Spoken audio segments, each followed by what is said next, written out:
or Scott Perry or others, and not President Trump. In this version, the president was, quote, poorly served by these outside advisors. The strategy is to blame people his advisors called, quote, the crazies for what Donald Trump did. This, of course, is nonsense. President Trump is a 76-year-old man. He is not an impressionable child. Just like everyone else in our country, he is responsible for his own actions and his own choices. As our investigation has shown, Donald Trump had access to more detailed and specific information showing that the election was not actually stolen than almost any other American. And he was told this over and over again.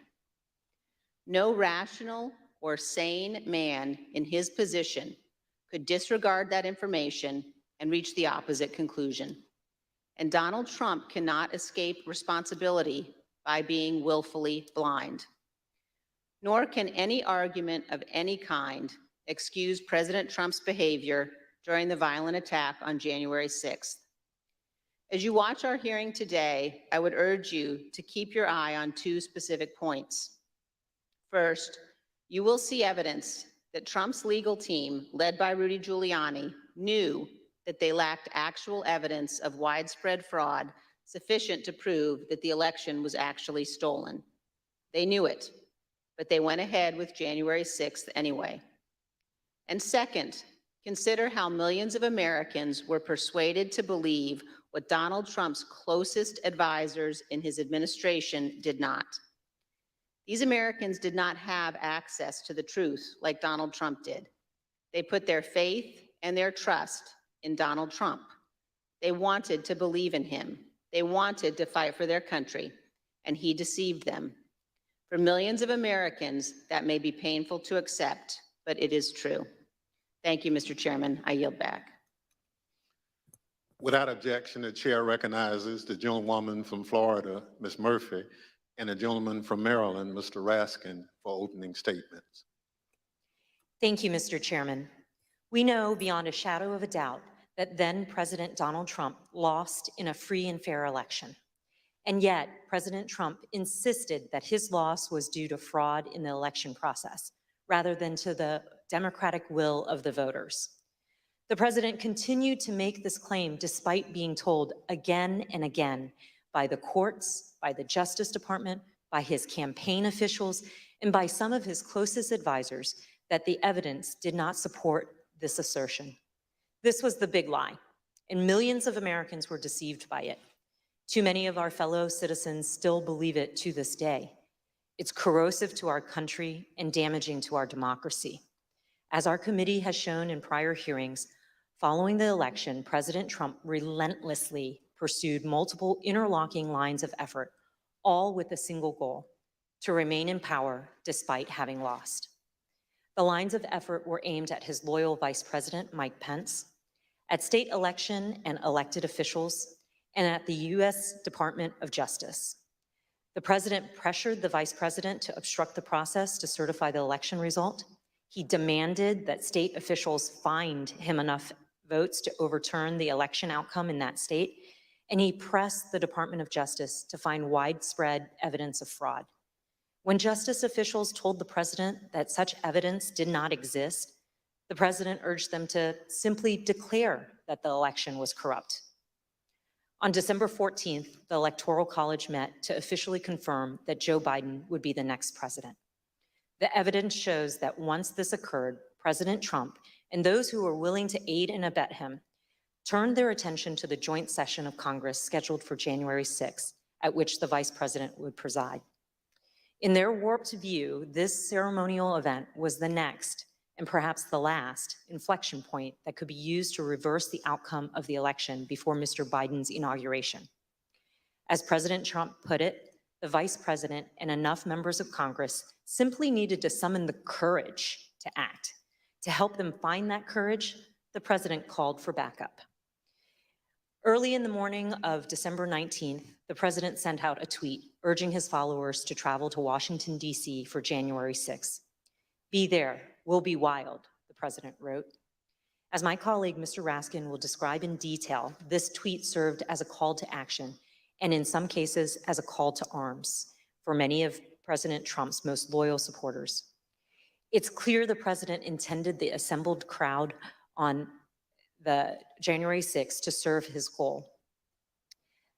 And as you've already seen, and as you will see again today, some of those who were coming had specific plans.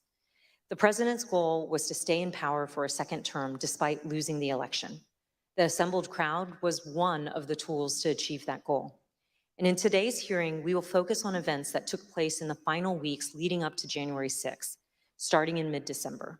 And we'll add color and context to evidence you've already heard about, and we'll also provide additional new evidence. For example, you'll hear about meetings in which the president entertained extreme measures designed to help him stay in power, like the seizure of voting machines. We will show some of the coordination that occurred between the White House and members of Congress as it relates to January 6th. And some of these members of Congress would later seek pardons. We will also examine some of the planning for the January 6th protests, placing special emphasis on one rally planner's concerns about the potential violence. And we will describe some of the president's key actions on the evening of January 5th and the morning of January 6th, including how the president edited and ad-libbed his speech that morning at the Ellipse, directed the crowd to march to the Capitol, and spoke off script in a way that further inflamed an already angry crowd. I yield to the gentleman from Maryland, Mr. Raskin. Thank you, Ms. Murphy. Mr. Chairman, Madam Vice Chair. 4 days after the electors met across the country and made Joe Biden the president-elect, Donald Trump was still trying to find a way to hang on to the presidency. On Friday, December 18th, his team of outside advisors paid him a surprise visit in the White House that would quickly become the stuff of legend. The meeting has been called unhinged, not normal, and the craziest meeting of the Trump presidency. The outside lawyers who'd been involved in dozens of failed lawsuits had lots of theories supporting the big lie, but no evidence to support it. As we will see, however, they brought to the White House a draft executive order that they had prepared for President Trump to further his ends. Specifically, they proposed the immediate mass seizure of state election machines by the US military. The meeting ended after midnight with apparent rejection of that idea. In the wee hours of December 19th, dissatisfied with his options, Donald Trump decided to call for a large and wild crowd on Wednesday, January 6th, the day when Congress would meet to certify the electoral votes. Never before in American history had a president called for a crowd to come contest the counting of electoral votes by Congress, or engaged in any effort designed to influence, delay, or obstruct the joint session of Congress in doing its work required by our Constitution and the Electoral Count Act. As we'll see, Donald Trump's 1:42 a.m. tweet electrified and galvanized his supporters, especially the dangerous extremists in the Oath Keepers, the Proud Boys, and other racist and white nationalist groups spoiling for a fight against the government. 3 rings of interwoven attack were now operating towards January 6th. On the inside ring, Trump continued trying to work to overturn the election by getting Mike Pence to abandon his oath of office as vice president and assert the unilateral power to reject electoral votes. This would have been a fundamental and unprecedented breach of the Constitution that would promise Trump multiple ways of staying in office. Meanwhile, in the middle ring, members of domestic violent extremist groups created an alliance, both online and in person, to coordinate a massive effort to storm, invade, and occupy the Capitol. By placing a target on the joint session of Congress, Trump had mobilized these groups around a common goal, emboldening them, strengthening their working relationships, and helping build their numbers. Finally, in the outer ring, on January 6th, there assembled a large and angry crowd, the political force that Trump considered both the touchstone and the measure of his political power. Here were thousands of enraged Trump followers, thoroughly convinced by the big lie, who traveled from across the country to join Trump's wild rally to stop the steal. With the proper incitement by political leaders and the proper instigation from the extremists, many members of this crowd could be led to storm the Capitol, confront the vice president in Congress, and try to overturn the 2020 election results. All of these efforts would converge and explode on January the 6th. Mr. Chairman, as you know better than any other member of this committee from the wrenching struggle for voting rights in your beloved Mississippi, the problem of politicians whipping up mob violence to destroy fair elections is the oldest domestic enemy of constitutional democracy in America. Abraham Lincoln knew it too.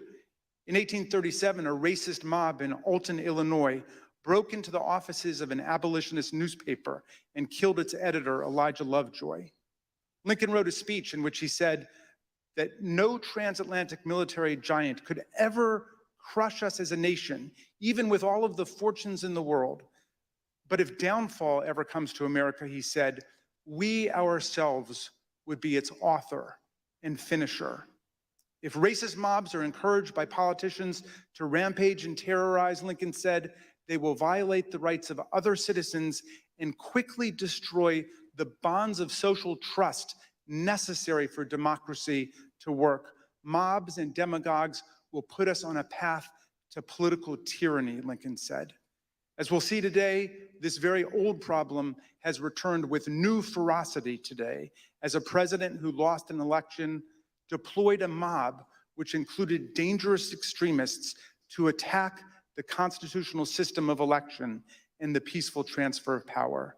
And as we'll see, the creation of the internet and social media has given today's tyrants tools of propaganda and disinformation that yesterday's despots could only have dreamed of. I yield back to the gentle lady from Florida, Ms. Murphy. Article 2 of the United States Constitution establishes the Electoral College.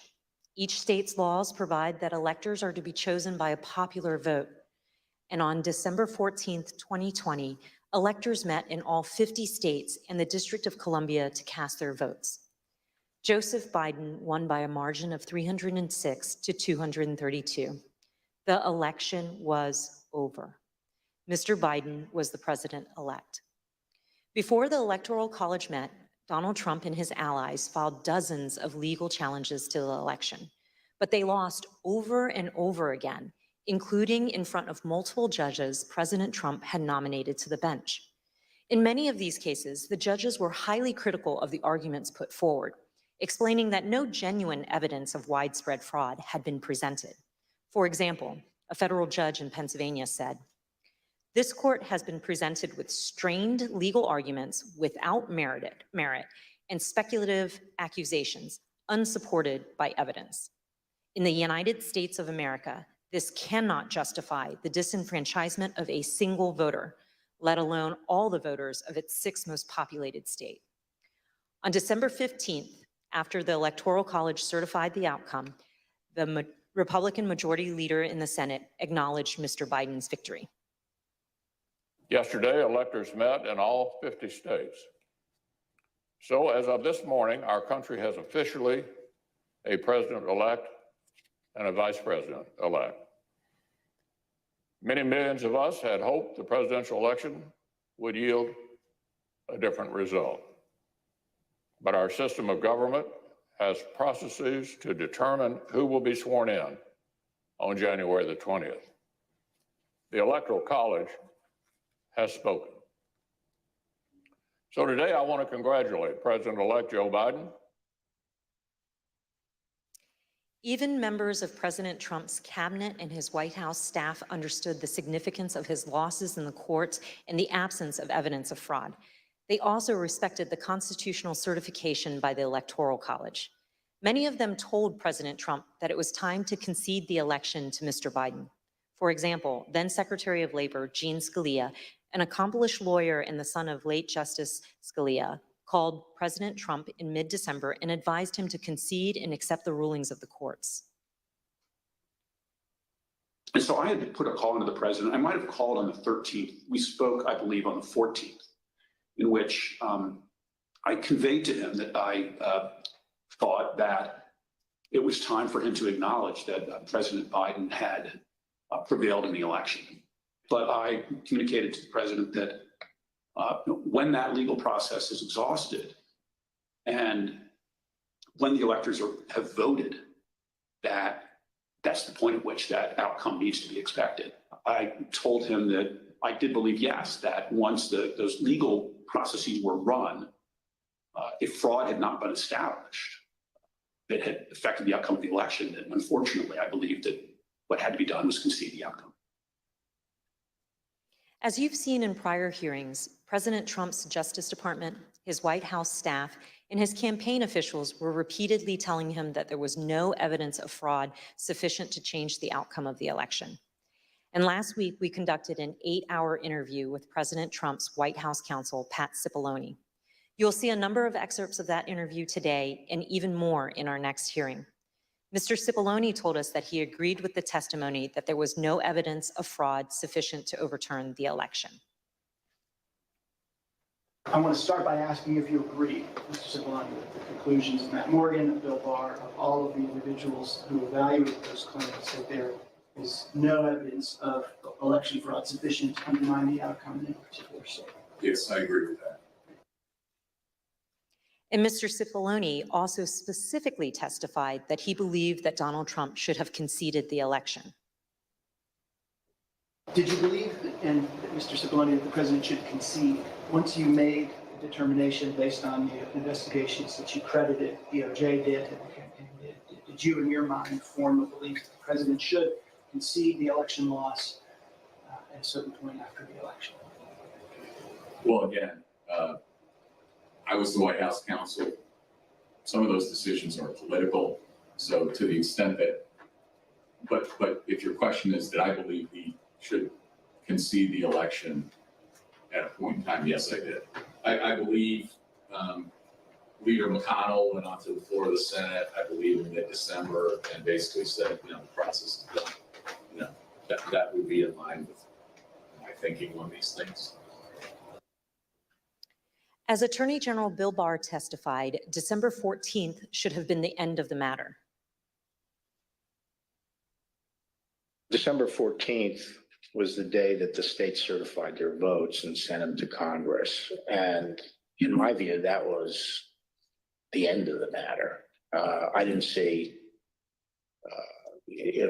I thought that this would lead inexorably to a new administration.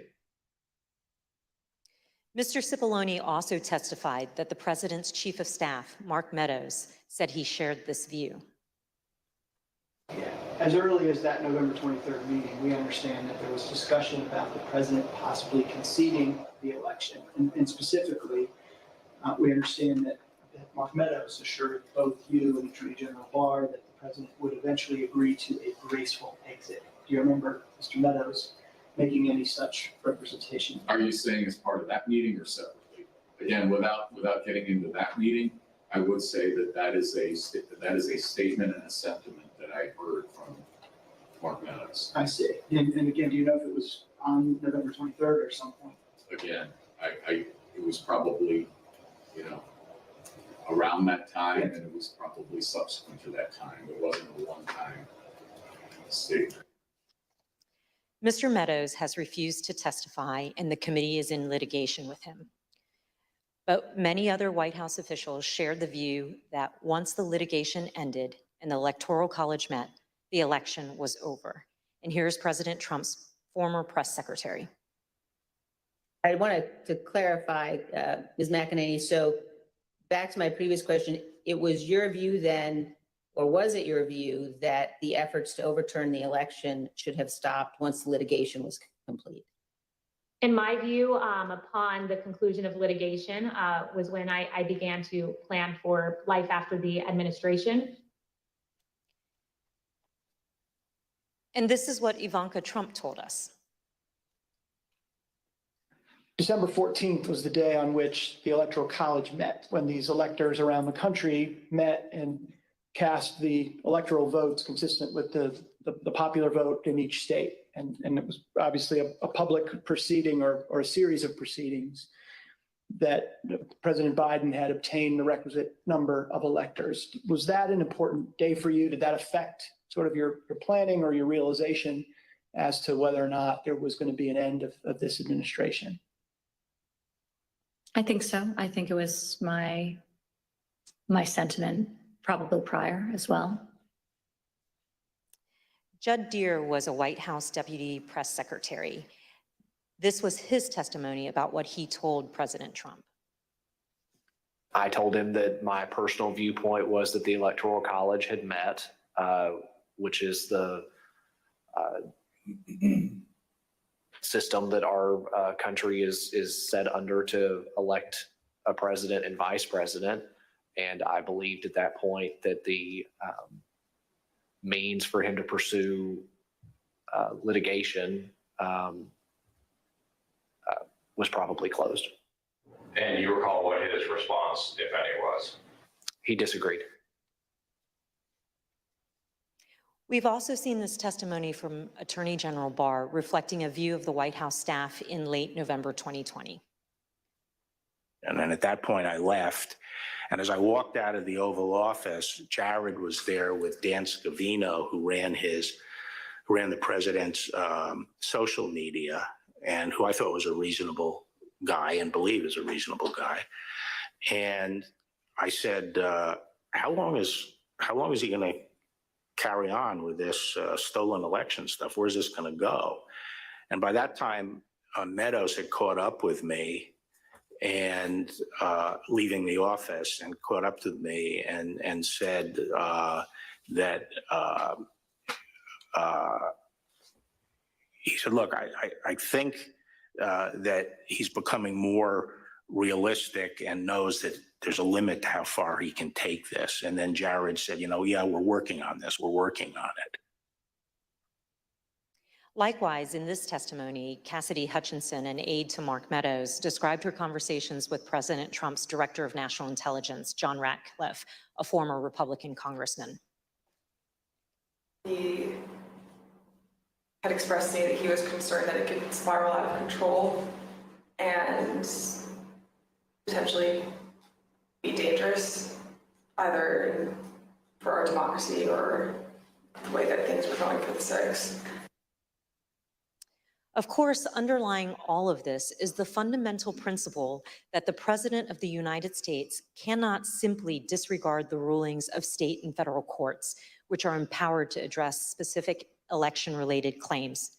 The President cannot simply pretend that the courts had not ruled. By that time, the president or his associates had lost 60 out of 61 cases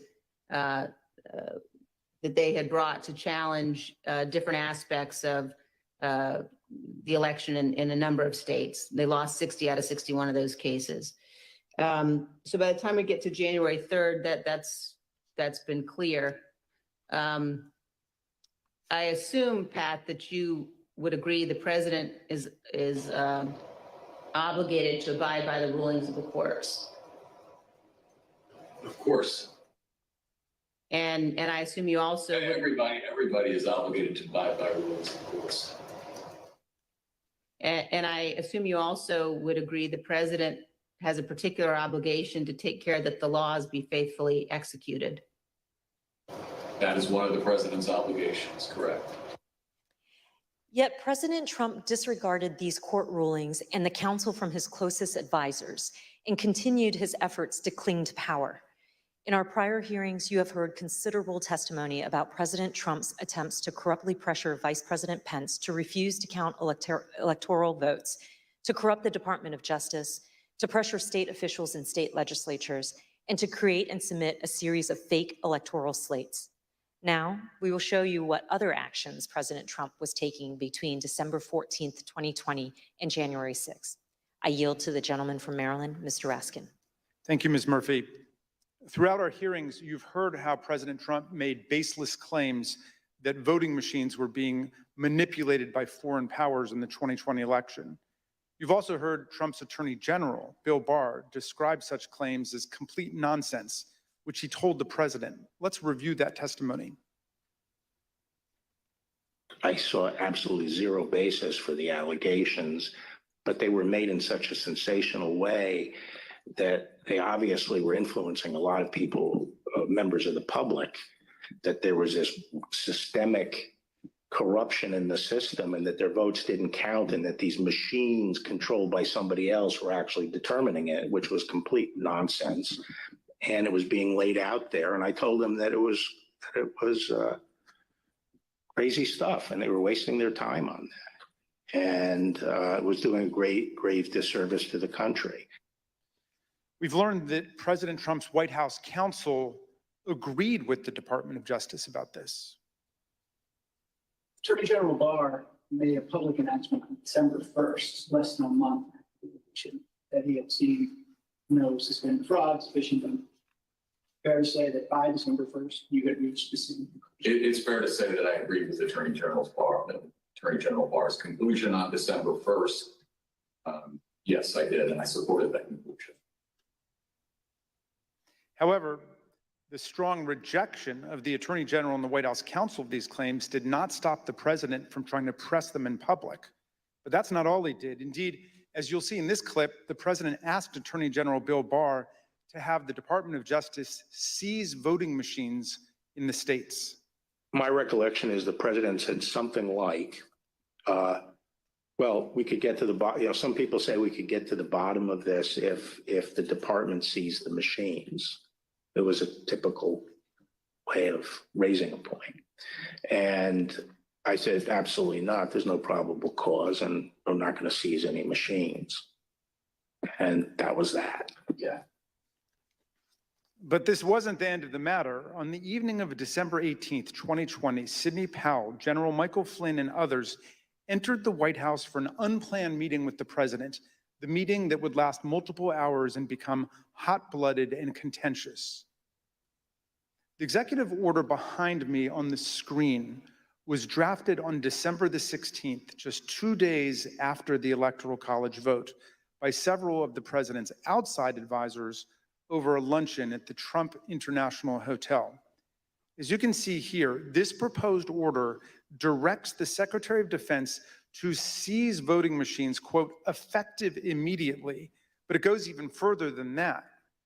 Under the order, President Trump would appoint a special counsel with the power to seize machines and then charge people with crimes with all resources necessary to carry out her duties. The specific plan was to name Sidney Powell as special counsel, the Trump lawyer who had spent the post-election period making outlandish claims about Venezuelan and Chinese interference in the election, among others. Here's what White House counsel Pat Cipollone had to say about Sidney Powell's qualifications to take on such expansive authority. I don't think Sidney Powell would say that I thought it was a good idea to appoint her special counsel. I was vehemently opposed. I didn't think she should be appointed to anything. Sidney Powell told the president that these steps were justified because of her evidence of foreign interference in the 2020 election. However, as we've seen, Trump's allies had no such evidence and, of course, no legal authority for the federal government to seize state voting machines. Here's Mr. Cipollone again denouncing Sidney Powell's terrible idea.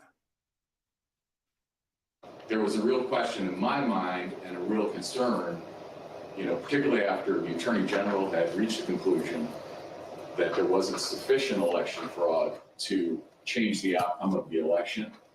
When other people kept suggesting that there was, the answer is, what is it? And at some point, you'd have to put up or shut up. That was my view. Why was this on a broader scale a bad idea for the country? To have the federal government seize voting machines, that's a terrible idea for the country. That's not how we do things in the United States. There's no legal authority to do that. And there is a way to contest elections, that happens all the time. But the idea that the federal government could come in and seize election machines, I don't understand why we even have to tell you why that's a bad idea for the country. It's a terrible idea. For all of its absurdity, the December 18th meeting was critically important because President Trump got to watch up close for several hours as his White House counsel and other White House lawyers destroyed the baseless factual claims and ridiculous legal arguments being offered by Sidney Powell, Mike Flynn, and others. President Trump now knew all these claims were nonsense, not just from his able White House lawyers, but also from his own Department of Justice officials and indeed his own campaign officials. As White House counsel Pat Cipollone told us, with respect to the whole election fraud issue, that to me, it's sort of, if you're going to make those kind of claims, and people were open to them early on because people were making all sorts of claims. And the real question is, show the evidence, okay? it wasn't just the Justice Department, the Trump campaign, and the Trump White House lawyers who knew it. Even Rudy Giuliani's own legal team admitted that they did not have any real evidence of fraud sufficient to change the election result. Here's an email from Rudy Giuliani's lead investigator, Bernie Kerik, on December 28, 2020, to Chief of Staff Mark Meadows. Mr. Kerik did not mince any words. We can do all the investigations we want later, but if the president plans on winning, it's the legislators that have to be moved, and this will do just that. Mr. Kerik wanted the president to win. What he didn't say in this email was what he would later tell the Select Committee in a letter that his lawyer wrote to us in November. The letter said, quote, "It was impossible for Mr. Kerik and his team to determine conclusively whether there was widespread fraud or whether that widespread fraud would have altered the outcome of the election." In other words, even Rudy Giuliani's own legal team knew before January 6th that they hadn't collected enough actual evidence to support any of their stolen election claims. Here's what Trump campaign senior advisor Jason Miller told the committee about some of the so-called evidence of fraud that the campaign had seen from the Giuliani team. So do you know what the examples of fraud, numbers, names, and supporting evidence was that you sent to Mo Brooks's office? And when I say you, I mean you or the campaign. There are some very, very general documents as far as say, for example, here are the handful of dead people in several different states. Here are explanations on a couple of the legal challenges as far as the saying that the rules were changed in an unconstitutional manner.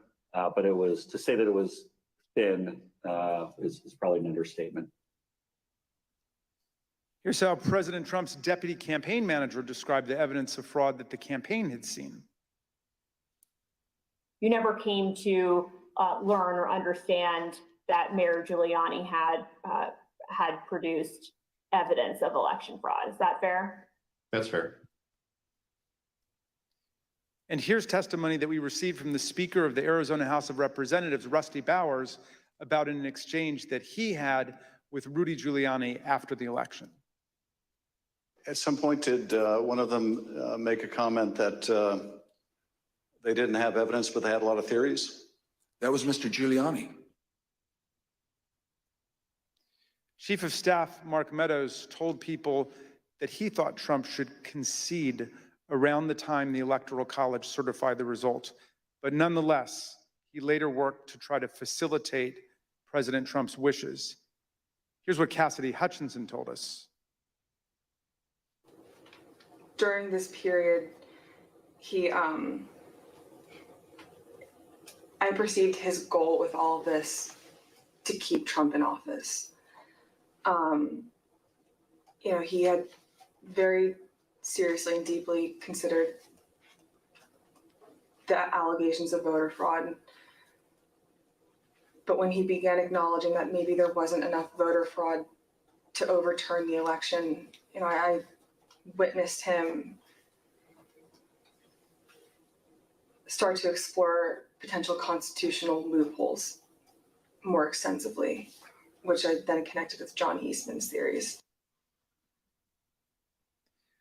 The startling conclusion is this: even an agreed upon complete lack of evidence could not stop President Trump, Mark Meadows, and their allies from trying to overturn the results of a free and fair election. So let's return to that meeting at the White House on the evening of December 18. That night, a group showed up at the White House, including Sidney Powell, retired Lieutenant General Michael Flynn, and former Overstock.com CEO Patrick Byrne. After gaining access to the building from a junior White House staffer, the group made their way to the Oval Office. They were able to speak with the president by himself for some time until White House officials learned of the meeting.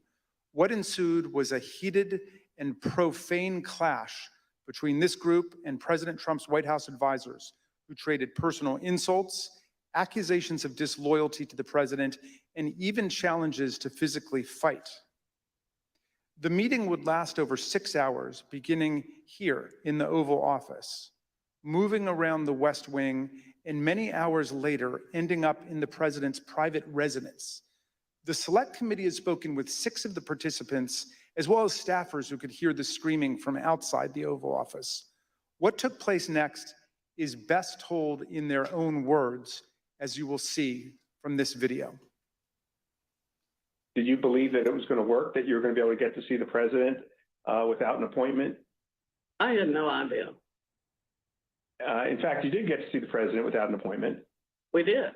How much time did you have alone with the president? And I say alone, you had other people with you, but right from his aides before the crowd came running? Probably no more than 10 or 15 minutes. Was in that? I bet Pat Cipollone set a new land speed record. I got a call either from Molly or that I need to get to the Oval Office. So that was the first point that I had recognized, okay, there was nobody in there from the White House. Mark's gone. What's going on right now? I opened the door and I walked in. I saw General Flynn. I saw Sidney Powell sitting there. I was not happy to see the people in the Oval Office. Explain why. Well, again, I don't think they were providing. Well, first of all, the Overstock person, I've never knew who this guy was. Actually, the first thing I did, I walked in, I looked at him and I said, "Who are you?" And he told me. I don't think any of these people were providing the president with good advice. And so I didn't understand how they had gotten in. In the short period of time that you had with the president, did he seem receptive to the presentation that you were making?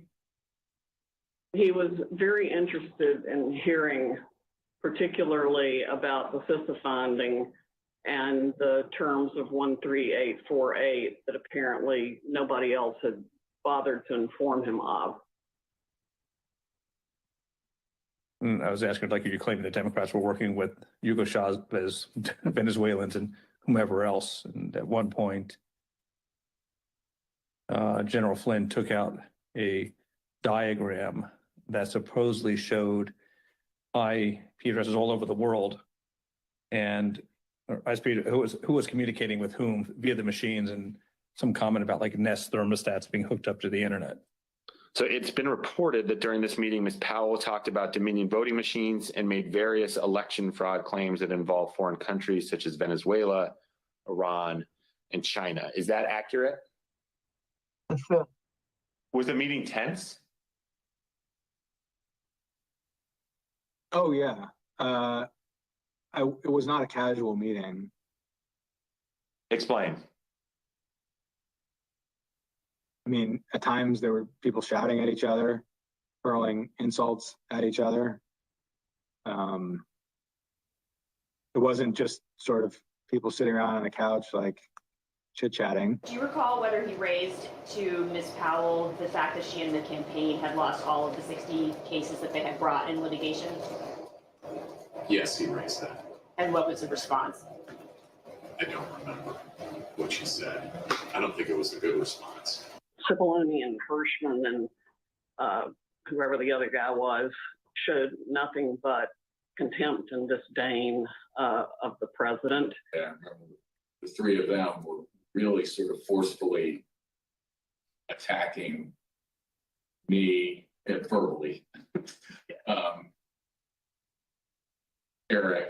Derek, and we were pushing back, and we were asking one simple question as a general matter. Where is the evidence? So What response did you get when you asked Ms. Powell and her colleagues, where's the? a variety of responses based on my current recollection, including, can't believe you would say something, like, things like this, like, what do you mean, where's the evidence? You should know, and things like that, or, a disregard, I would say, a general disregard for the importance of actually backing up what you say with facts. And, then there was discussion of, well, we don't have it now, but we will have it or whatever. I mean, if it had been me sitting in his chair, I would have fired all of them that night and had them escorted out of the building. Derek and I both challenged what she was saying. And she says, well, the judges are corrupt. And I was like, everyone? Every single case that you've done in the country you guys lost, every one of them is corrupt, even the ones we appointed? And I'm being nice. I was much more harsh to her. So one of the other things that's been reported that was said during this meeting was that President Trump told White House lawyers, Mr. Hirschman and Mr. Cipollone, that they weren't offering him any solutions, but Ms. Powell and others were. So why not try what Ms. Powell and others were proposing? Do you remember anything along those lines being said by President Trump? I do. That sounds right. I think that it got to the point where the screaming was completely out there. I mean, you got people walk in, it was late at night, it had been a long day, and what they were proposing, I thought was nuts. I'm gonna categorically describe it as you guys are not tough enough. Or maybe I put it another way, you're a bunch of pussies. Excuse the expression, but I'm almost certain the word was used. Flynn screamed at me that I was a quitter and everything, kept on standing up and turning around and screaming at me. And then at a certain point I had it with him. So I yelled back. Either come over or sit your effing ass back down. The president and the White House team went upstairs to the residence, but to the public part of the residence, the big parlor where you can have meetings in the conference room. Oval? They call that the yellow oval? Yes, exactly, the yellow Oval Office. I always called it the upper. And I'm not exactly sure where the Sydney group went. I think maybe the Roosevelt room. And I stayed in the cabinet room, which is kind of cool. I really like that. All by myself. At the end of the day, we landed where we started the meeting, at least from a structural standpoint, which was Sidney Powell was fighting, Mike Flynn was fighting. They were looking for avenues that would result in President Trump remaining President Trump for a second term. The meeting finally ended after midnight. Here are text messages sent by Cassidy Hutchinson during and after the meeting. As you can see, Ms. Hutchinson reported that the meeting in the West Wing was unhinged. The meeting finally broke up after midnight during the early morning of December 19. Cassidy Hutchinson captured the moment of Mark Meadows escorting Rudy Giuliani off the White House grounds to, quote, make sure he didn't wander back into the mansion. Certain accounts of this meeting indicate that President Trump actually granted Ms. Powell's security clearance and appointed her to a somewhat ill-defined position of special counsel. He asked Pat Cipollone if he had the authority to name me special counsel, and he said yes. And then he asked him if he had the authority to give me whatever security clearance I needed, and Pat Cipollone said yes. And then the president said, okay, I'm naming her that, and I'm giving her security clearance. And then shortly before we left, and it totally blew up, was when Cipollone and/or Hirschman and whoever the other young man was said, you can name her whatever you want to name her, and no one's going to pay any attention to it. How did he respond? How did the president respond to that? Something like, you see what I deal with this all the time. Over the ensuing days, no further steps were taken to appoint Sidney Powell, but there is some ambiguity about what the president actually said and did during the meeting. Here is how Pat Cipollone described it. I don't know what her understanding of whether she had been appointed, what she had been appointed to. Okay. In my view, she hadn't been appointed to anything and ultimately wasn't appointed to anything because there had to be other steps taken. So that was my view when I left the meeting, but she may have a different view and others may have a different view and the president may have a different view. Were any steps taken, including the president himself, telling her she'd been appointed? Again, I'm not going to get into what the president said in the meeting. My recollection is you're not appointed till steps are taken to get the paperwork done. And when I left the meeting, okay, I guess what I'm trying to say is I'm not going to get into what the president said or say he wanted. Mr. Cipollone, when the matter continued to flare up over the next several days, was it your understanding that Sidney Powell was still seeking an appointment or that she was asserting that she had been appointed by the president at the December 18 meeting? Now that you mention it, probably both. In terms of I think she may have been of the view that she had been appointed and was seeking to, get that done and that she should be appointed. As you listen to these clips, remember that Ms. Powell, the person who President Trump tried to make special counsel, was ultimately sanctioned by a federal court and sued by Dominion Voting Systems for defamation. In her own defense to that lawsuit, Sidney Powell argued that, quote, no reasonable person would conclude that the statements were truly statements of fact. Not long after Sidney Powell, General Flynn, and Rudy Giuliani left the White House in the early hours of the morning, President Trump turned away from both his outside advisors' most outlandish and unworkable schemes and his White House counsel's advice to swallow hard and accept the reality of his loss. Instead, Donald Trump issued a tweet that would galvanize his followers, unleash a political firestorm, and change the course of our history as a country. Trump's purpose was to mobilize a crowd. And how do you mobilize a crowd in 2020? With millions of followers on Twitter, President Trump knew exactly how to do it. At 1:42 a.m. on December 19, 2020, shortly after the last participants left the unhinged meeting, Trump sent out the tweet with his explosive invitation. Trump repeated his big lie and claimed it was, quote, statistically impossible to have lost the 2020 election before calling for a big protest in D.C. on January 6th. Be there, will be wild. Trump supporters responded immediately. Women for America First, a pro-Trump organizing group, had previously applied for a rally permit for January 22nd and 23rd in Washington, D.C., several days after Joe Biden was to be inaugurated.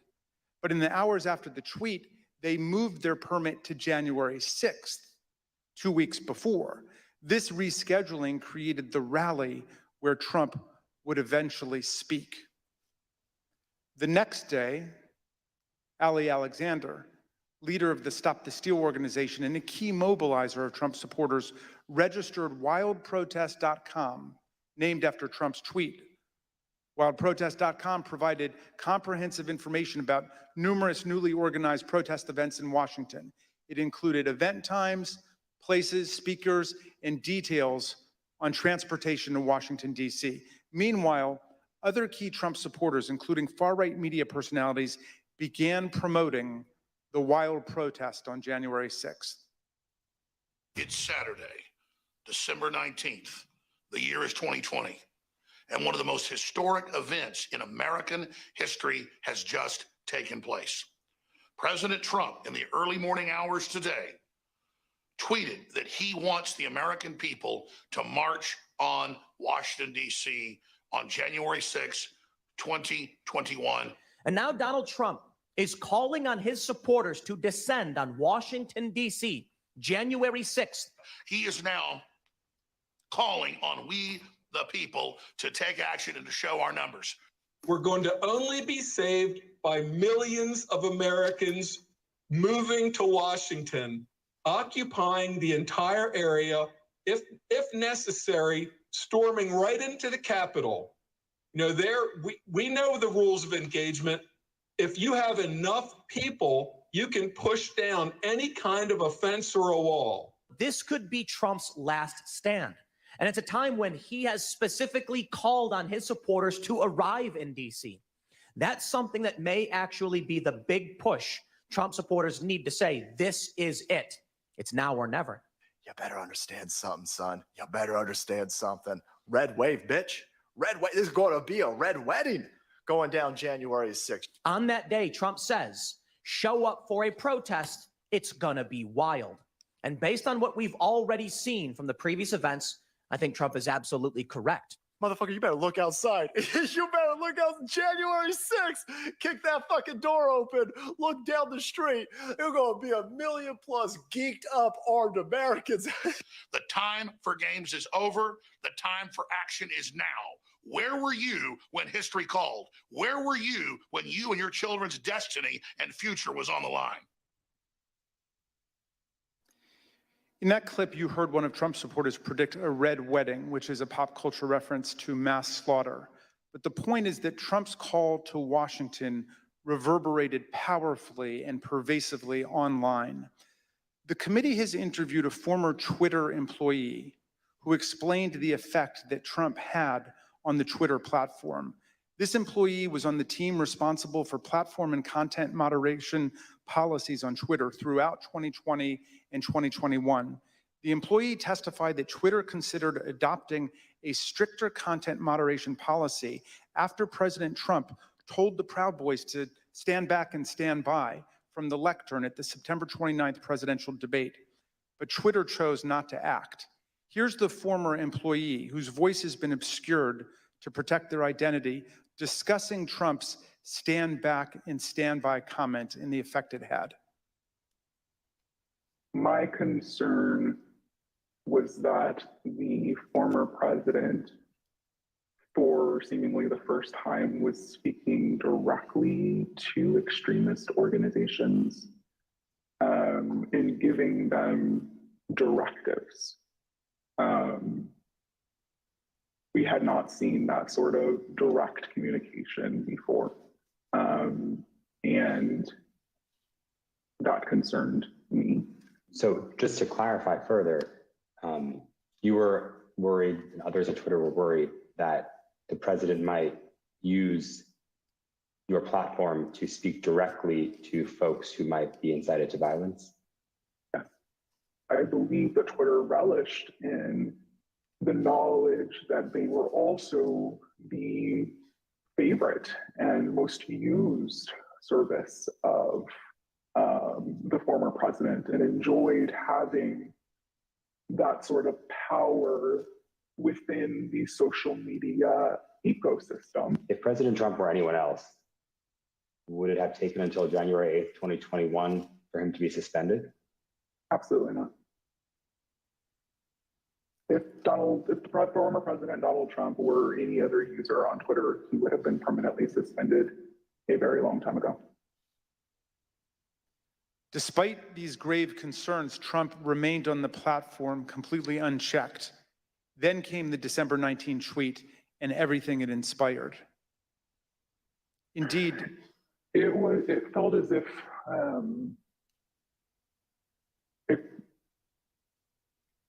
a mob was being organized, and they were gathering together their weaponry and their logic and their reasoning behind why they were prepared to fight prior to December 19th.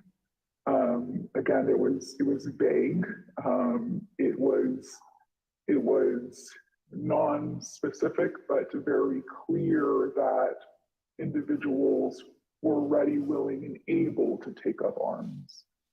after this tweet on December 19th, again, it became clear not only were these individuals ready and willing, but the leader of their cause was asking them to join him in this cause and in fighting for this cause in DC on January 6th as well. I will also say what shocked me was the responses to these tweets, right? So these were a lot of the locked and loaded, stand back, stand by, those tweets were in response to Donald Trump saying things like this, right? So there would be a response that said, big protests in DC on January 6th, be there, be wild, and someone would respond and say, I'm locked and loaded and ready for Civil War Part 2, right? I very much believe that Donald Trump posting this tweet on December 19th was essentially staking a flag in DC on January 6th for his supporters to come and rally. And you were concerned about the potential for this gathering becoming violent? Absolutely. Indeed, many of Trump's followers took to social media to declare that they were ready to answer Trump's call. One user asked, is the 6th D-Day? Is that why Trump wants everyone there? Another asserted, Trump just told us all to come armed. Fucking A, this is happening. A third took it even further. It will be wild means we need volunteers for the firing squad. Jim Watkins, the owner of 8kun, the fringe online forum that was birthplace of the QAnon extremist movement, confirmed the importance of Trump's tweet. Why did you first decide to go to DC for January 6th? When the President of the United States announced that he was going to have a rally, then I bought ticket and went. Watkins was at the Capitol on January 6th. Some who have since been indicted for their involvement in the attack on the Capitol also responded. One of them posted on the 19th, quote, calling all patriots, be in Washington, D.C., January the 6th. This wasn't organized by any group. DJT has invited us, and it's going to be wild. Some of the online rhetoric turned openly homicidal and white nationalist, such as, why don't we just kill them, every last Democrat, down to the last man, woman, and child? And it's time for the day of the rope. White revolution is the only solution. Others realized that police would be standing in the way of their effort to overturn the election. So one wrote, I'm ready to die for my beliefs. Are you ready to die, police? Another wrote on the Donald.win, cops don't have standing if they're laying on the ground in a pool of their own blood. The Donald.win was an openly racist and anti-Semitic forum. The Select Committee deposed that site's founder, Jody Williams. He confirmed how the president's tweet created a laser-like focus on the date of January the 6th. People have been talking about going to DC as soon as the election was over. And do you recall whether or not the conversation around those dates centered on the 6th after the president's tweet? Oh, sure. Yeah. I mean, after it was announced that, you know, he was going to be there on the 6th to talk. Yes. Then anything else was kind of shut out and it was just going to be on the 6th. Okay. And that was pretty clearly reflected in the content on the site? Yeah, sure. On that site, many shared plans and violent threats. Bring handcuffs and wait near the tunnels, wrote one user. A commenter replied, suggesting zip ties instead. One post encouraged others to come with body armor, knuckles, shields, bats, pepper spray, whatever it takes. All of those were used on the 6th. The post concluded, join your local Proud Boys chapter as well. The Donald.win featured discussions of the tunnels beneath the Capitol complex, suggestions for targeting members of Congress, and encouragement to attend this once-in-a-lifetime event. While Trump supporters grew more aggressive online, he continued to rile up his base on Twitter. He said there was overwhelming evidence that the election was the biggest scam in our nation's history. As you can see, the president continued to boost the event, tweeting about it more than a dozen times in the lead up to January the 6th. Mr. Chairman, I reserve. The chair requests that those in the hearing room remain seated until the Capitol Police have escorted members from the room. Pursuant to the order of the committee of today, the chair declares the committee in recess for a period of approximately 10 minutes.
What do we got here? We have a little bit of rubbish going on, don't you think? Yes, absolutely. That was actually great revelations. I want to see the chats and see what people have to say. So I was just talking about this with you upstairs, right? So you were arrested in August of 2020. Right. Under a secret grand jury indictment. Okay. So on bogus charges that were all later dropped. right. So can you guys hear us well? I just want to make sure that you guys can. I need to like mute the audio on this. There you go. All right. So you guys can hear us. Let me make us bigger.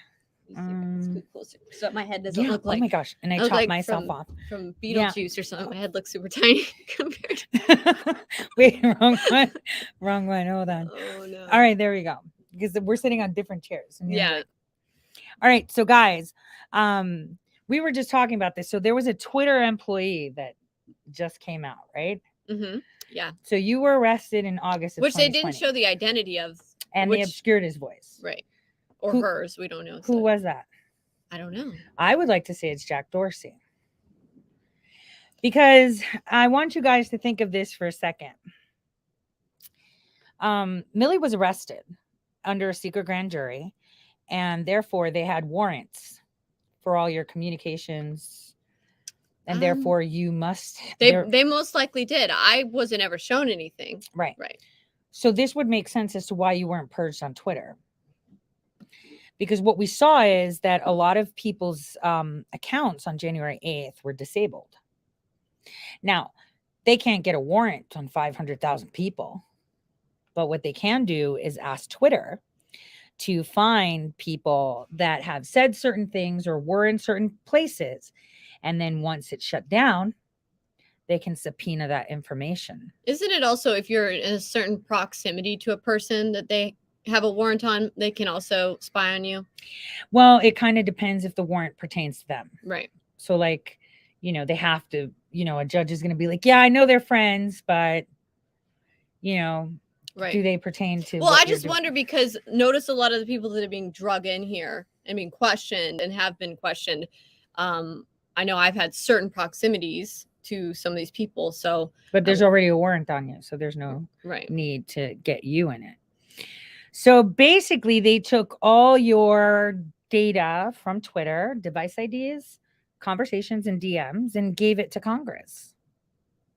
Oh, and you're part of a big data thing so that they could get to the bottom of who they need to go. That's so crazy. Yeah, and I don't even know if they would have to have a warrant even to do that, because these social media companies already just sell your data. No, but they're not. Twitter's not private. I've said that before. Right, like they sell Most your of their data. stuff is contracted. They have memorandums of understanding with the government.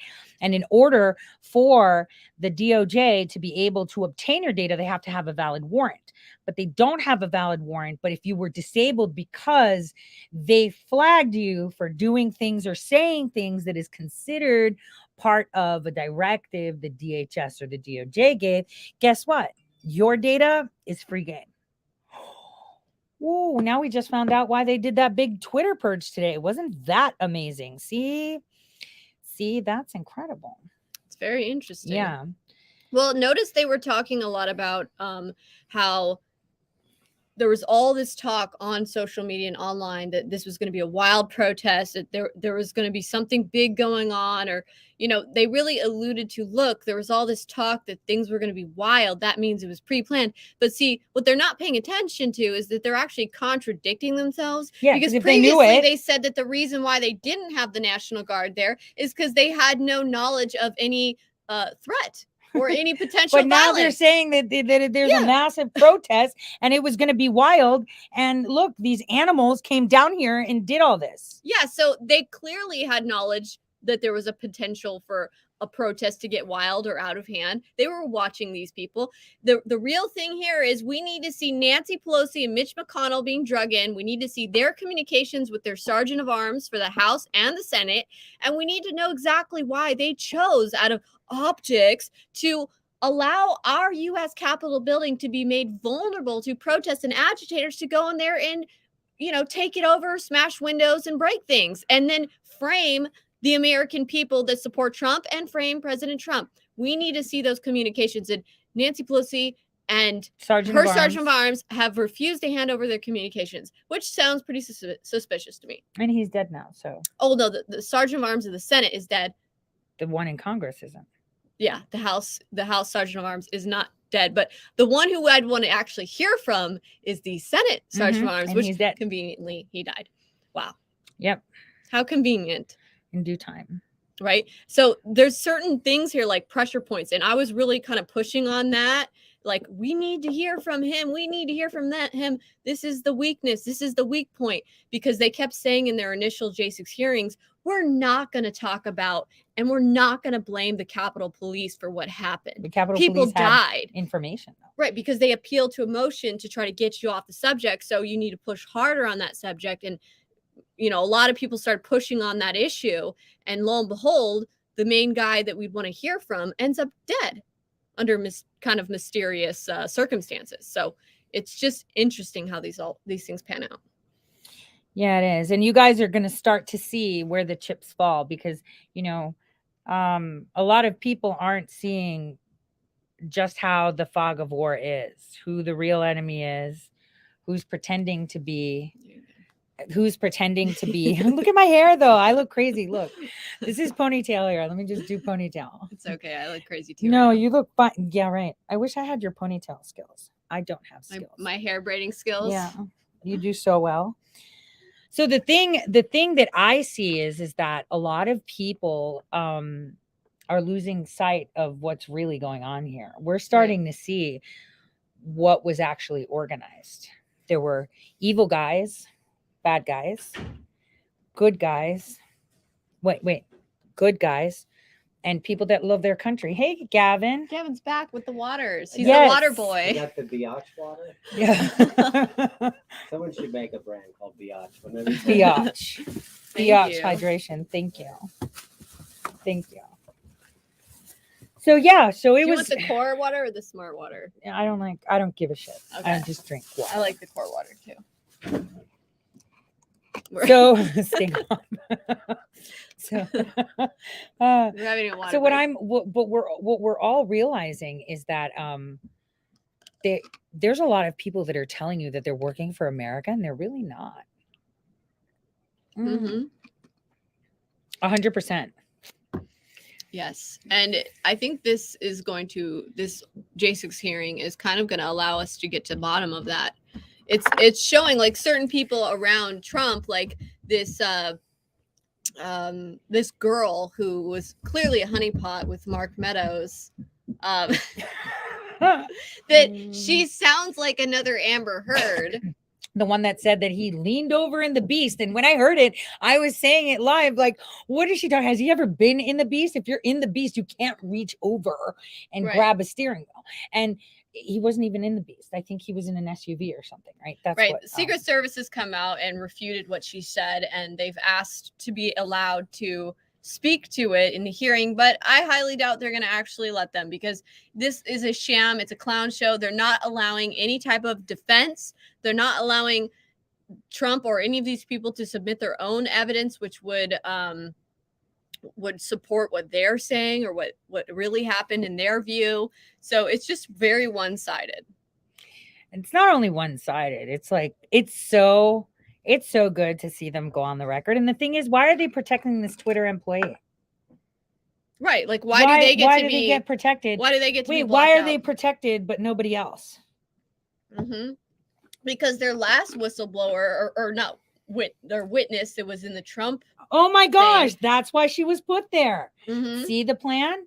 We put her, she gets harassed. So now we have to protect all of them. So they could just slide in people like Eric Ciaramellas. Right. Huh. Let me go see. We have to go to this side. Hold on.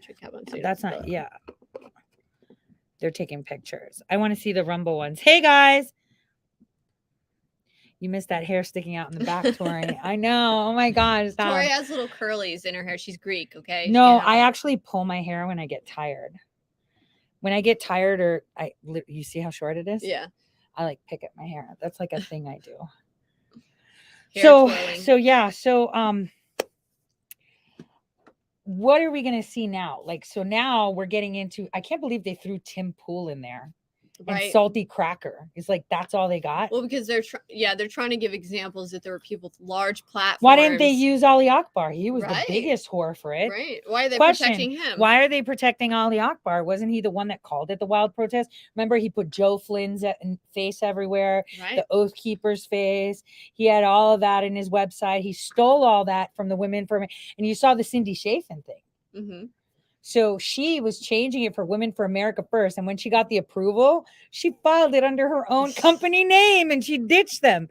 And that's how she hijacked that and got her lineup, which was Roger Stone, Ali Akbar, totally random. Well, this is all just building up, because what they really want to do here is they want to use the January 6th hearings, this clown show, to then give all this information and funnel it all to the DOJ. Then they want to go for Trump. And the other people, because it's interesting that the people that were actually thumping the rally, like Ali Akbar, who at that time had like 250,000 people on Twitter, he was doing periscopes, and I know a lot of you have archived them. Isn't that fantastic? We have an Ali archive where he was telling people step by step how they're going to be doing this and what they're. And the question is, we were talking about this months ago, and kind of every now and then we bring it up. But what's really weird is that nobody talks about those people that jumped in. You remember when we were watching footage of J6 and we saw these people come in with zip ties and Punisher logos, and then they were jumping around and got Nancy Pelosi's laptop? Like, Right. What's that all about? Yeah, that is pretty interesting. It is pretty interesting, isn't it? It's just a question that we're putting out there for people to kind of think about for a second. Because everyone's not talking about that. Right. It's almost as if it didn't happen. Right. Whose skirt is that? That's a skirt. You know what skirts are? Babies. There's something that follow something, right? Almost Mhm. like a tail or trail, or what is that? With the ducks, where they follow the mama Right. and they hide under the skirt. Because I've just found it fascinating that they used Alex Jones and then another Alex Jones guy. And then Salty Cracker's funny as shit. I love that guy. Right. I think hilarious. But I think that they just walked people like Alex Jones into a setup to a certain degree. People like Akbar and others were more designed. What, are we hungry? Food? Yeah, well, we'll wait until it's time for the hearing. Are they taking their break? Yeah, they are taking their They're break. probably They're actually reconvening now because I can't, huh? They're watching you guys. They're watching us their on the break. No. No, yeah, because there's a break now. So you know what they were talking about? They had a Twitter employee while you were out masking his voice, talking about it. And I'm like, that's what they did with the Twitter data when they shut everybody down. They fucking shut that shit down and gave it to Congress. Former Twitter employee who left in August of 2020. Where'd he go? Dorsey. But notice they don't want to actually talk about all the bots and the how the bots, these bot farms are used for these psychological operations on social media, Right. and how the psychological operation could be used to churn out the agitators and working. provocateurs. We're So it using could have actually been Twitter themselves Yeah. allowing and creating and fomenting agitators to be there on Well, we January said 6th. that. look, all right, Their I'm own sorry to crack Twitter this is joke. literally Listen. a government agency Right. and no one Listen. is paying attention. No, Like, how that's- many years have I listen. been saying it? No, a dude I know that works with Department of getting Energy pointed out to me, look at what Musk was saying, and it's all about how they can't confirm. Basically, it looks like the bots are state ran. Yeah. That was Right. the big issue. This looks like state ran IIA. It is IIA. No, That's no. the whole So point. We were here- saying that so- way no, no, before listen. the elections. Right, Like, they're so owned look. by the government. It's a Yes. DARPA project. So what it is this guy right here said this is why Elon Musk didn't buy Twitter. Uh-huh. And this is a tweet shows all these troll accounts. And this You is, see Bergie's Yeah, asset? that's I know. It's And that's like- it. Now you see why we brought Bergie into this. because He because was part of Berg that is fucking li- operation. Exactly. So that's- they don't want to talk about the information operations going on social media and the psychological operations going on, targeting various people, American citizens with these weapons. How many people turned up there because they were targeted by social media to turn up there? And the banks gave their data. Remember that? Bank of America and whatnot. They gave all this data. So bottom line is, I guess we're starting again, aren't we? No, we're not. Okay. Oh, You darn see it. that- I, I thought we were know. gonna We get were pizza. gonna get. Then why didn't they get anything better? Like, I wanted some like actual food, like cantaloupe. I really fancy cantaloupe and a Kit Kat. I don't know. We live in a very rural area, Tori. Not sure where we're gonna. I don't know Find where. that. I won't. It was Phoebe and Gavin doing the shopping. They so. could have went. There actually is like a little farmer market type stand with like. I told produce Phoebe and- that, but you They saw coulda her. went She had there. chocolate in her hand. So Right, she got. not like she listens. But yeah, so basically what we found out today is that Twitter is testifying in Congress, which means they have data. You remember the illegal phone calls that Schiff got, the call logs and all Right, the right, records right, from Rudy Giuliani and the president, which are considered private Yeah, presidential executive privilege. communications. You think he doesn't have yours? Oh, They oh my all gosh, have they yours. just showed their hand. And then by putting Right. the Twitter employee, they just told everyone. They said, you know what? That's it, guys. I got it. I was looking for the right class action suit. This is where all of us that lost our Twitter accounts can file a lawsuit against Twitter to find out as a class action. Oh my gosh, I'll get this right. This is perfect. To find out why they gave our information to fucking Congress for the J6 hearing. And you watch that shit fall down because they took your data. What they did with it is important. Oh my God. Because they just told everyone, yeah, we're working with Twitter. And what did they do right after J6? They purged freaking Twitter. Right. They took the president off, a sitting president off, right? Off of Twitter, Which means They that banned him. it they means banned a that bunch the of people. Central Intelligence Agency and DARPA decided to remove a sitting president.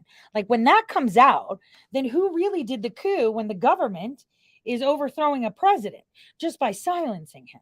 Right. Can we take a look at that? I'm just trying to think about it for a second. All right. Oh, dang. Oh, dang. Who's sitting down? Who are these people? Can't see. I'm surprised that Akbar isn't there yet. You know, they showed his tweets and he was so upset that he went on Truth and was just talking shit about me. And it's like, Yeah. dude, I called this before the elections. because you kept, did. yeah, because you kept saying the president listens to me. And I'm like, holy shit, he's got this orange revolution shit going on. They got all those We said little that, orange, yep. orange squares by their names. Akbar turned up wearing orange on the everyone 5th wore to the orange. pregame Tell me. type protest.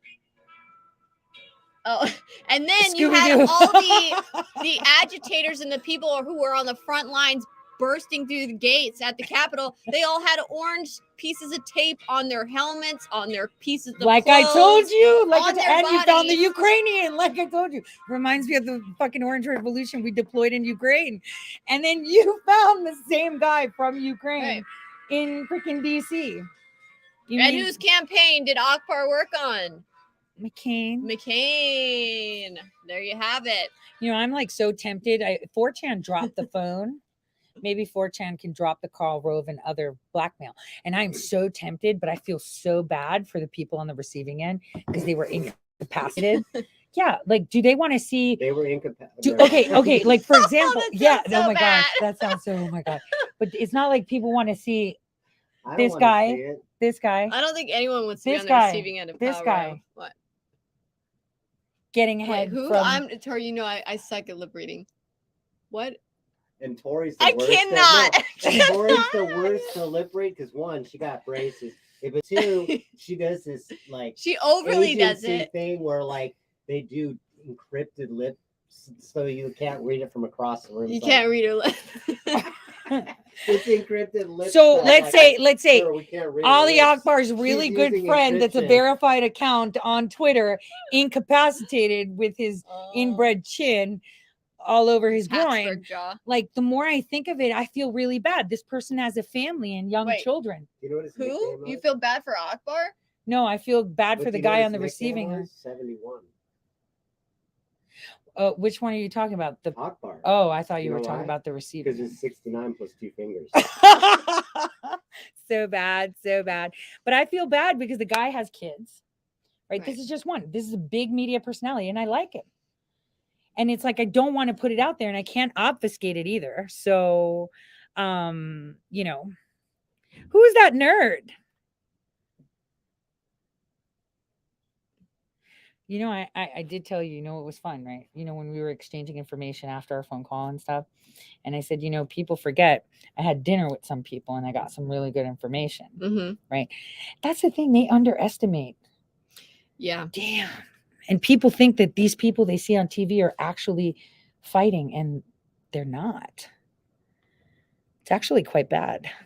They're just capitalizing the pole position so that other people who actually would be raising efforts and getting people to do things that would actually be productive, they're filling a seat, so to speak, and giving people a false hope and misdirection. While they're establishing a position to what though?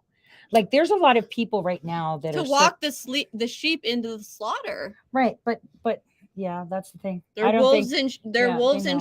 in sheepdogs clothing, and they're leading the sheep into the slaughter. I'm just like thinking. And the about it. people Oh, that were God. led to Guys, go I'm do like- this stuff by people like Akbar. Look at me doing my hair on camera. Many of those people got raided. They've been thrown in jail. It's crazy. Well, the thing is that how do we get the truth out when people still think that the people that are telling them they are on the team are not really on the team? I don't know. I look, I just recently joined Truth Social, and I was looking It's Ollie and starting Social. to add people. It's Ollie Social. Oh, right. That's what Tori was saying. And so I actually went, and I haven't even seen Ollie in existence on social media for like the longest time. But I saw his social media, and I'm just like, him and his followers, like he'll post some trash post on Tori, and then literally below, he's got all these people believing misinformation. Well, Like, Bergie he even said the literally- same shit though. He literally has his own following believing that Tori and I went and attacked him first. Like there's all this stuff. And it's like, I didn't even know who the hell you were until I you started told you. attacking me after I was arrested. Okay. He started attacking me and my whistleblowers, Tori, after I was arrested because he was sent on a mission to do it By Roger from Stone. Roger Stone. Okay. And That's what happened. And Roger Stone is also on the board of TAP. But he's like, I don't know who this crazy lady is who just attacked me. She started all and the followers just they lap it up, they believe it, they just it's just I don't understand it. Yeah, I know. The guy's let me tell you something. He's a maniacal egomaniac that tells everyone he thinks he's like almost like practically the Messiah, and he's just out of his brain. He made up lies about me and my children. He attacked Tori and her children. I mean, he's a sick individual. Okay? Remember how he laughed at me because I couldn't afford to pay for a divorce attorney? Yeah, that's messed up. That was so fucked up.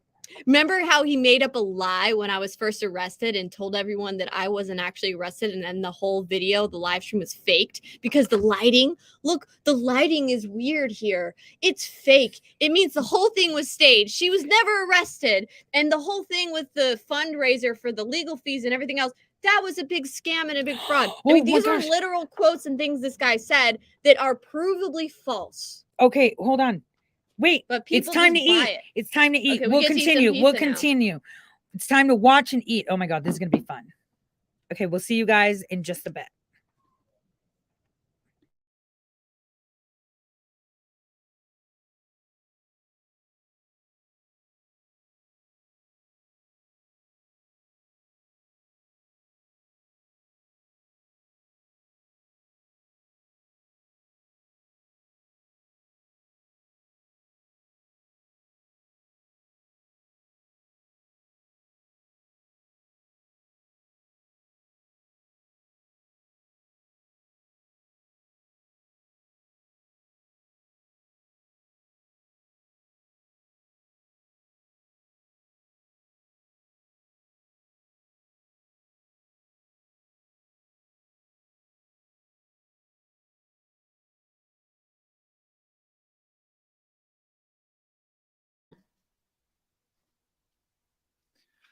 The Proud Boys and the Oath Keepers are two key groups that responded immediately to President Trump's call.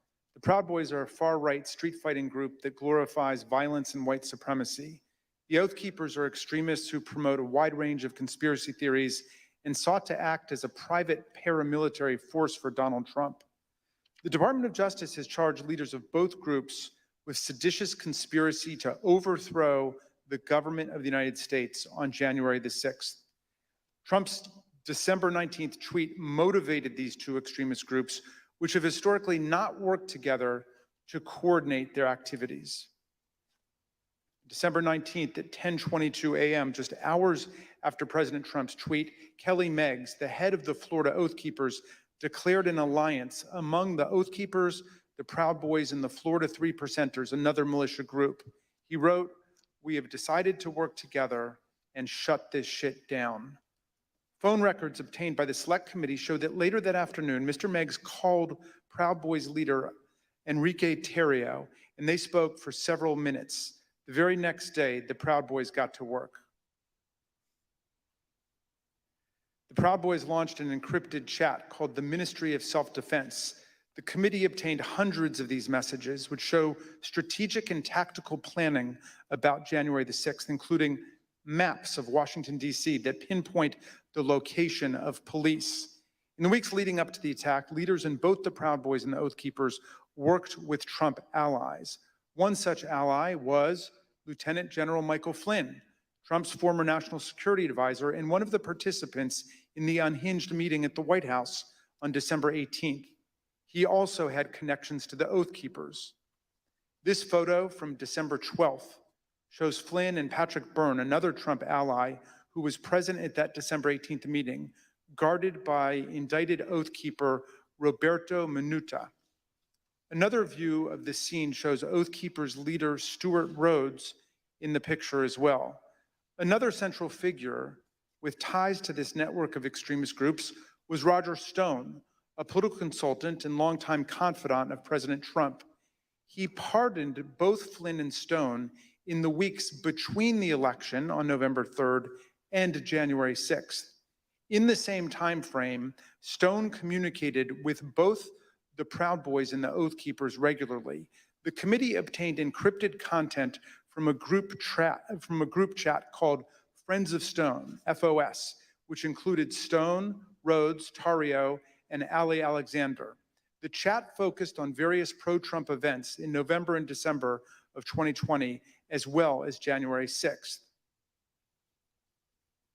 As you can see here, Stuart Rhodes himself urged the Friends of Stone to have people go to their state capitals if they cannot make it to Washington for the first Million MAGA March on November 14th. These Friends of Roger Stone had a significant presence at multiple pro-Trump events after the election, including in Washington on December the 12th. On that day, Stuart Rhodes called for Donald Trump to invoke martial law, promising bloodshed if he did not.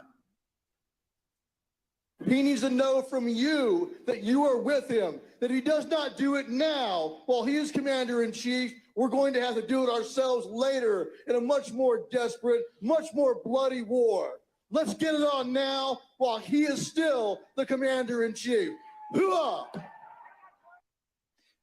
That night, the Proud Boys engaged in violence on the streets of Washington and hurled aggressive insults at the police. You oath breakers! Do your fucking job! Give us 1 hour! 1 hour! Just the previous night, the co-host of InfoWars issued an ominous warning at a rally alongside Roger Stone and Proud Boys leader Enrique Tarrio.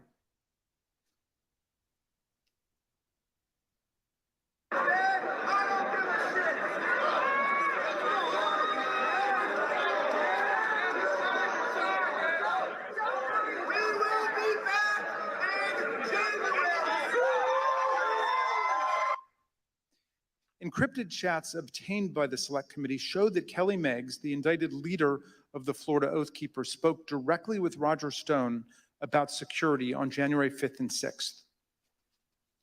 In fact, on January 6th, Stone was guarded by 2 Oath Keepers who have since been criminally indicted for seditious conspiracy.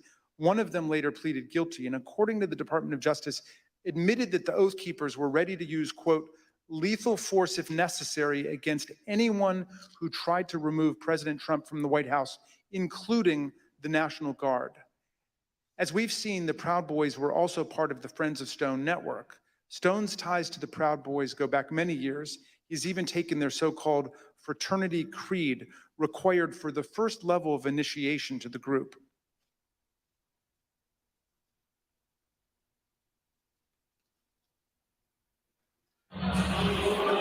Hi, I'm Roger Stone. I'm a Western chauvinist. I refuse to apologize for creating a modern world.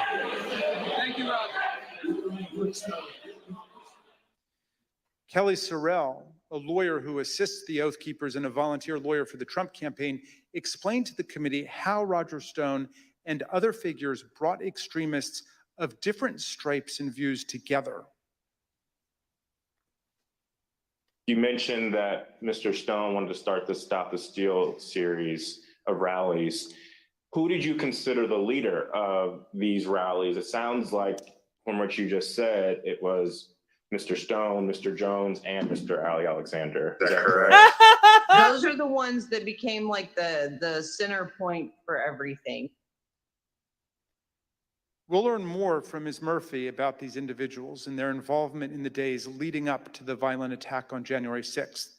We'll also hear how they were allowed to speak at a rally for President Trump the night before January 6th, even though organizers had expressed serious concerns about their violent and extremist rhetoric directly to Mark Meadows.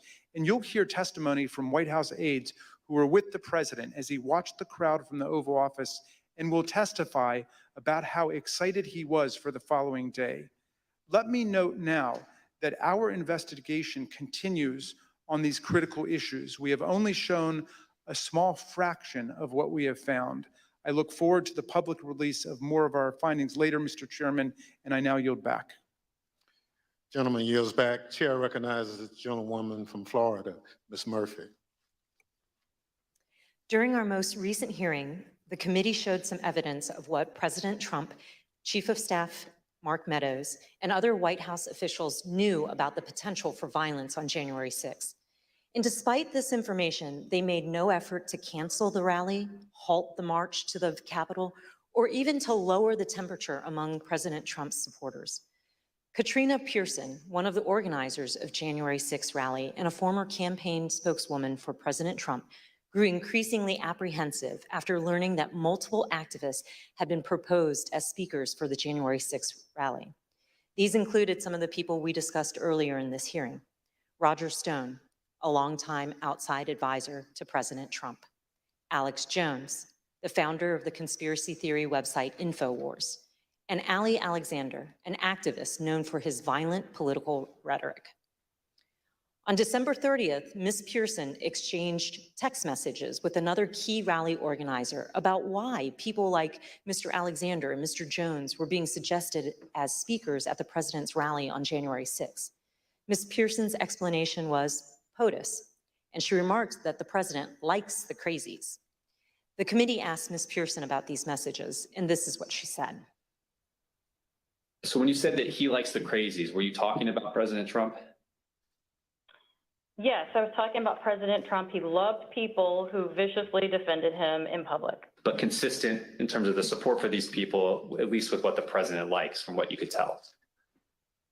Yes, the people that would be very, very vicious in publicly defending him. On January 2nd, Ms. Pearson's concerns about the potential rally speakers had grown serious enough that she reached out to Mr. Meadows directly. She wrote, "Good afternoon. Would you mind giving me a call regarding this January 6th event? Things have gotten crazy and I desperately need some direction, please." According to phone records obtained by the committee, Ms. Pearson received a phone call from Mr. Meadows 8 minutes later. Here's what Ms. Pearson said about that conversation. So what specifically did you tell him, though, about other events? Just that there were a bunch of entities coming in. Some were very suspect, but they're going to be on other stages, some on other days. A very, very brief overview of what was actually happening and why I raised the red flags. And when you told him that people were very suspect, what did you tell him what you meant by that? Or what did you convey to him about what you were, the problems with these folks? I think I even texted him some of my concerns, but I did briefly go over some of the concerns that I had raised to everybody with Alex Jones or Ali Alexander and some of the rhetoric that they were doing. I probably mentioned to him that they had already caused trouble at other capitals or at the previous event, the previous march that they did for protesting. And I just had a concern about it.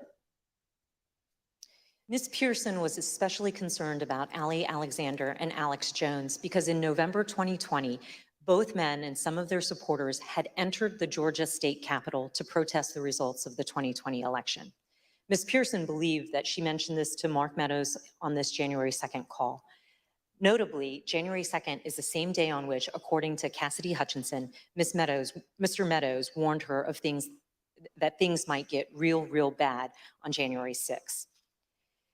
After her January 2nd call with Mr. Meadows, Katrina Pearson sent an email to fellow rally organizers. She wrote, "POTUS expectations are to have something intimate at the Ellipse and call on everyone to march to the Capitol." President's own documents suggest that the president had decided to call on his supporters to go to the Capitol on January 6th, but that he chose not to widely announce it until his speech on the Ellipse that morning. The committee has obtained this draft, undated tweet from the National Archives. It includes a stamp stating, "President has seen." The draft tweet reads, "I will be making a big speech at 10 a.m. on January 6th at the Ellipse, south of the White House. Please arrive early. Massive crowds expected. March to the Capitol after. Stop the steal." Although this tweet was never sent, rally organizers were discussing and preparing for the march to the Capitol in the days leading up to January 6th. This is a January 4th text message from a rally organizer to Mike Lindell, the MyPillow CEO. The organizer says, "This stays between us. We're having a second stage at the Supreme Court again after the Ellipse. POTUS is going to have us march there / the Capitol. It cannot get out about the second stage because people will try and set up another and sabotage it. It can also not get out about the march because I will be in trouble with the National Park Service and all the agencies. But POTUS is going to just call for it, quote, unexpectedly. The end of the message indicates that the president's plan to have his followers march to the Capitol was not being broadly discussed.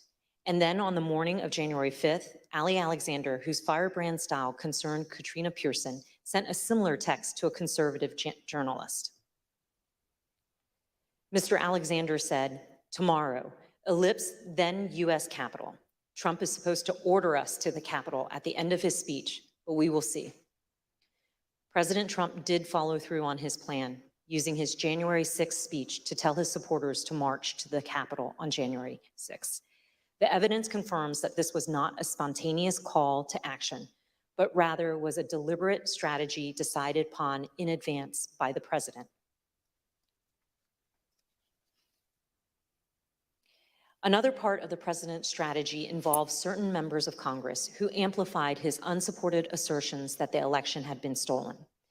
In the weeks after the election, the White House coordinated closely with President Trump's allies in Congress to disseminate his false claims and to encourage members of the public to fight the outcome on January 6th. We know that the president met with various members to discuss January 6th well before the joint session. The president's private schedule for December 21st, 2020 shows a private meeting with Republican members of Congress. We know that Vice President Pence, Chief of Staff Mark Meadows, and Rudy Giuliani also attended that meeting. We obtained an email that was sent from Congressman Mo Brooks of Alabama to Mark Meadows setting up that meeting. The subject line is White House meeting December 21st regarding January 6th. In his email, Congressman Brooks explained that he had not asked anyone to join him in the, quote, January 6th effort, because in his view, quote, only citizens can exert the necessary influence on senators and congressmen to join this fight against massive voter fraud and election theft. At this point, you may also recall testimony given in our earlier hearing by Acting Attorney General Richard Donahue, who said that the president asked the Department of Justice to, quote, just say that the election was corrupt and leave the rest to me and the Republican congressman. According to White House visitor logs obtained by the committee, members of Congress present at the White House on December 21st included Congressman Brian Babin, Andy Biggs, Matt Gaetz, Louis Gohmert, Paul Gosar, Andy Harris, Jody Hice, Jim Jordan, and Scott Perry. Then Congresswoman-elect Marjorie Taylor Greene was also there. We heard testimony in an early hearing that a pardon was ultimately requested by Congressman Mo Brooks and other members of Congress who attended this meeting. We've asked witnesses what happened during the December 21st meeting, and we've learned that part of the discussion centered on the role of the vice president during the counting of the electoral votes. These members of Congress were discussing what would later be known as the Eastman theory, which was being pushed by attorney John Eastman. In one of our earlier hearings, you heard in great detail that President Trump was trying to convince Vice President Pence to do something illegal. His White House counsel confirmed all of that in testimony.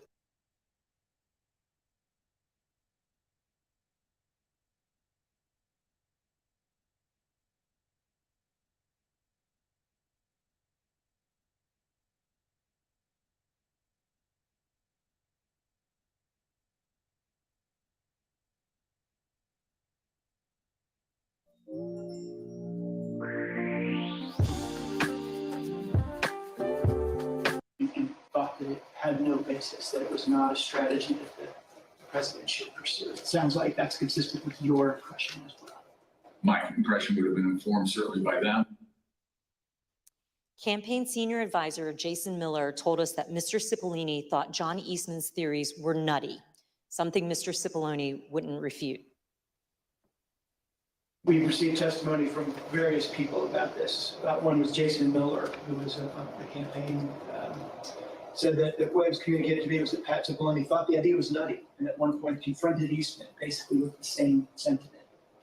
I don't have any reason to contradict what he said. On January 4th, John Eastman went to the White House to meet with the president and vice president. Mr. Cipollini tried to participate in this meeting, but he was apparently turned away. You didn't go to the meeting in the Oval Office where Eastman met with the president and with the vice president. Do you remember why you didn't personally attend? I did walk to that meeting and I did go into the Oval Office with the idea of attending that meeting, and then I ultimately did not attend that meeting. Why not? The reasons for that are privilege.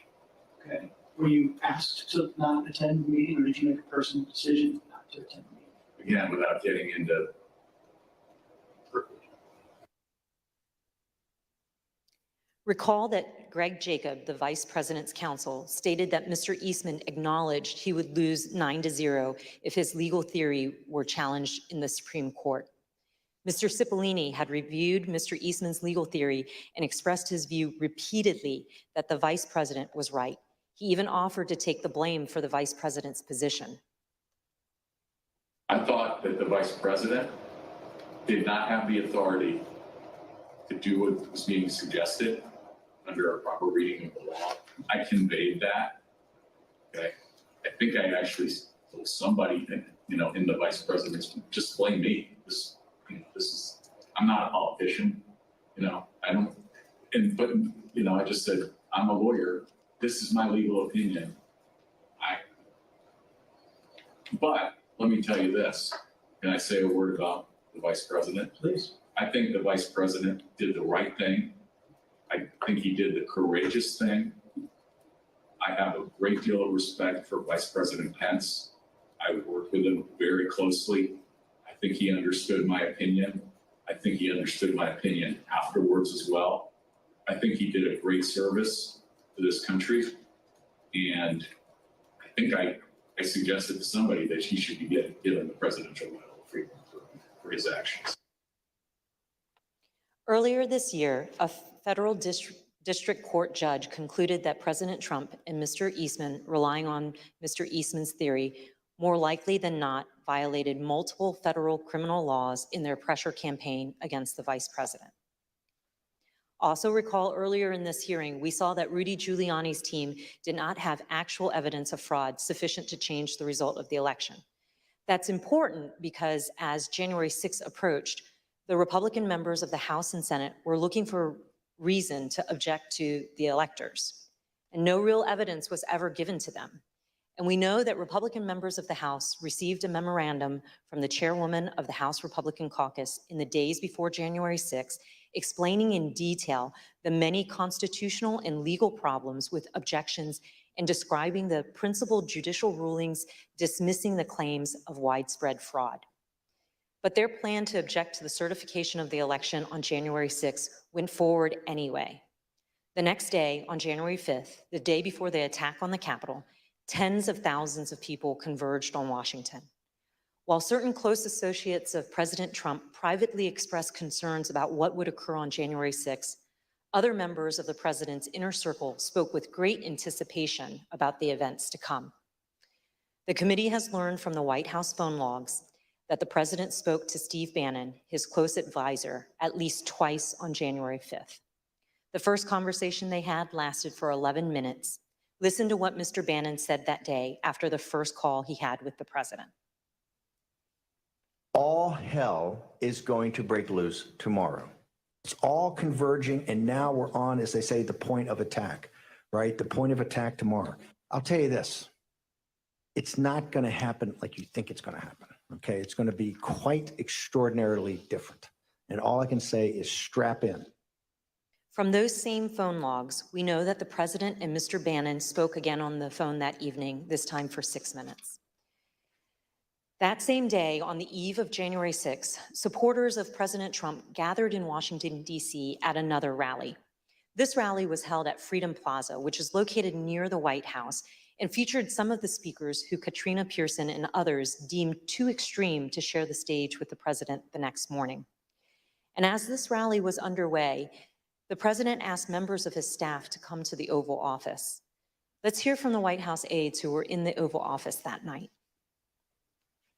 I was in the office, in the Oval Office, and he had asked me to open the door so that he could hear I guess there was a concert or a rap or something going on.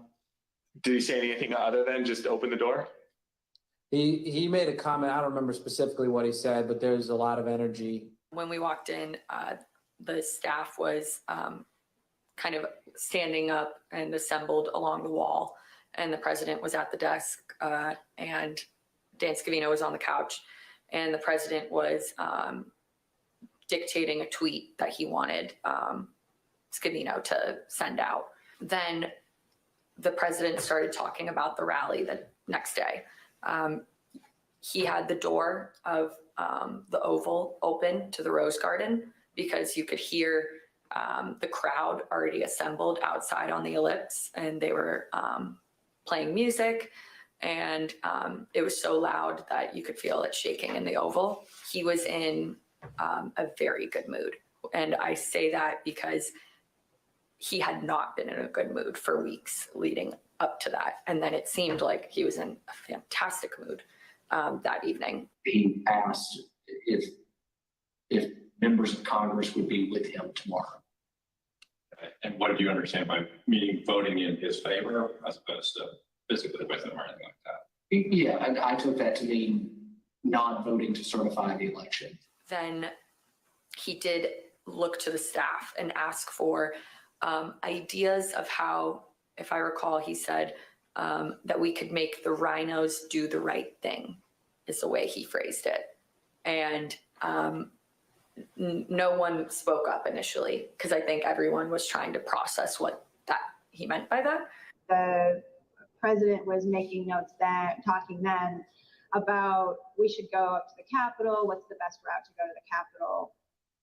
I said he should focus on policy accomplishments. I didn't mention. What was his response?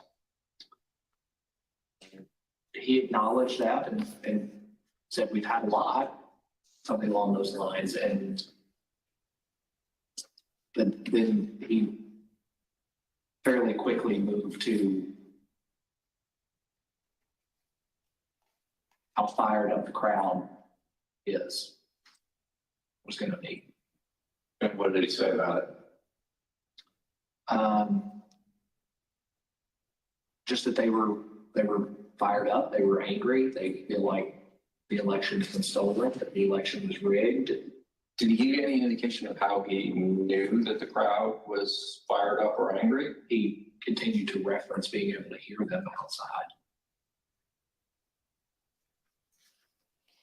Through the open door of the Oval Office, the president could hear the sound of the crowd and the music at the rally at the Freedom Plaza. And these are some of the things that they were saying there at the plaza, just blocks from where the president sat that evening, excited for the next day. This is nothing less than an epic struggle for the future of this country between dark and light, between the godly and the godless, between good and evil. And we will win this fight, or America would step off into 1,000 years of darkness. Tomorrow, trust me, the American people that are standing on the soil that we are standing on tonight, and they're going to be standing on this soil tomorrow, this is soil that we have fought for, and we will fight for in the future. The members of Congress, the members of the House of Representatives, the members of the United States Senate, those of you who are feeling weak tonight, those of you that don't have the moral fiber in your body, get some tonight, because tomorrow we the people are going to be here, and we want you to know that we will not stand for a lie. We will not stand for a lie. I want them to know that 1776 is always an option.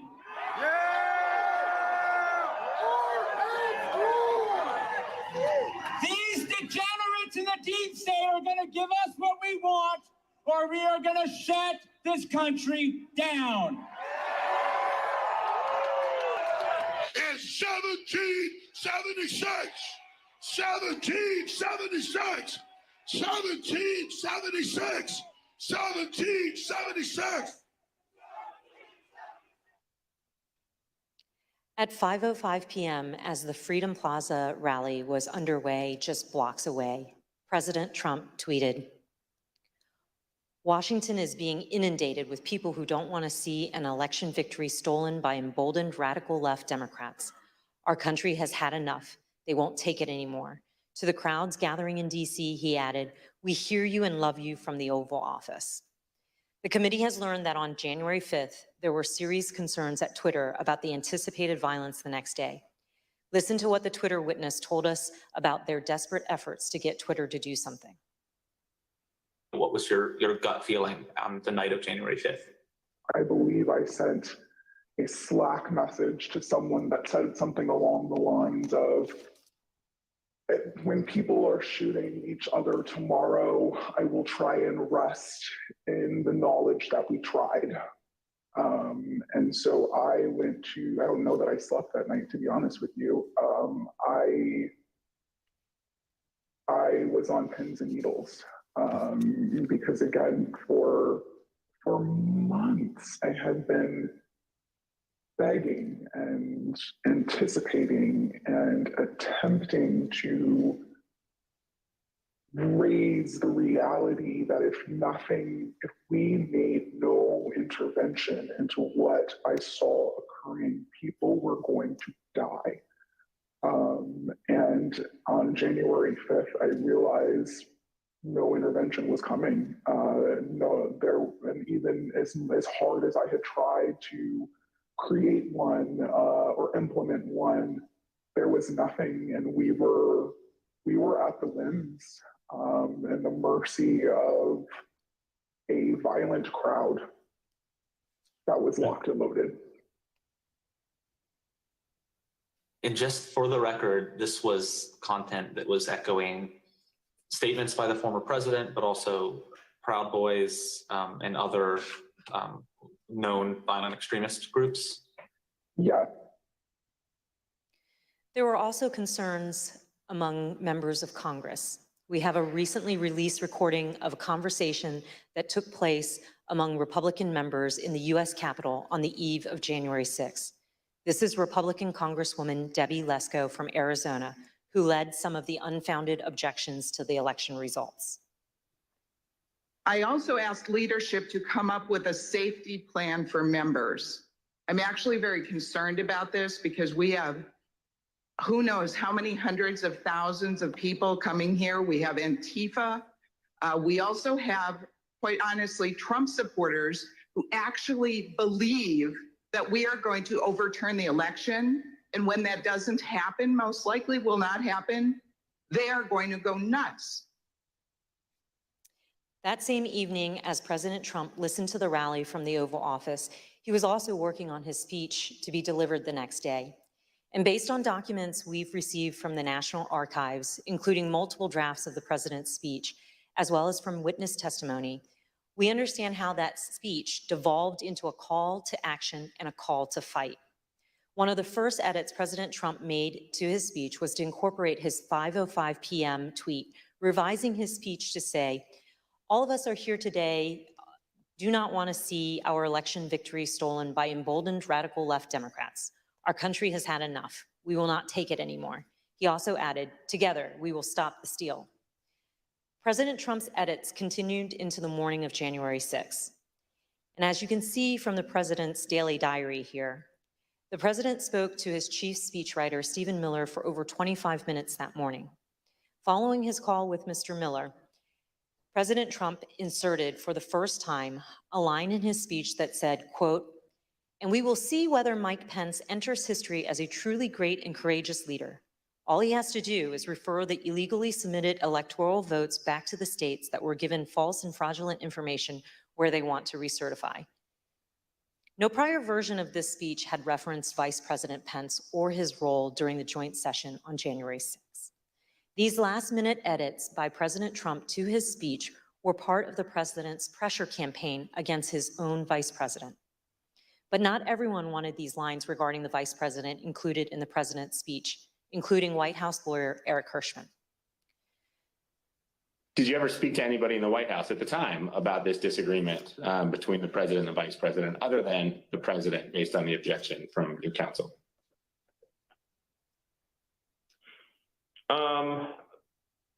Maybe had a brief conversation about it with Eric Hirschman.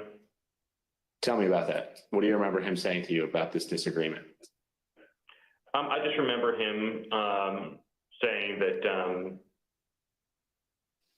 that he had a I don't want to get this wrong. Sort of something to the effect of thinking that it would be counterproductive. I think he thought to discuss the matter publicly. So it came up in the context of editing the president's speech on January the 6th? I just came up with the conversation where Eric knew it was in the speech, and so he had a sidebar with me about it.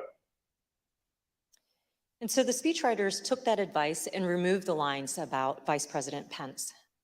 And later that morning at 11:20 a.m., President Trump had a phone call with the vice president. And as the committee detailed in an earlier hearing, that phone call was, by all accounts, tense and heated. During this call, the vice president told the president that he would not attempt to change the outcome of the election. In response, the president called the vice president of the United States a wimp and other derogatory words. As you can see in this email, after Vice President Pence told President Trump that he would not unilaterally deliver him a second term in office, the speechwriters were directed to reinsert the Mike Pence lines. Here's how one of the speechwriters described President Trump's last-minute change to the speech. And as I recall, there was a very tough sentence about the vice president that was added. President Trump wanted to use his speech to attack Vice President Pence in front of a crowd of thousands of angry supporters who had been led to believe the election was stolen. When President Trump arrived at the Ellipse to deliver his speech, he was still worked up from his call with Vice President Pence. And although Ivanka Trump would not say so, her chief of staff gave the committee some insight into the president's frustration.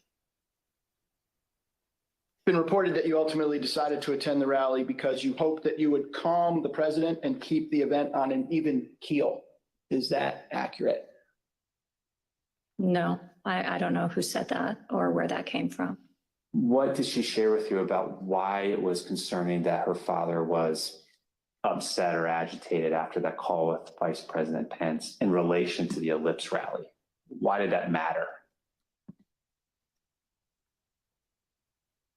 Why did he have to be calmed down, I should say? Well, she shared that he had called the vice president a not an expletive word. I think that bothered her, and I think she could tell based on the conversations and what was going on in the office that he was angry and upset, and people were providing misinformation. And she felt like she might be able to help calm this situation down, at least before he went on to stage. The president did go on stage, and then he gave the speech that he wanted to give. It included the formal changes he had requested the night before and in that morning, but also many important last-minute ad-lib changes. A single scripted reference in the speech to Mike Pence became 8. A single scripted reference to rally-goers marching to the Capitol became 4, with President Trump ad-libbing that he would be joining the protesters at the Capitol. Added throughout his speech were references to fighting and the need for people to have courage and to be strong. The word peacefully was in the staff-written script and used only once. Here are some of these ad-lib changes that the president made to his speech.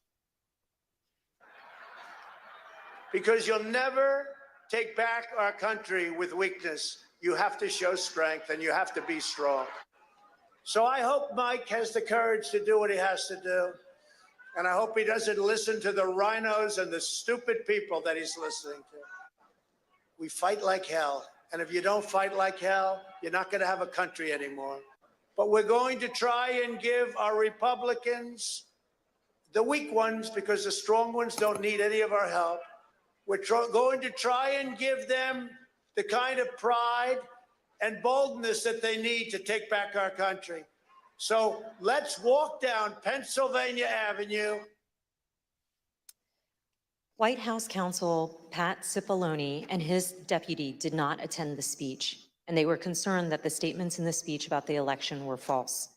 In fact, the message that President Trump delivered that day was built on a foundation of lies.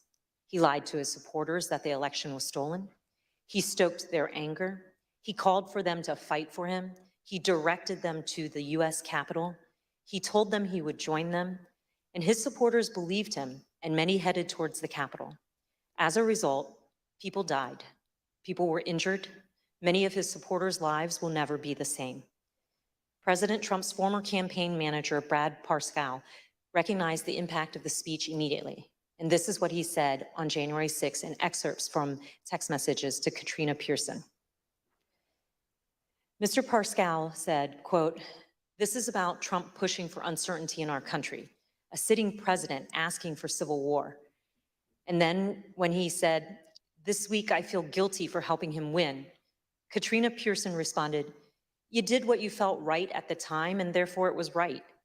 Mr. Parscale added, "Yeah, but a woman is dead. And yeah, if I was Trump and I knew my rhetoric killed someone." When Ms. Pearson replied, "It wasn't the rhetoric," Mr. Parscale said, "Katrina, yes, it was." Thank you, Mr. Chairman. I yield back. Gentlelady yields back. We're joined today by Mr. Jason Van Tavenhove and Mr. Stephen Ayers. Mr. Tavenhove is an artist and journalist. He's a former spokesman of the Oath Keepers and a former close associate of Elmer Stewart Rhodes, the founder and president of the Oath Keepers, who has been charged with seditious conspiracy in relation to the Capitol attack.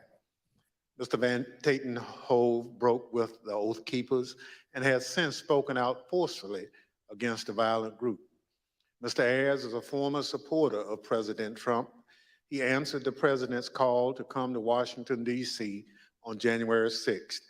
He marched to the Capitol on the president's orders. He pleaded guilty last month to disorderly and disruptive conduct at the Capitol. Mr. Ayers, who no longer supports President Trump, came forward voluntarily to share his story as a warning. I will now swear in our witnesses. The witnesses will please stand and raise their right hand. Do you swear or affirm under penalty of perjury that the testimony you're about to give is the truth, the whole truth, and nothing but the truth, so help you God? Thank you. You may be seated. Let the record reflect that the witnesses answered the... He's a Fed, he's a Fed. I recognize myself for questions. Today, we've discussed how President Trump summoned an angry mob of supporters to Washington, D.C., many of whom came prepared to do battle against police and politicians alike. We're fortunate enough to be joined by two witnesses who can help us understand who was in the mob that day. Both hardcore violent extremists like the Oath Keepers and Proud Boys and average Trump supporters swept up in the fervor of the day. Mr. Van Tavenhove, can you help us understand who the Oath Keepers are? I can, thank you. My time with the Oath Keepers began back at Bundy Ranch with that first standoff when I went to cover them as an independent journalist. I then subsequently covered two more standoffs, the Sugar Pine Mine standoff and the White Hope Mine standoff. It was at that time that I was offered a job as national media director and an associate editor for the webpage. So I spent a few years with the Oath Keepers, and I can tell you that they may not like to call themselves a militia, but they are. They're a violent militia, and they are largely Stewart Rhodes. Who I had dinner with. Rather than try to use words, I think the best illustration for what the Oath Keepers are happened January 6th, when we saw that stacked military formation going up the stairs of our Capitol. I saw radicalization that started with my beginning of my time with them and continued over a period of time as the member base and who it was that Stewart Rhodes was courting drifted further and further right into the alt-right world, into white nationalists, and even straight up racists. And it came to a point where I could no longer continue to work for them. But the Oath Keepers are a dangerous militia that is in large part fed by the ego and drive of Stewart Rhodes, who at times seemed to see himself as this paramilitary leader. I think that drove a lot of it. So in my opinion, the Oath Keepers are a very dangerous organization. Well, thank you very much. You've talked a little bit about that danger. So what is the Oath Keepers' vision for America, and why should Americans be concerned about it? I think we saw a glimpse of what the vision of the Oath Keepers is on January 6th. It doesn't necessarily include the rule of law. It doesn't necessarily include, it includes violence. It includes trying to get their way through lies, through deceit, through intimidation, and through the perpetration of violence. The swaying of people who may not know better through lies and rhetoric and propaganda that can get swept up in these moments. And I'll admit I was swept up at one point as well too. But I don't know if that answers the question. Well, it does. And you talk about being swept up. So at what point did you break with the Oath Keepers? There came a point, there were many red flags, and I probably should have broke with them much earlier than I did. But the straw that broke the camel's back really came when I walked into a grocery store. We were living up in the very remote town of Eureka, Montana, and there was a group of core members of the group of the Oath Keepers and some associates, and they were having a conversation at that public area where they were talking about how the Holocaust was not real. And that was, for me, something I just could not abide. And, you know, we were not wealthy people at all. We were barely surviving, and it didn't matter. I went home to my wife, my kids, and I told them that I've got to walk away at this point. I don't know how we're going to survive or where we're going to go, what we're going to do, but I just can no longer continue, and put in my resignation. Thank you very much. Mr. Ayers, Oh my God. there were many people in the crowd that day, January 6th, including you, who were not part of an extremist group. I'd like to start by having you tell the American people a little bit about yourself. Can you tell us about your life before January 6th? Yeah, basically nothing but a family man and a working man. Worked at the company, a cabinet company up in Northeast Ohio for going on 20 years. You know, family's my life. I was a supervisor there, so that took up a lot of my a lot of my free time. Other than that, with my family, camping, playing basketball, playing games with my son. Just what any ordinary American citizen, family man would do. Yep, exactly. So this committee has reviewed thousands of hours of surveillance footage from January 6th. There goes it. During this review, we identified you entering the Capitol as we see in this video. Mr. Ayers, why did you decide to come to Washington on January 6th? For me personally, I was, you know, pretty hardcore into the social media, Facebook, Twitter, Instagram. I followed, you know, President Trump, you know, on all of the websites, you know. He basically put out, you know, come to Stop the Steal rally, you know, and I felt like I needed to be down here.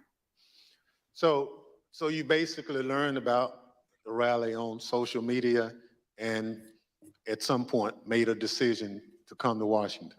Yep, yep. I had some friends I found out were coming down, and I just hopped on with them right at the tail end when I found out, and came down here with them.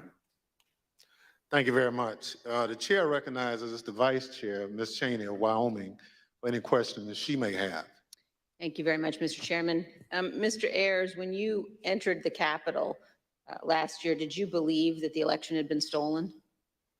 At that time, yeah, you know, everything that I was seeing online, I definitely believed that that's exactly what that was the case. And when you heard from President Trump that the election was stolen, how did that make you feel? Oh, I was very upset, as were most of his supporters. You know, that's basically what got me to come down here.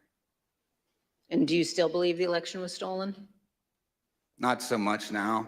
I got away from all the social media when January 6th happened, basically deleted it all.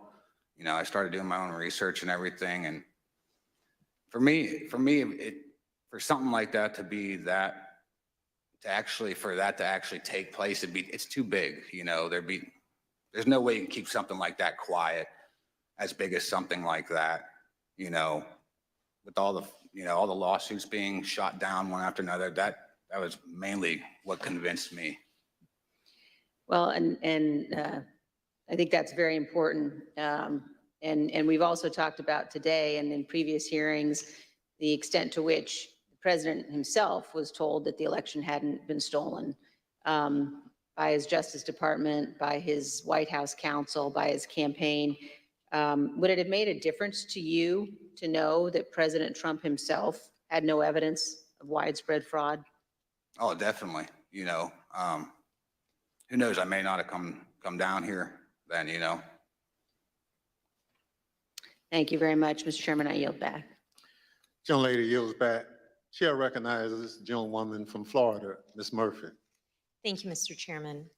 You know, earlier today, we showed how Donald Trump's December 19th tweet summoned both extremist groups as well as rank and file supporters of President Trump to come to Washington, D.C., average Americans. He told them to, quote, be there, we'll be wild, and they came. We showed how how President Trump repeatedly told them, fight, fight, fight, and they marched to the Capitol. Mr. Ayers, you were in that crowd at the rally and then the crowd that marched to the Capitol. When you arrived on the ellipse that morning, were you planning on going to the Capitol? No, we didn't actually plan to go down there. You know, we went basically to see the Stop the Steal rally, and that was it. So why'd you decide to march to the Capitol? Well, basically, you know, the president, you know, got everybody riled up, told everybody to head on down. So we basically were just following what he said. After the president's speech, as you're marching down to the Capitol, how did you feel? I was, you know, I'm angry, you know, after everything that was basically said in the speech. You know, a lot of the stuff he said, he already put out in tweets. I've already seen it and heard it before. So, I mean, I was already worked up, and so were most of the people there. So as you started marching, did you think there was still a chance the election would be overturned? Yeah, at that time I did, you know, because everybody was kind of like in the hope that, you know, Vice President Pence was not going to certify the election. You know, also the whole time on our way down there, I kept hearing about this big reveal I remember us talking about, and we kind of thought maybe that was it. So that hope was there. Did you think that the president would be marching with you? Yeah, I think everybody thought he was going to be coming down. You know, he said in his speech, you know, kind of like he's going to be there with us. So, I mean, I think I believed it. I understand. We know that you illegally entered the Capitol that afternoon and then left the Capitol area later on. What made you decide to leave? Basically, when President Trump put his tweet out, we literally left right after that come out. You know, to me, if he would have done that earlier in the day, 1:30, you know, we wouldn't be in this, maybe we wouldn't be in this bad of a situation or something. Thank you. Mr. Chairman, I yield back. Chair recognizes the gentleman from Maryland, Mr. Raskin. Thank you, Mr. Chairman. Mr. Van Tatenhoff, in the run-up to January 6th, Stuart Rhodes publicly implored President Trump to invoke the Insurrection Act, the 1807 law that allows the president to call up militias to put down a rebellion against the United States. And I want to get your thoughts about this in the context of your prior relationship with Stuart Rhodes. I understand that you had conversations with Rhodes about the Insurrection Act. Why was he so fixated on that? And what did he think it would enable the Oath Keepers to do? Well, I think it gave him a sense of legitimacy, that it was a path forward to move forward with his goals and agendas. I think we need to quit mincing words and just talk about truths. And what it was going to be was an armed revolution. I mean, people died that day. Law enforcement officers died this day. There was a gallows set up in front of the Capitol. This could have been the spark that started a new civil war, and no one would have won there. That would have been good for no one.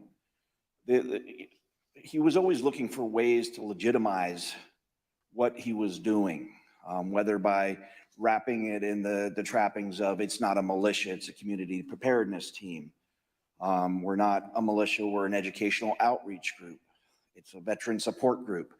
But again, we've got to stop with this dishonesty and the mincing of words and just call things for what they are. You know, he's a militia leader.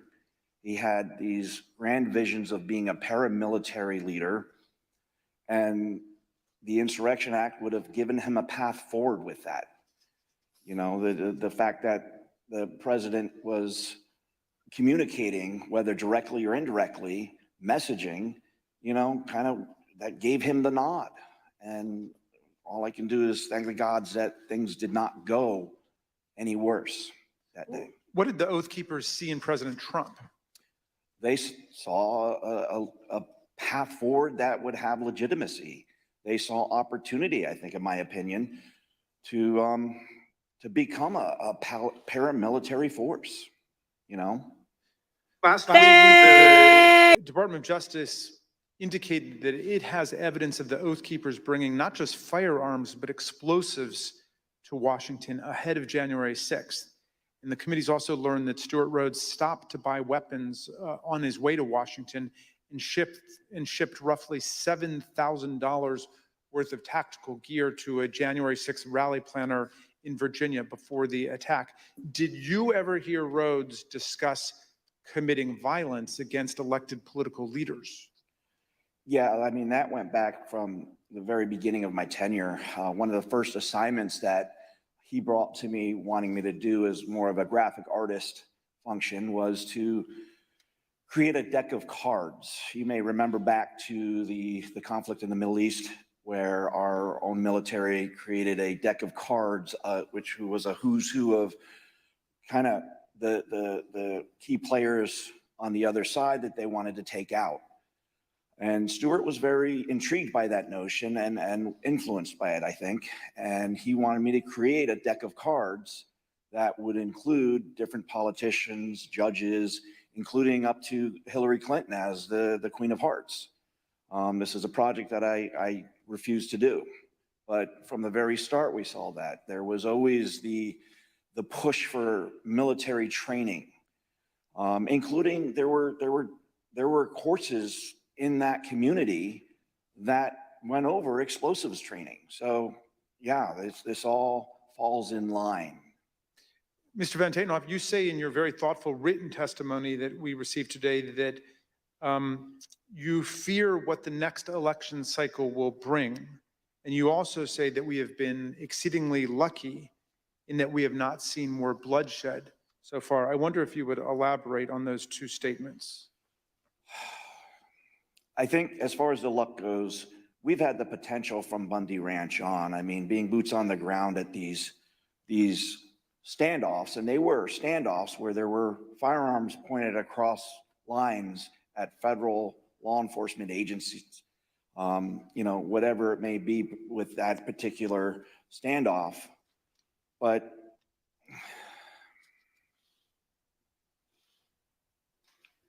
I think we've gotten exceedingly lucky that more bloodshed did not happen because the potential has been there from the start.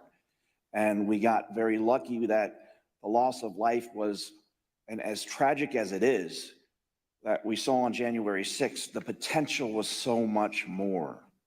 Again, all we have to look at is the iconic images of that day with the gallows set up for Mike Pence, for the Vice President of the United States.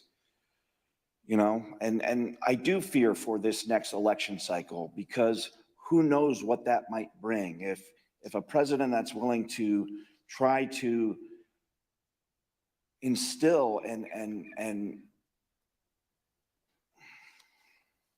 encourage to whip up a civil war amongst his followers using lies and deceit and snake oil, and regardless of the human impact, what else is he going to do if he gets elected again? All bets are off at that point. And that's a scary notion. I have 3 daughters. I have a granddaughter. And I fear for the world that they will inherit if we do not start holding these people to account. Thank you for your testimony, Mr. Van Tatenhoff.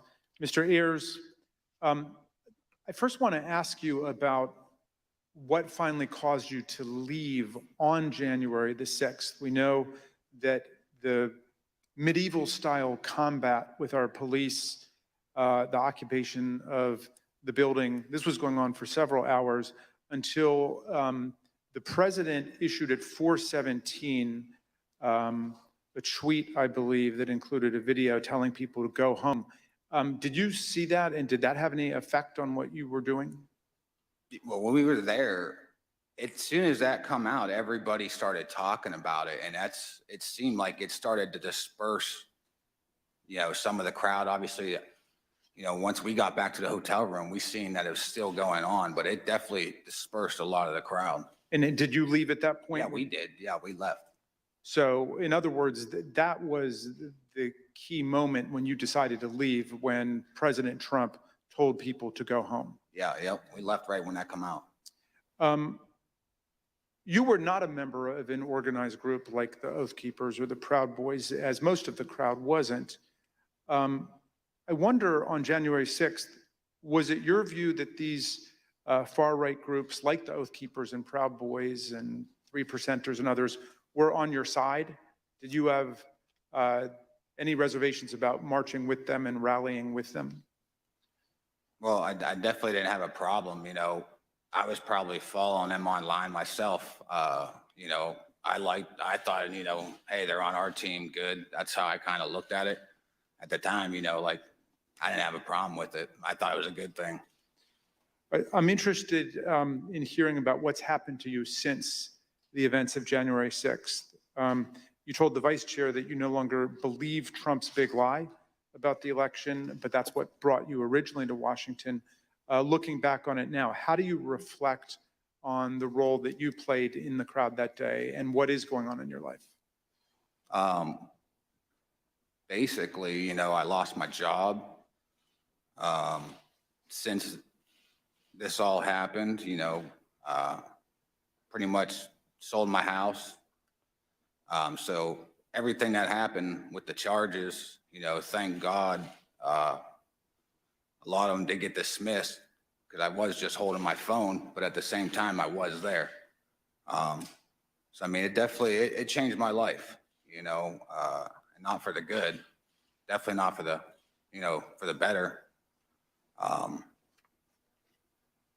Yeah, I mean, Well, all I could say. President Trump is still promoting the big lie about the election. How does that make you feel? It makes me mad because I was hanging on every word he was saying. Everything he was putting out, I was following it. I mean, if I was doing it, hundreds of thousands or millions of other people are doing it, or maybe even still doing it. It's like he just said about that. You know, you got people still following and doing that. Who knows what the next election could come out? You know, could end up being down the same path we are right now. I mean, just don't know.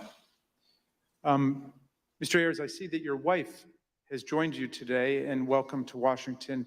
We know this has been very difficult on you both and your family. What lessons finally do you want the American people to learn from the way you and your family have suffered as a result of these events? Biggest thing is I consider myself a family man and I love my country. I don't think any one man is bigger than either one of those. I think that's what needs to be taken. You know, people dive into the politics, and for me, I felt like I had, you know, like horse blinders on. I was locked in the whole time. Biggest thing for me is take the blinders off, make sure you step back and see what's going on before it's too late. Well, I want to thank you for your testimony and for appearing, both of you, today. And Mr. Chairman, I yield back to you. Gentleman yields back. I want to thank our witnesses for joining us today. The members of the Select Committee may have additional questions for today's witnesses, and we ask that you respond expeditiously in writing to those questions. Without objections, members will be permitted 10 business days to submit statements for the record, including opening remarks and additional questions for the witnesses. Without objection, the chair recognizes the gentleman from Maryland, Mr. Raskin, for a closing statement. Thank you, Mr. Chairman. When Donald Trump sent out his tweet, he became the first president ever to call for a crowd to descend on the capital city to block the constitutional transfer of power. He set off an explosive chain reaction among his followers, but no one mobilized more quickly than the dangerous extremists that we've looked at today. Seizing upon his invitation to fight, they assembled their followers for an insurrectionary showdown against Congress and the vice president. On January 6th, Trump knew the crowd was angry. He knew the crowd was armed. He sent them to the Capitol anyway. You might imagine that our founders would have been shocked to learn that an American president would one day come to embrace and excuse political violence against our own institutions, or knowingly send an armed mob to attack the Capitol to usurp the will of the people. But you know, Mr. Chairman, the founders were pretty wise about certain things, and at the start of the Republic, they actually warned everyone about Donald Trump. Not by name, of course, but in the course of advising about the certain prospect that ambitious politicians would try to mobilize violent mobs to tear down our own institutions in service of their insatiable ambitions. In the very first Federalist paper, Alexander Hamilton observed that history teaches that opportunistic politicians who desire to rule at all costs will begin first as demagogues, pandering to the angry and malignant passions of the crowd, but then end up as tyrants, trampling the freedoms and the rights of the people. A violent insurrection to overturn an election is not an abstract thing, as we've heard. Hundreds of people were bloodied, injured, and wounded in the process, including more than 150 police officers, some of them sitting in this room today.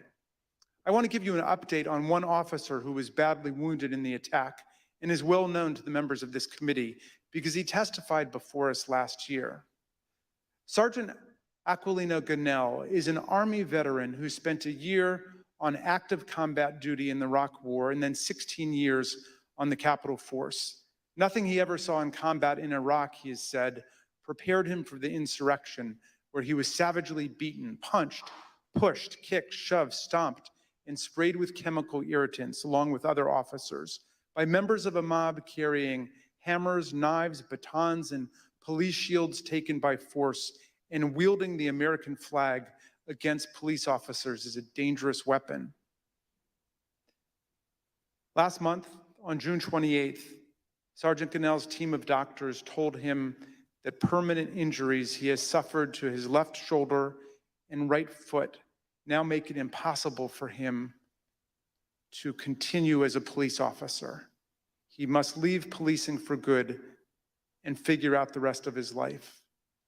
Sergeant Gonell, we wish you and your family all the best. We are here for you.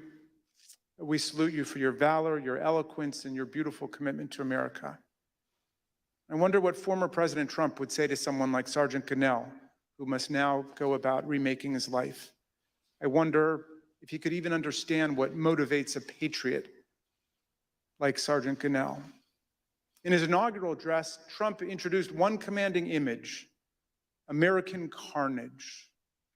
Although that turn of phrase explained little about our country before he took office, it turned out to be an excellent prophecy of what his rage would come to visit on our people. Mr. Ayers just described how the trust he placed in President Trump as a camp follower derailed his life and nearly wrecked his reputation and his family.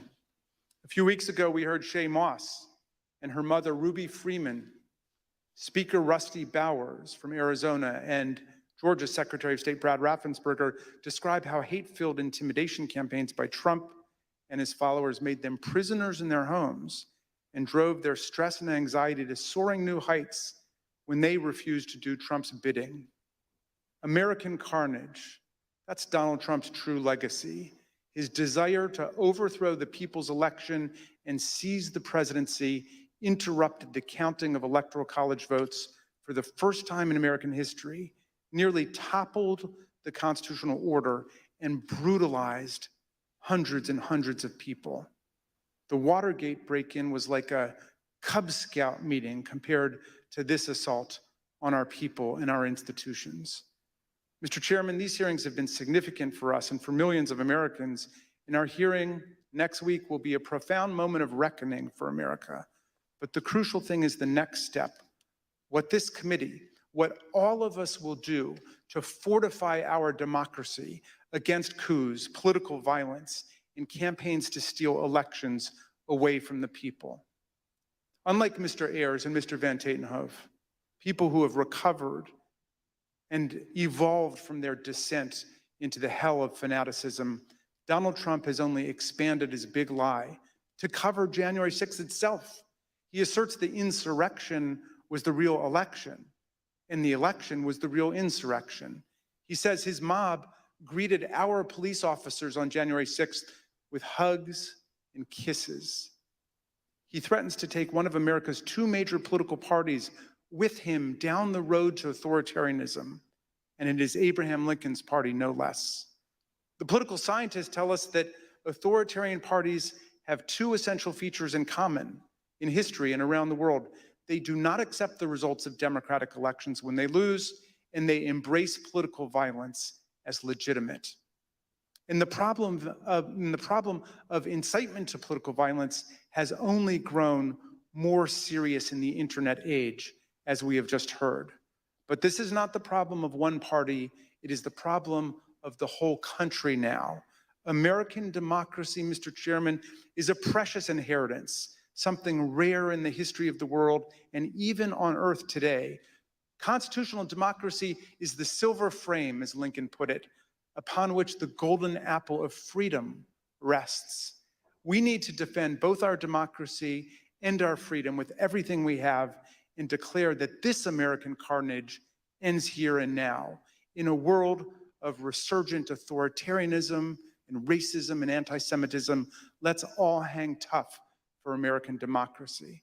Thank you, Mr. Chairman. I yield back. Gentleman yields back.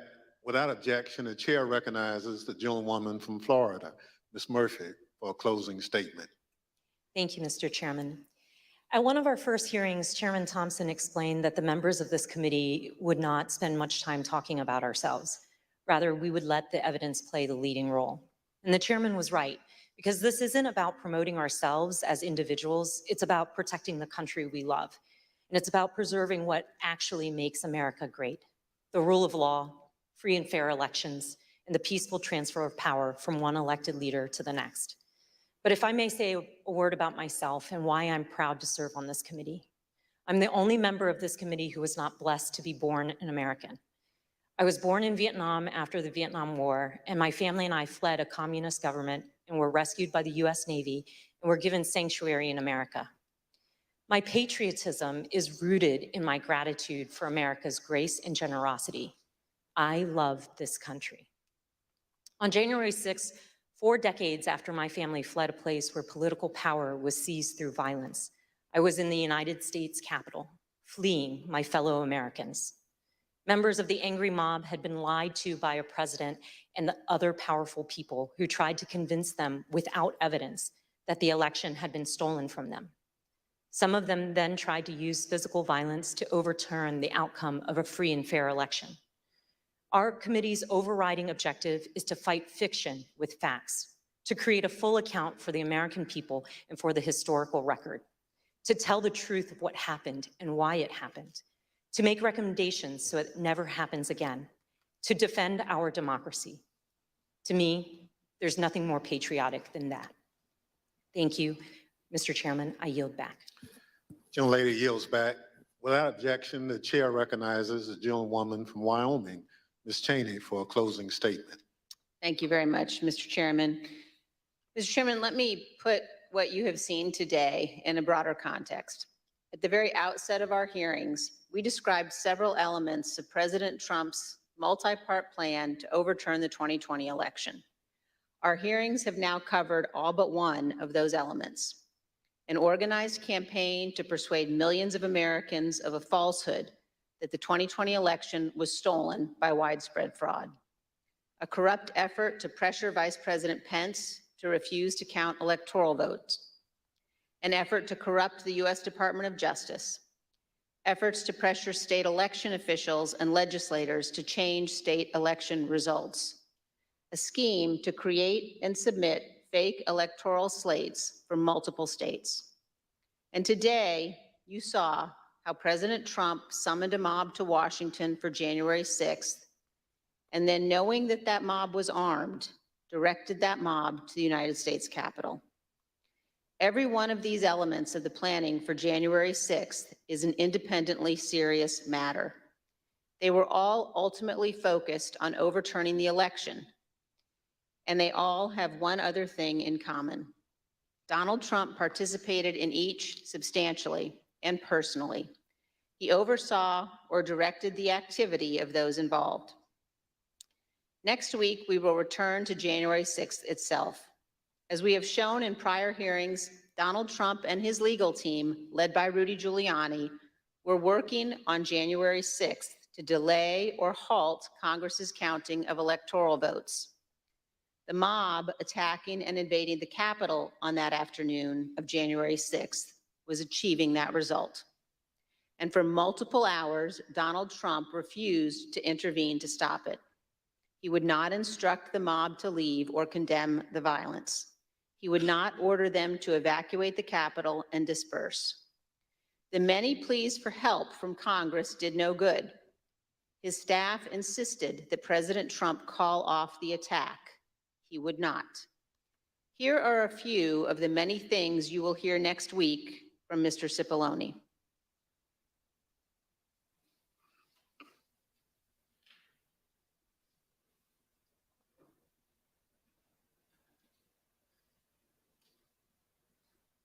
Is that right? I was, and others were. Okay. Was it necessary for you to continue to push for a statement directing people to leave all the way through that period of time until it was ultimately issued after? I felt it was my obligation to continue to push for that, and others felt it was their obligation as well. Would it have been possible at any moment for the president to walk down to the podium in the briefing room and talk to the nation at any time between when you first gave him that advice at 2 o'clock and 4:17 when the video statement went out? Would that have been possible? Would it have been possible? Yes. Yes, it would have been possible. And you will hear that Donald Trump never picked up the phone that day to order his administration to help. This is not ambiguous. He did not call the military. His Secretary of Defense received no order. He did not call his Attorney General. He did not talk to the Department of Homeland Security. Mike Pence did all of those things. Donald Trump did not. We will walk through the events of January 6th next week, minute by minute. And one more item. After our last hearing, President Trump tried to call a witness in our investigation, a witness you have not yet seen in these hearings. That person declined to answer or respond to President Trump's call and instead alerted their lawyer to the call. Their lawyer alerted us, and this committee has supplied that information to the Department of Justice. Let me say one more time, we will take any effort to influence witness testimony very seriously. Thank you, Mr. Chairman. I yield back. Thank you. Gentlelady yields back. In my opening, I mentioned how we look to our leaders to serve as a fail-safe if people in this country refuse to accept the results of an election. That's part of the way those in positions of public trust uphold their oath, how they show fidelity to the Constitution. In the run-up to January 6th, Donald Trump had an obligation to tell his supporters to accept the results of the election.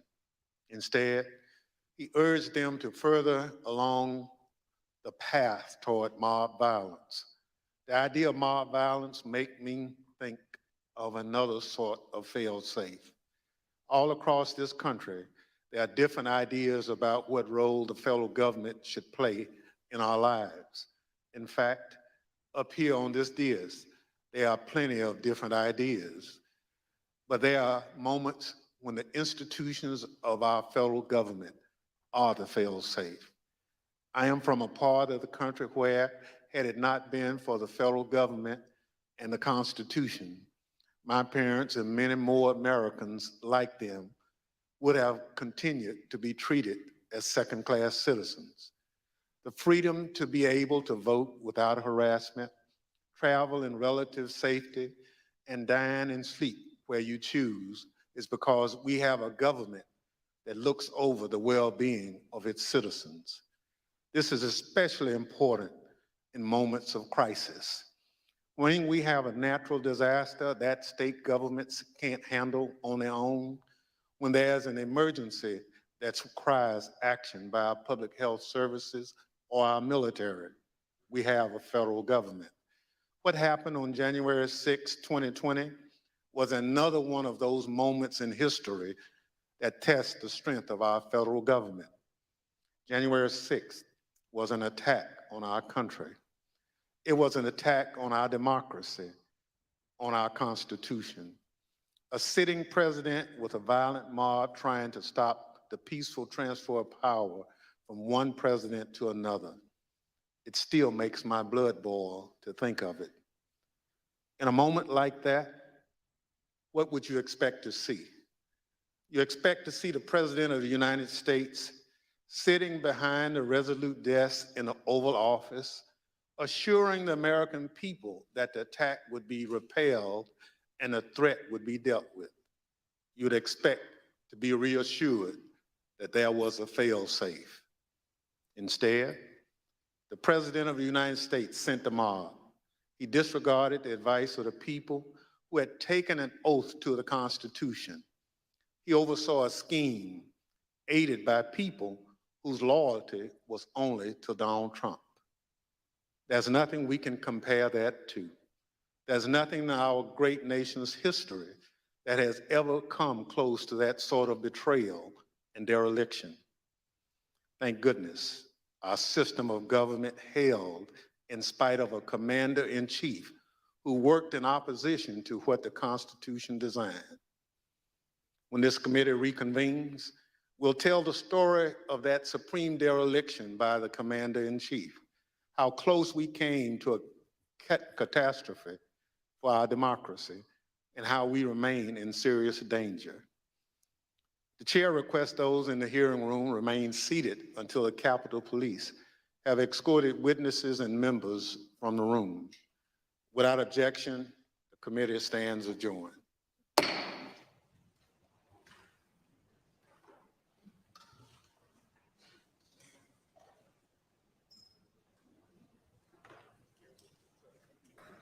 Do we have a second for that objection? Can we object? I object. Wait. Let me do a recap of what we heard. No, yeah, that. That's one. But what is it that we heard? Because Did you say a kneecap? a recap. I heard exactly this, so I just want to play it for a second so everybody can hear it too. Hold on. It's really ideal. Hold on, where is it? Let me add this here. There we go. This is what I heard. Can I undo this quickly? See, this is what happens when you mute things. God, I Tori, can't. it's so Slow, I know. I hate this thing.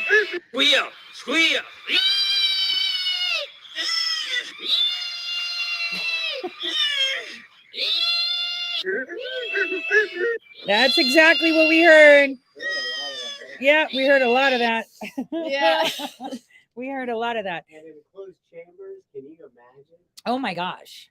So, you know what's funny is that most of the people that were mentioned, aside from Akbar, Right. I've had dinner with. You've had dinner with Akbar, haven't you? I Ate him for know. lunch one day on his own. No, I've watched enough of his blackmail porn. I can't. Because then I just know no, I can't. So where do we start? Where do we unpack with this? I mean, you know, they painted a picture of proximity, kind of like I said they would, right?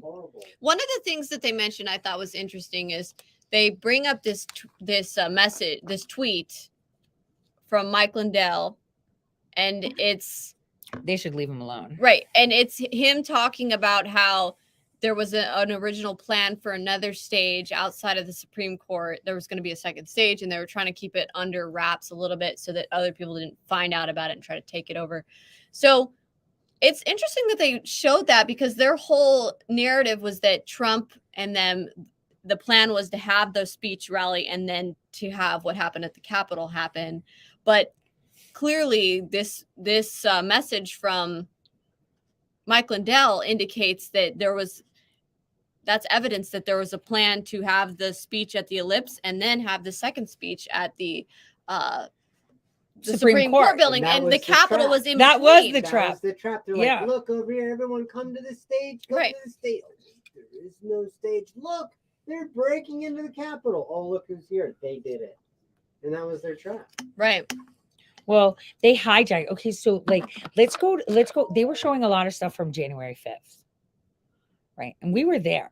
Right. I was busy just watching everything. The only time I took a break was when some of the singers came on and I had some fun. That was, you know, when we hung out with Simona and George Papadee for a second. Right. And that's it. George Yeah. Papadopoulos. And then I sat down. Yeah. And the only other others. time that I really had a break was when I went to talk to a couple people, like editors of some papers. And you know, the guy that interviewed me at Epoch Times, you know, he passed away, right? Interesting. He died a month after he took my deposition thing. Wait, that one dude. The guy with the Chinese lady at the Epoch Times. For real? I found out from the Epoch Times, one of the people that write for Epoch Times, I was at an event with Phoebe and he speaks Chinese. So Phoebe and him started yapping. Phoebe loves to speak Chinese. So she's just having their conversation with him. And I was like, damn, they moved him to New York and he died a week after he moved to New York. What did he die from? Nobody knows. Interesting. Yeah. So that was weird. Well, so at the January say a 5th, lot. at the January 5th speeches, that was interesting because there was like this whole battle over the permit and over the stage. And then what ended up happening was the Trump organization, to my knowledge, allowed for Cindy Chafin to have the stage half at the time, and then basically Dustin Stockton and Jennifer Lawrence and their whole crowd, the Amy Kramer crowd, the Woman for America First crowd, they had the stage for the first half of the day. Wait. They did show Cindy Chafin talking about changing the date, right? So check this out. That was dated like 22nd of December, what they showed. if you remember, she was the one filing everything for the Women for America First. And On then the she had 28th of December, on the 28th, she filed her own organization on the 28th of the days before, calling it the 80% Coalition. And that was for the other stage that never appeared, correct? No, that was no. There was another No, stage that no, was there supposed to was. appear out in front of the Capitol, Right, but it wasn't supposed to be the 80% Coalition didn't exist. What she did was on the 28th, she created her company, and then the permit that she had applied for Amy Kremer and them, she took for her own. She changed the name, and then she took all the donors and stuff. And that's why Mike Lindell had that other stage, because he was working with, Jennifer and Dustin and whatnot and the preachers. And then, so when Cindy Chafin took over, she brought in Akbar, General Flynn, Right. Alex Jones, Roger Stone. Well, it was Roger Stone that led the pack. Right. Because he was the one that pushed for it. And it was Roger Stone that was in her room, the one that we told Rudy Giuliani not to go to, that had the assets. Because we just realized, dude, this is like, guys, you have to understand that this is like a faction camp, right? It's got tons of levels of road blocking and camps. There's people that are completely anti-Trump. There's people that think that Trump will win, so they need to be around him so they become somebody, right? Then there's people that think he's stupid because he didn't use the military. Don't you fucking get it? It's the military that got you into this shit in the first place. They set him up. That's what they did. This insurrection shit, they set up the president. Absolutely. They set him up. And the FBI's hands are all over this as well, because we know with the Sunrise Zoom chats that you had these FBI bureaucrats plotting and staging with the leftist affinity groups. We're literally in these Zoom chats. They're talking about January 6th as a date of their targeted, one of their targeted event dates was January 6th. And they talk about that they were going to do this regardless of the election outcome. They were going to take over the Capitol. My apologies. Siri's spying on us. What the heck? Sorry, could you say that again? I need to See, I record told you that. they're listening to us all the time on these devices, guys. What more are. proof? Okay. They are, because they What have more access proof? to them. Hold on. We have to like swap screens, which will be out of sync, right? Because you can see. Thank you for the rants, you guys. So basically, the military set them up, right? And let's go back to, I'm offended, right? I did post a picture with Katrina Pearson, though, right? And you guys remember that I was clocking her because I thought she was involved in this, right? And she was involved, it turns out, in some way by facilitating, right? Remember in December, I took pictures with the people that I asked questions. Gorka was drunk, so didn't count. I say it, didn't count. But what I noticed was, what she said, she called people crazies. And it's like, is that how she views people that aren't establishment? I think that's how that was insulting. The Bush. I mean, I don't holdovers like do. Alex Jones, right? But to call people crazies, that's a little bit much for me. Right. For me, that's a little bit much. Well, And there's like this attitude amongst some of the conservative Inc. people, which they had a very snobby type snub nose thing where they were, oh, those are those type of conservatives. And those are the crazies. Those are the wild ones.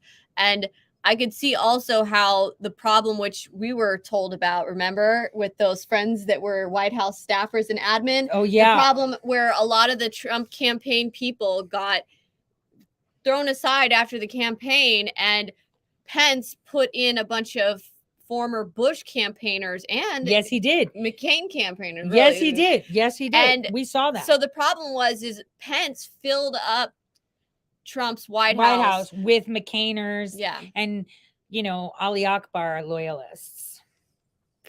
Right. I mean, we even saw some of them. I remember speaking with someone very, very close to our president, and this is fucking stupid. Trump is stupid. He puts babies in the White House. These people can't even wipe their butt.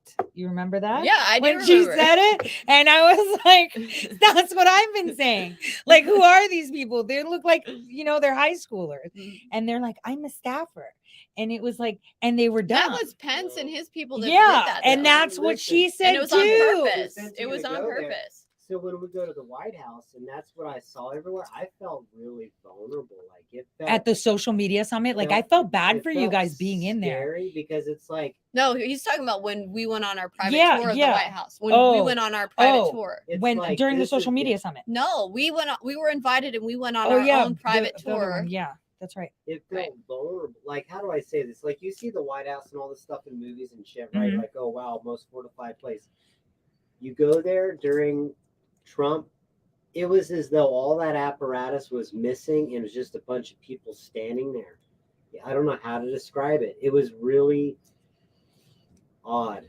Because now I'll bet if you try to even get in the White House, forget it. It's, you know what I mean? Like, it's a different Feeling. You know what you don't Like instead of maybe the usual was like just stock full of intelligence assets, There and you now go. it's like, whoa, actual real people That's took what their I mean. government back Yeah. for a But brief period naive of people time. not Yeah, they were understanding how dumb. hardcore the shit was. Well, You know I what I'm remember saying? when we had dinner with a bunch of the staffers, right? So they were really dumb. Yeah, it's I remember going out for a cigarette and I was like, damn, I tell him all the time. I tell him, you have to do COVID test every time I go. I tell him. And it's like, I can't see how this is okay, right? How this is okay. But these are the same type of people that were there around Bush. Yes. Okay. Right. So it's You know not what I mean? unusual that this is the climate that they have there in the No, I- swamp in DC, and this is the usual, and it's all like friends of friends' kids that are having like Yeah, that's the way whole- they are. Right. Yeah. And it's very like, oh, get them seasons, get them in. It's like gateway entry point for many people to get into the whole DC swamp circuit. And so it's not unusual that that's the case. Crosses. No, it's like LA when you go for fucking auditions. No, Right. for You real. got to sleep around at So the lower level, reality- right? And then you've got to get your So it's- break with one person. That's the way DC So it's is. just a performance art with the military and intelligence. Boom. community And do you fit the running it, casting role? Let's period. go. And that's it. So that's why Right. no one's at the White House doing anything because it's really just it's a set Yeah, it is. at There- this point. Yeah. So the problem lies in that the system has kind of been broken for a while, and the people really need to take back power and control, and you got to drain the swamp. It's plain and simple. You got to drain the swamp. Yeah. And you know what? What's funny? I have told my audience this, and I've said it many times. And I even think on our meeting calls that we have had, I mentioned this again and again. People aren't paying attention. So on January 5th, right, we had all this chaos. We saw people having to leave, right? Remember? Because my friend got stuck with the house. Do you remember that? Who bailed? It was fucking Stone, right? Stone was throwing a party. And then he was like, yeah, At the last minute, he last minute, canceled. can't throw a party. Right? Well, yeah. And somebody paid the catering bill, but we were invited to just come along and do whatever, right? So they had a party at somebody else's house. It was Catherine Freese, right? Was it at her house that I went to? Fuck, I don't remember. I don't know if you want me to say whose house it was. Yeah, well, no, not the one that we went to, the party before that. Did you guys go to the before one? Where I went with the White Oh. House attorney guy, the Greek dude? Yeah, I think I remember. It was Kathleen Freese's house, wasn't it? Was I it? don't remember. Shit, I don't remember either. I think I remember the party. You know, it where might was be like the different party though. Than It was the one with the 3 stories, like it looked like a row house, but maybe it was a building. Fuck, I don't remember. I was busy paying attention to the people. wasn't she like some banker's daughter or something, or she had some name like one of Yeah, those you like guys did. Rockefeller I didn't name or know. something. That's what it was. That's why I'm not Was mad it at you was guys. it a I didn't know. Rockefeller that all of the It was you people guys went? that did it. Was it? I was paying attention. I was following assets. That's why I went there. I went to see who they were. I was working. Right. I was paying attention. Do you remember when we got to my friend's house? That's where I was like, all right, we're done with work. Like, I'm done. Because I was toast. Because it was like wet. Because God rained. The minute Ali Akbar took that stage, it started to fucking rain. You Right. remember? Yeah. It's like, everybody go home now. And notice he was wearing all orange and all this emphasis of orange, orange, orange. And then the people who were storming through the gates had orange stickers on their clothes. Yeah. I can't get over that. It's like, okay, guys, how obvious is that? But do you know what the outlier is? Do you remember what the statistical outlier was?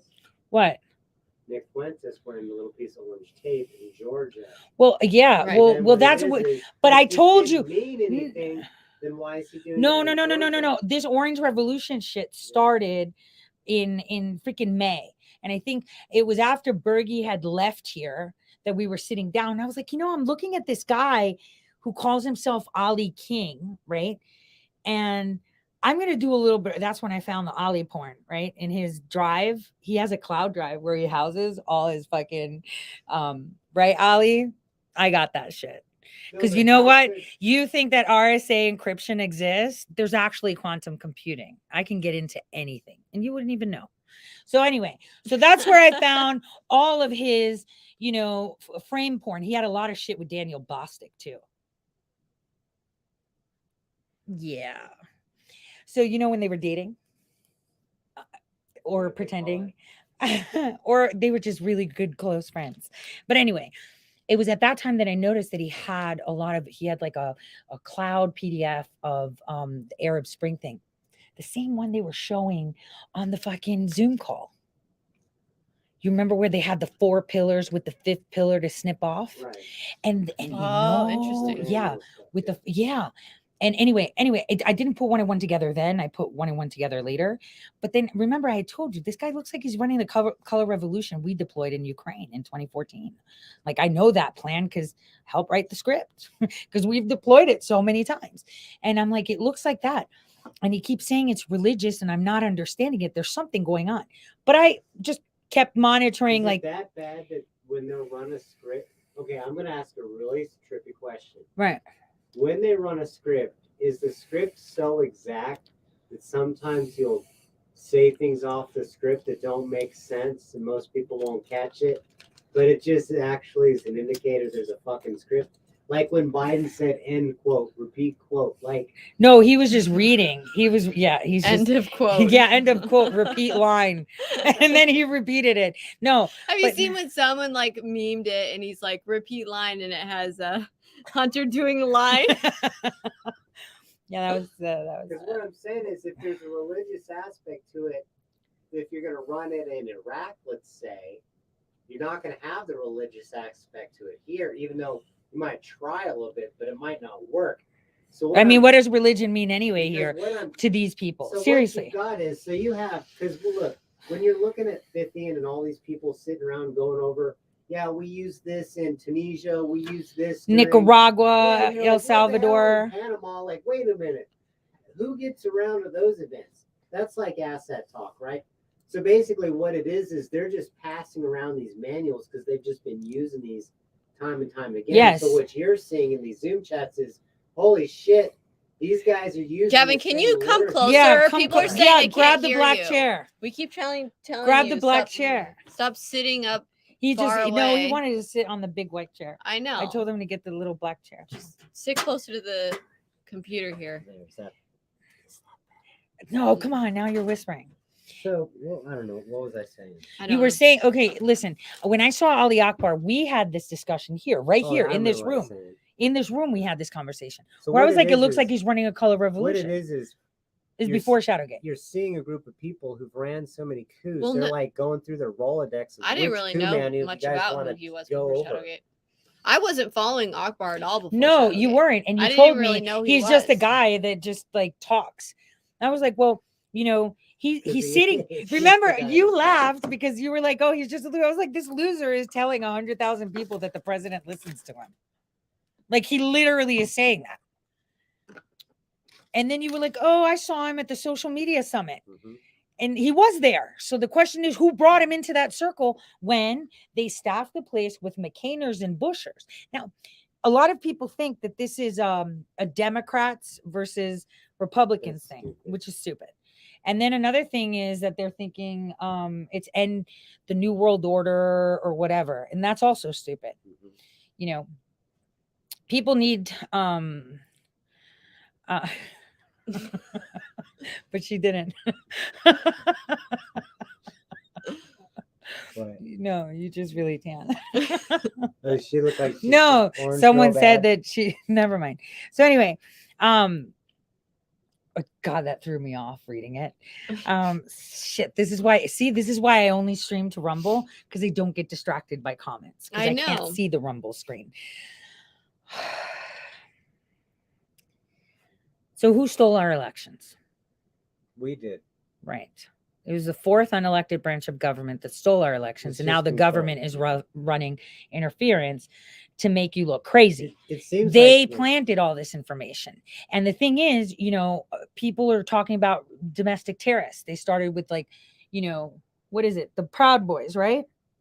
And that guy, so I spoke to him before I had dinner. Are you looking at the comments? Okay, we're switching to Rumble, even though it'll panic us out. You guys, All right. stop. Okay, now we don't see it. It's too Yeah, it's the YouTube one. Here, so I'm we gonna put my changed it. phone over it. No, That one you could see. Rumble. There we go. Now we Rumble. don't see it. They're trolling. Oh my God. So,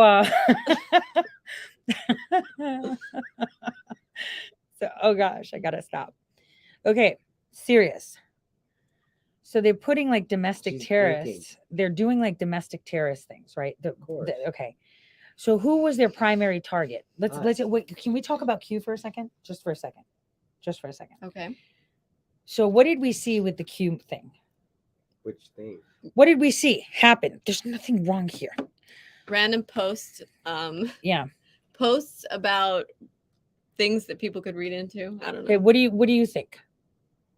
I never really understood why the media had their panties up so high over Q. Like, Right. it's just some fucking posts. So on let's 4chan, like, let me just show you how it goes. What was their hard on? Let for me Q? I think they let me really tell just you- don't like Right here, even 4chan. better. No. Why is Will Sommer running around looking under every rock for Q? And here's what's a trip about Will Sommer. This is what happens when people come at me. I get this look at him. Will Sommer's like super laced up with assets and shit. So who's this super laced up with assets guy running around looking for Q everywhere? Well, What is they're this? not looking for it. So here's what happened. Let me tell you a story. Here's some tea time. So what if, some tea time. So what if a bunch of real smart people were on a numbered Nerds? board? Yeah, a bunch of nerds were somewhere and they were talking and they were seen talking.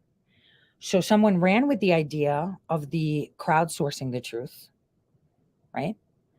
And emulated their first discussions of how they were putting it together. And then what you see Tracy Diaz walk in, Tracy Beans. They've tried to find out how they could take all this information that they found being discussed at the back end and monetize it. They actually tried to make money off of Q. And that included Jack Posobiec. It was a psyop. They took the actual quantum computing where they actually got a peak from it. Well, I'll just say this. 'cause And look, they tried to monetize There was it. a Q culture in computer science that had absolutely nothing to do with any of this Q Exactly. Well, it had to do with governance and free flow of information, and the fact that people still think that there's no quantum computing, so overlords can do whatever they want. And so what they did was they took that and they tried to mimic it and make money. And I'm pretty sure, and if anybody paid attention to the things that they just put on there, you can tell who was telling the poster, Ron Watkins, before that was somebody else, right? What to say. And the real quantum team would get in there and watch. And, if anyone was to say anything, I could probably tie one of those IP addresses to Roger Stone's old device. I'm just saying. Now, maybe I'm alleging this. So that happened when suddenly names were being dropped, which is weird. And that's after Tracy Beans came out and said, this Q thing, so then they created this drama and pull, right? Drama and pull. Like they would call it out so people can look at it, and then they would not call it out. You'd have on one side people pushing Q, then other side people attacking. The same it for people nothing pushing other Q than were drawing attention. Correct. So people are like, what's this commotion? Mhm. And that's what Will Sommer is. And then He's they part tapped of all the these, commotion. and then they tapped all these people, which some of them, were like, holy shit, this is valid, because there's a lot of valid information in there. Tons of it. Especially when the real quantum team posted shit. Tons of it. But think about it this way. The group that went in there saying, oh, maybe we can use this for good strategy, right? Because some of these people are good strategists. They saw it as a money-making opportunity, kind of like the conversations we were having with people this morning. What was the problem with elections? People were more concerned about making money rather than solving the issue. And if they would have listened to us, they would have seen it was our very own government planting misinformation, stealing the elections, You wanna know what I and saw? fucking framing us. You wanna know what I And it's saw? like, In DC, if you want credibility, you actually have to be asking for a lot of money because obviously you're somebody if you want all that money. yeah, I know. Oh my God, right? It was like a bunch of contractors I need all vying this for money so that I contract. can do this little tiny thing that means nothing. Yeah, and the way they kept us sequestered, like they were trying. I still can't forget that one time with the guy that was debriefing us. He's like, he asked me like about where the White House, the side, and I told him about a side entrance, and I think he was like, "Holy shit, how does she know about that?" And it's like, I have said that I've served 2 presidents, right? And I'm supposed to be a basement dweller.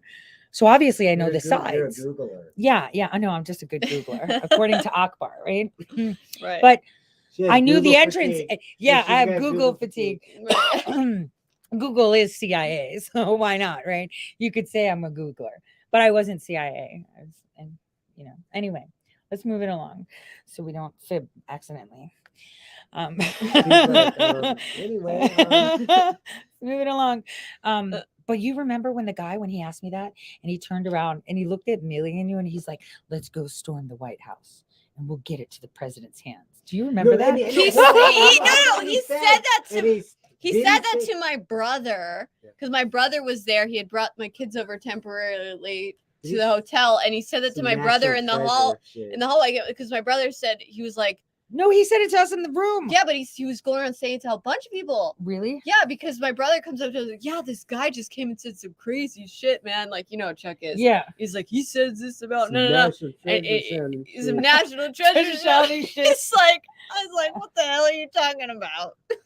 Well, he was telling us that too. I Can just you remember. imagine- I no, but just here's the- remember. but here's the thing. like, what? Can you imagine if there were recordings of that asshole Oh shit. saying some of that stupid ass shit? 'Cause Well, someone you was know, just he like, would have said, "I ain't about to I be was fucking-" working to make sure that, but he was like crazy shit. I remember when he said it, I was just like, I just didn't know what to say. No, and then how about when he's like, I have nowhere to stay, I have no money, I need to sleep with one of you guys, like, and then he's camping with us, and he's like, all right, we need to form a team, we need to be doing this. We're like, who the fuck's this guy that just attached himself to us and wants to radicalize us? That's real nice. I know. Yeah, that that's was what he was weird. trying to do. Because What they if had that's what happened to Proud Boys and all these other That's things? exactly Just it. An asshole like that attach him, and they're all. That's what they did. Well, because we were. I had dinner with them. That's what they did. That's what they did. They took a few guys that were there, and that's it. I just remember Millie's face when that guy said it. He was sitting there. Millie was across from me, and you were next to Millie. And then I just went, and then Millie was just like, huh? And Gavin was just like, damn, you look completely the other way because you didn't even want to look his way. And I was like, 'Cause yeah, I so just we're got not slapped. doing that. He's like, but you know the side entrances where there's like the code, and if they see you put the code, and I was just Because like, we were like, the we fuck? really wanted to get our information to the But president. not that bad. We're like, this guy's insane. What the hell? Like, look, if it's that hard, if they don't want it that much, there's nothing we can do about No, it. he's Well, like, no, we they need to don't. break in the White House. We need to just throw it right there on the president's desk. And you said, no, we don't. Yeah, that's how I said it. No, we don't.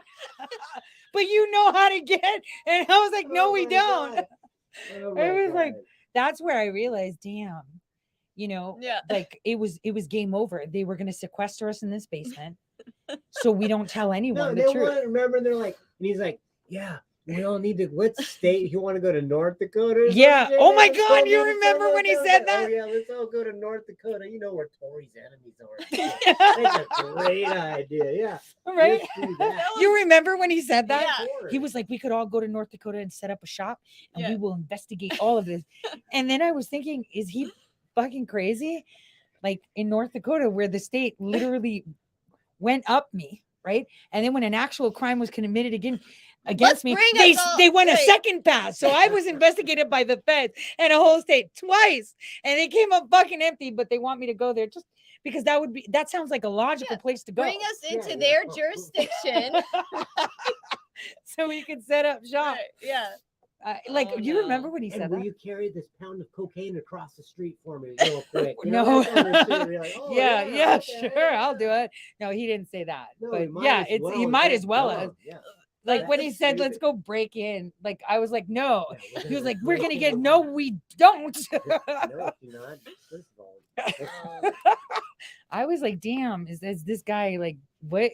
What a great way to try to discredit our information, For though. real. Well, the thing is, they couldn't make money off of our information because our information, while Trump was in office, would have annihilated everything. It would have been him taking care of business. It would have him saying, "Wait a minute, do we not have certification? There was no quorum. You're fired. You're fired. You're fired. You're fired."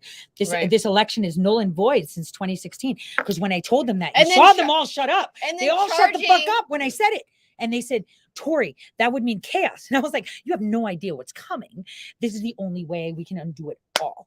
And they Trump weren't. could have been charging those Democrats with subversion that were in the Zoom chats, chats. as well as the ones that they associate with, like Chuck Schumer and AOC and others. Yeah, and at that time, And the government employees, Yeah, the DHS employees. yes. And then that's correct. You know, and it was so weird that criminal court happened when I was up in DC, because that was like done, a week before. Like it was, remember? Damn, it's like almost, because if I was there, I would have been like, "Oh, I had dinner with that oath keeper. I could tell you what he told me." We could have had it done differently.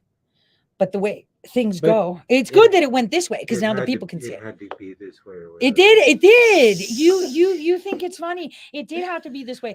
I get upset with it. Stop. You make fun, but it's true. I It make fun of did. just life. in No, general. but you're right though. It had to be this way because then people wouldn't see it. Like right now, what they're not seeing is that they were conned into believing that some people were on their side, and the president is surrounded by snakes, even to this day. And it's people like that Yale professor. Did you guys meet that Yale professor? What Yale professor? Okay. Doctor Who? No, I have his card in the top drawer of my desk too. So after all these people from the White House vacated the Willard, right? That's where I saw Cindy Chafin, but I didn't put one and one together at that point because I was thinking, more shit. Jada next. That's when I came down. I was like, "That's it. We need to," because I was on Twitter. "We need to get this guy. He's the key point." Where all of you sat there, "Do you have evidence?" "Not yet, but it's coming. Just trust me." It's like, "No, Tori. Evidence first. Trust me. Let's focus over here." Anyway, so I was looking at that, and then this guy sat down. And he was like, "Yeah, with Venezuela and no. And I was like, "Wait a minute, huh?" And he's like, "I'm a professor. President Trump is going to name me as Secretary of State. I'm going to be at the State Department and stuff." And I was like, "Wait, are you here trying to get a job? This guy is not going to be in the White House because everybody that was in this room has no idea what the fuck they're doing." He goes, "And who are you?" "The person that knows what the fuck she's doing." Yeah. He was like, "I don't know you. You work for Trump?" "I work for the people." "Yes." "I work for the people." And he was like telling me, "Well, with Venezuela, we have these machines." And I was like, "Yeah, I know. Do you know when you bought them?" He goes, "Yeah, we got them all the time." And I said, "So you know that we sold you machines in 2004, and then we deployed a team and promised Chavez that he would remain in power as long as he lets us train an algorithm, so that way we can resell it and he will have it for free and people will think they're voting, but they're really not." He goes, "So you do know what you're talking about. Here's my card." And then I was like, "Oh my God, people are all over him thinking that they're get a position." Kind of like that Cassidy chick. She just wanted to go Cassidy to Mars. Hutchinson. Yeah, she just wanted to go there and get like a 70 grand salary just to be there and pour coffee or look pretty. Well, it was interesting because you saw that the body language expert lady. Dude, I was like begging for body Where language. she Go did to, like, that? Because her even- body language was signaling some pretty wild stuff during her testimonies. I just kept seeing that she was trying to hide a smile underneath, and like she bitches thought it think was that. funny. Yeah. Right. Like she was thoroughly enjoying. But stabbing I people think back. she did that shit on purpose. But the body language me expert out. lady, she was saying that she called her sweet as honey because, like, AKA honeypot, and was. I think she Why did she honeypotted look them. familiar? Yeah, I know She was familiar. picking up she on was some at kind one of- of the dinners we were at. That's what I'm trying to remember. We which had thing. dinner with I know. Cassidy. I'm trying to remember. Remember the person that almost gave my kid alcohol? That dinner. So you know Holy what? shit, Yeah, that's her. That was her. That would make sense because it was And with that what I'm, crew. yeah, she was with that crew of people that came in. Of staff. Dang, so let you. Just you can saying. And what's her remember- name was there too? The other journalist?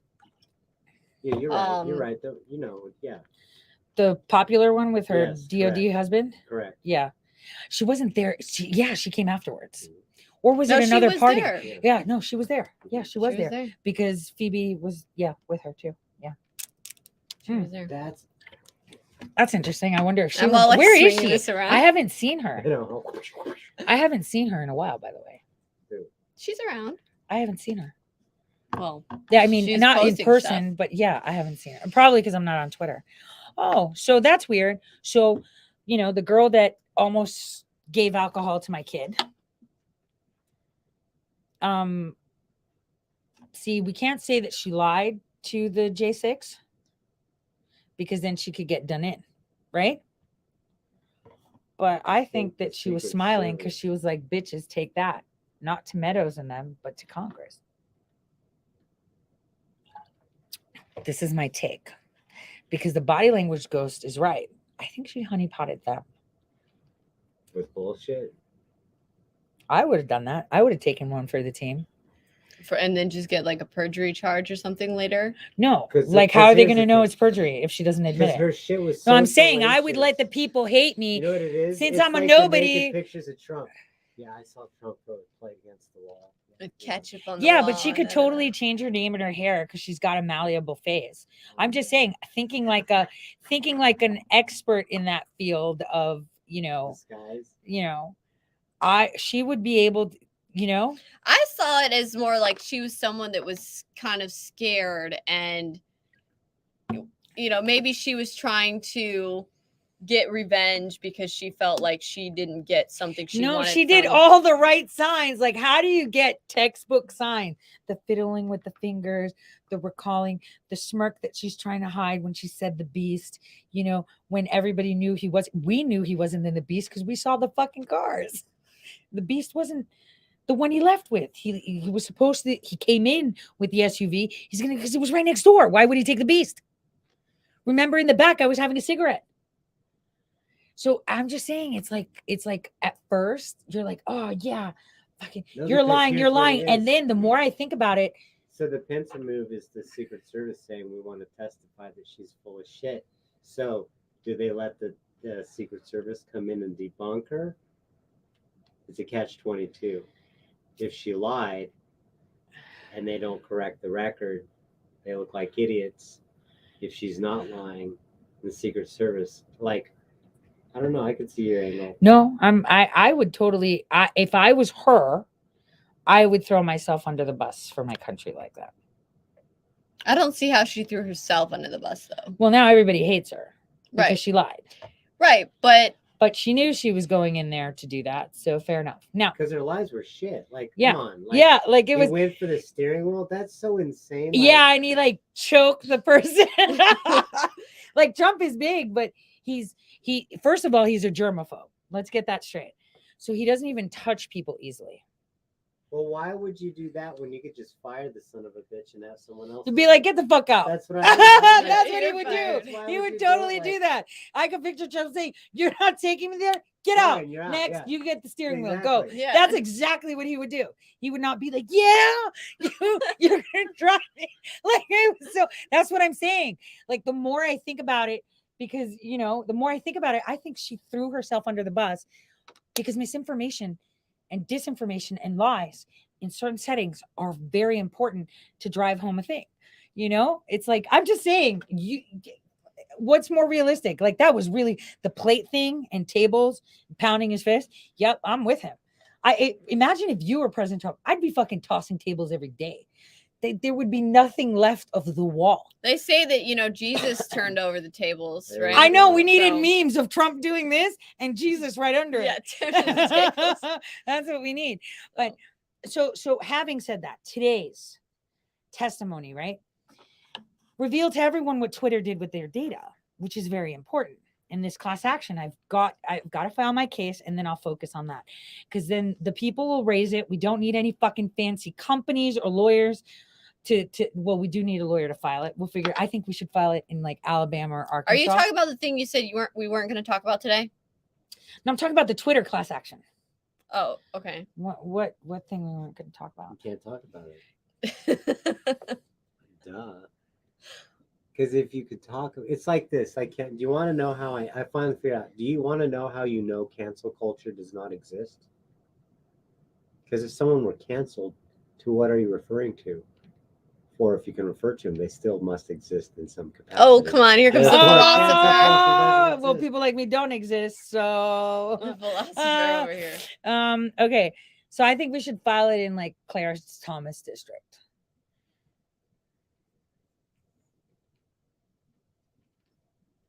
The Twitter lawsuit? Yeah, it'll be a national Sure. class action suit.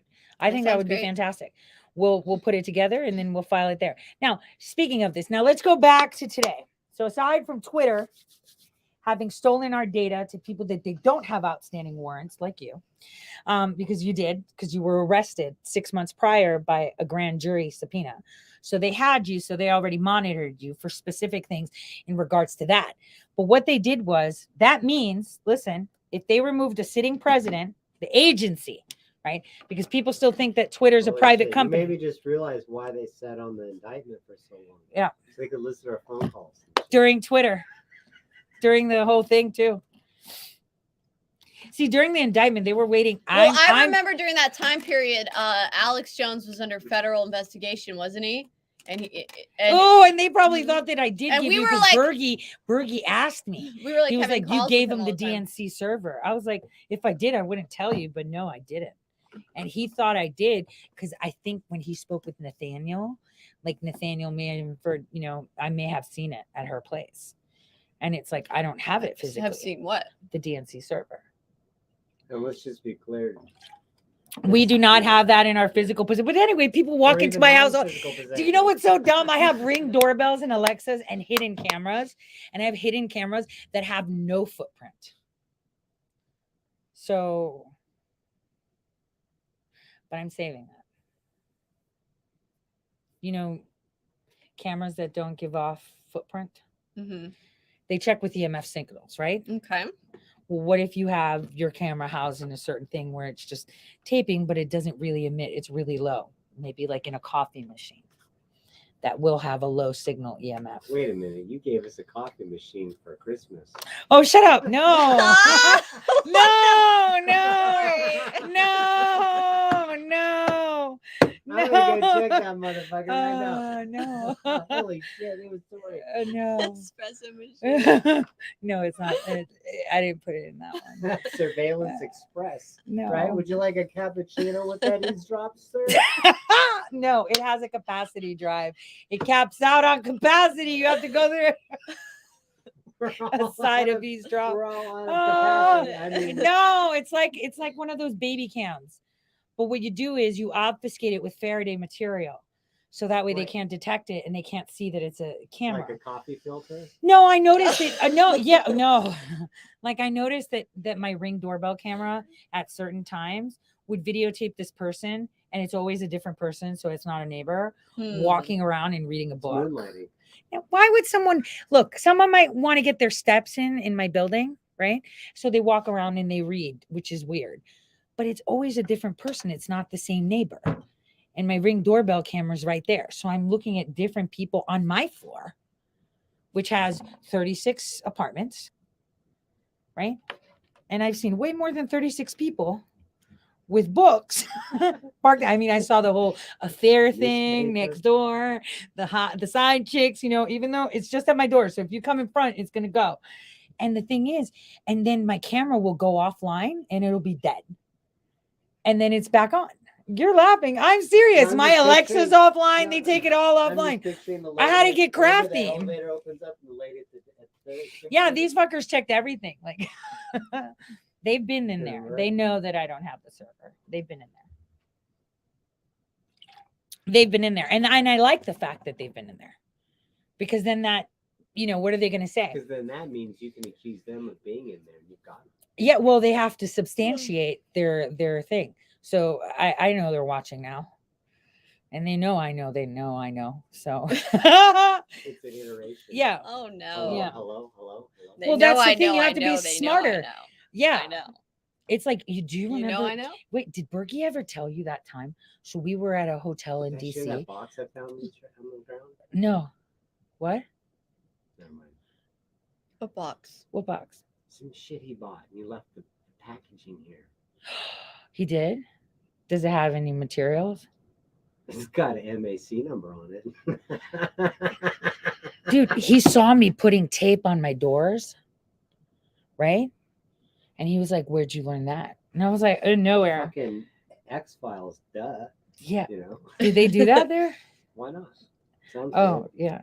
yeah. That's where I noticed that he was taking notes. That's why I didn't go to his birthday party and I didn't like to hang out with him because he was paying attention to what I was doing. That's why I would never have him in my room either. What do you call a contractor that switches sides professionally? Like they literally Pay for play? They just Mercenary? just switching sides. Mercenary? Because that's what he does. No, He'll play both sides. he's always been on the other side. He just was pretending he was on the other. Anyway, now let's go back to J6 because we always digress with so much fun circle talk. Because this is What about a buy asset? like Ali Akbar? Yeah, he's a trash. Because he'll stick to women if they'll be his sugar mama. Oh no. So today we learned what they did with Twitter, right? Done. Now we've got an opening for a nice class action suit because they're very effective if they're done correctly. I mean, that would be something that the quantum team would say. Class action suits are very effective. So they are.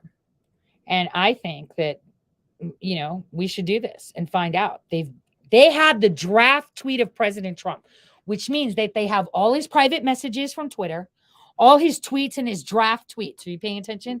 That means they have all your shit, all my shit, and everybody's that was banned. That includes General Flynn, Roger Stone, Ali Akbar. So now, and they didn't throw Ali Akbar under the bus. They called him Ali Alexander when that's not his real name. Yeah, why didn't they call him Ali Alexander when his name Akbar? his official name is Ali Abdul Razak Akbar. Abdul Akbar because that's how his car was registered. That according to a linguist asset. No, that's not that's It's according not a to the real state name. trooper of Texas when we ran the plates, No, and they're it's like, not a real "This name. is this a jihadi or what?" It's not a real name, it's a CIA. Why are you? No, some person. Well, when they listen ran to the plate- what Gavin's actually saying What? here, because this is actually key. Oh, the thing that Slow it- His that name Buff is- said. Yeah, his name is the CIA name because Yeah. there's no way to derive that name from the way Islamic names work. Correct. So it's not even a real That's Muslim something that we talked with Buff because it's a very unique name, and had which to means do it- with certain, like it boiled down to I don't recall some like two families in Lebanon, and there's no way you're gonna have this like Razak is very there individual. was a Lebanese thing going on with some other thing, and it's like you're not gonna get that in the name. Like whoever put this together has got to be says it. It looks like the same mistakes Western intelligence Challenges always would do, makes yeah. whenever they try to interpret Islamic subtleties. Yeah, because they you have to take your dad's name, the last name, the father, the grandfather, like your lineage is in your name. And that's what I talked with about Buff, about Razak on the phone too. I was like, because he's a Middle Eastern expert, right? I did that whole Middle Eastern, he's the Middle Eastern expert. Mhm. I should do another Middle Eastern table talk with him. That was a really good episode. But he told me that's a very rare name and he spells it differently. It should be Razak, right? And it's Razak, That was the problem. which means it's Anglified. It was like a Yemenis name with a Turkish spelling or something stupid. It I was don't well, remember it's what it because was. he's an asset. And his mom And supposedly that's why adopted Bernie him. Was convinced he was from the sandbox. He He's is. like, they He brought is. him over. He's like, No, they but need to eyeball him like he was freaking Al Qaeda. he is an Al Qaeda. He's trained by the sea. So was Osama, remember? That's true. Usama, then changed to Osama. From Ali Akbar, it's now Ali Alexander, right? You always change your name. Are you reading the comments? Yeah. Okay, so let's go back.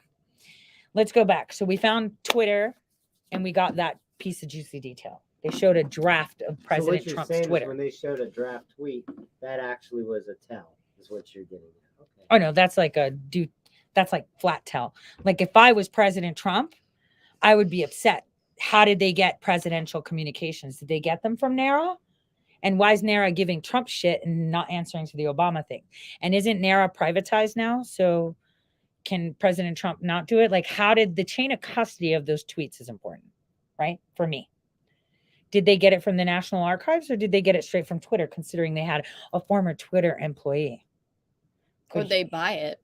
Does But Twitter they just didn't sell do it? Do they sell our Why private did they do a communications? Of course, these social media sells our No, data but why a draft? Yeah, why a draft?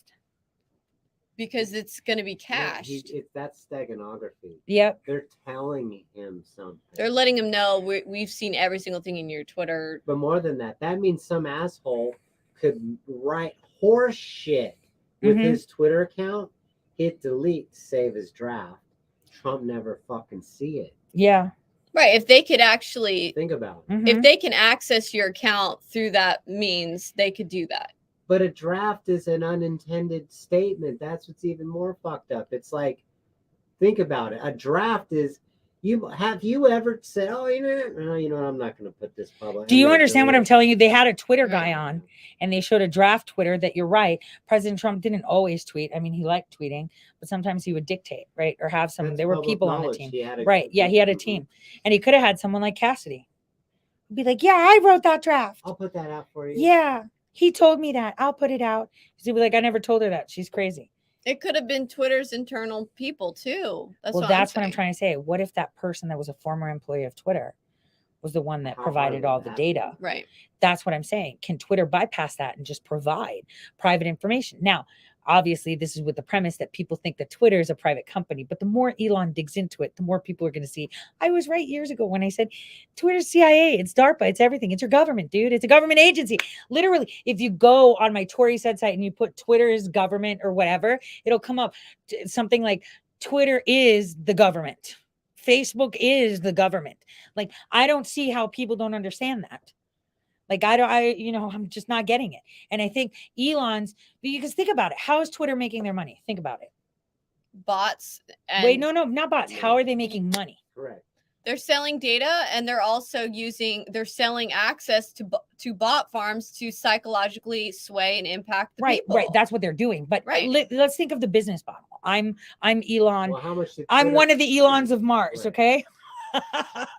And I come and I say, I want to buy In Twitter peace or to serve man? to serve man. 'Cause you can't To do serve both. man.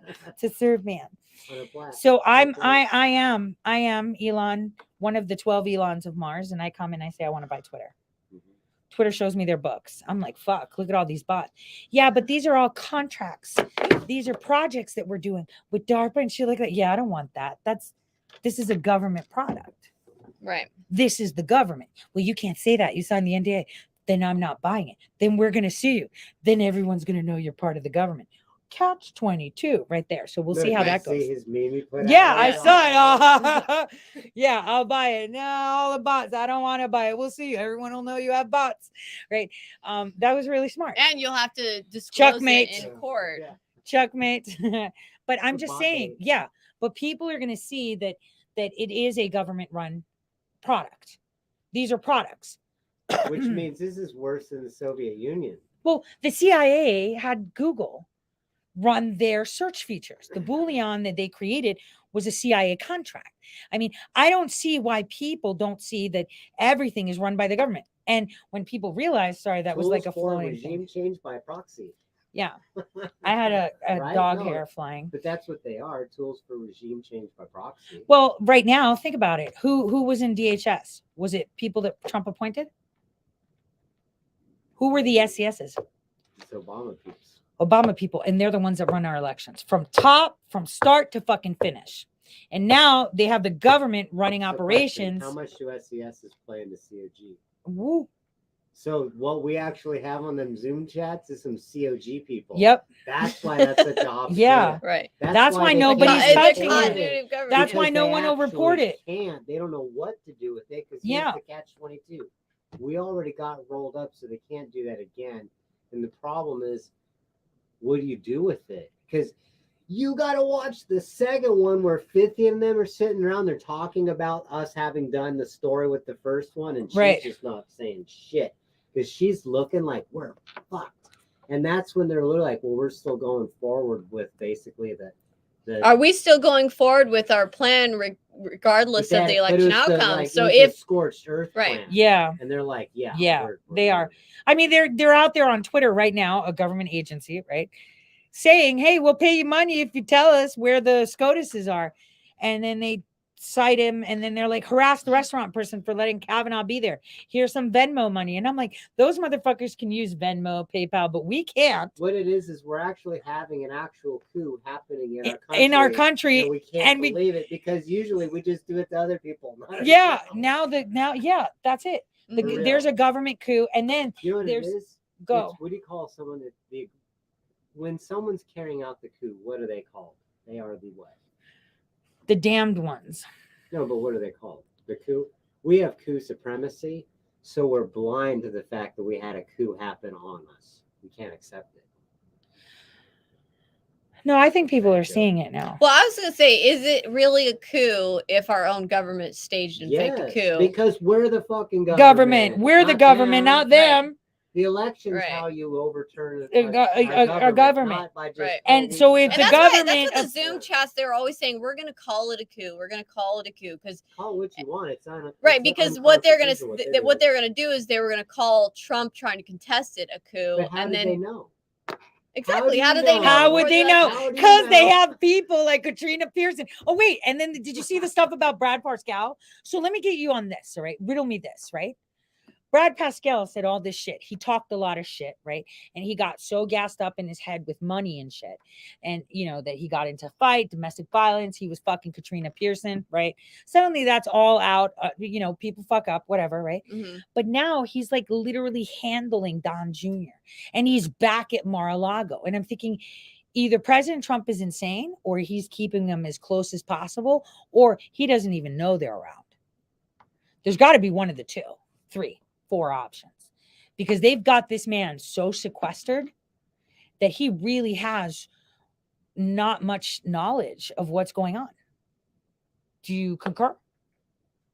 I don't know. Well, I mean, are you talking about you think Trump's been so sequestered, or Yes, do you think Donald that Trump Jr.? President Trump has been completely sequestered, that, he's unable Well, to. it was extremely hard for us to try to get this information to him. I know like firsthand experience how hard we worked to try to get the Sunrise Zoom calls and some of the other information you had and others had. And it was like we were being blocked at every impasse, every impasse. door. I mean, we were like losing our minds over the whole thing. Towards like, I'm just like, screw it, I'll go meet with the even shady ones to just give them stuff because I was so sick and tired of them. Like, I want to leave and go home. I want to go with my kids because we're spinning our wheels here in DC trying. It's like, imagine this: the gatekeeper.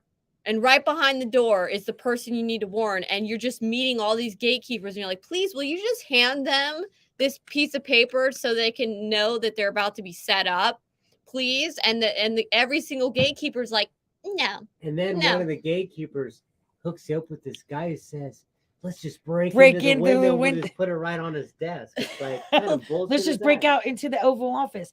And Could you imagine if Trump would have been given the Sunrise Zoom calls and the ability to know what these left-wing Chris groups were Miller got plotting? it. Chris Miller got it. That doesn't mean Trump got Chris it, though. Miller, though, was his acting DOD. Well, maybe So, Chris Miller Trump tried needed to to do have had it. something with it. And they blocked him, too. Correct. Yeah, That's what I think it agree. was. Because Miller, Because they kept pushing for the military.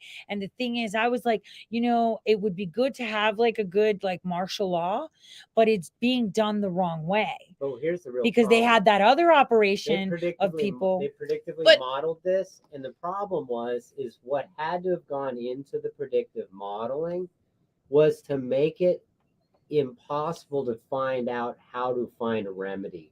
So that what it is as they would go over all the different scenarios to find a remedy, there'd be a snag here, a snag there, to where they think, okay, well, look, this is an insurrection. Government employees plotting this, that's an insurrection. But then Rudy points out, but if you do the Insurrection Act, you've just handed them this shit on a silver platter. So what I'm getting at is It was as though every possible move he could have made Was had snagged. already been thought out in advance, and it was a giant super trap. They have full on like intelligence assets and think tanks of people that they are just all day figuring out every which way to have everything go down in a way where Trump gets screwed, whichever situation happens. They have all these contingency plans that they've all worked through, and it's really that bad. So I don't think that, okay, so sure, if we got this information to Trump, it might have really helped him and he might have been able to have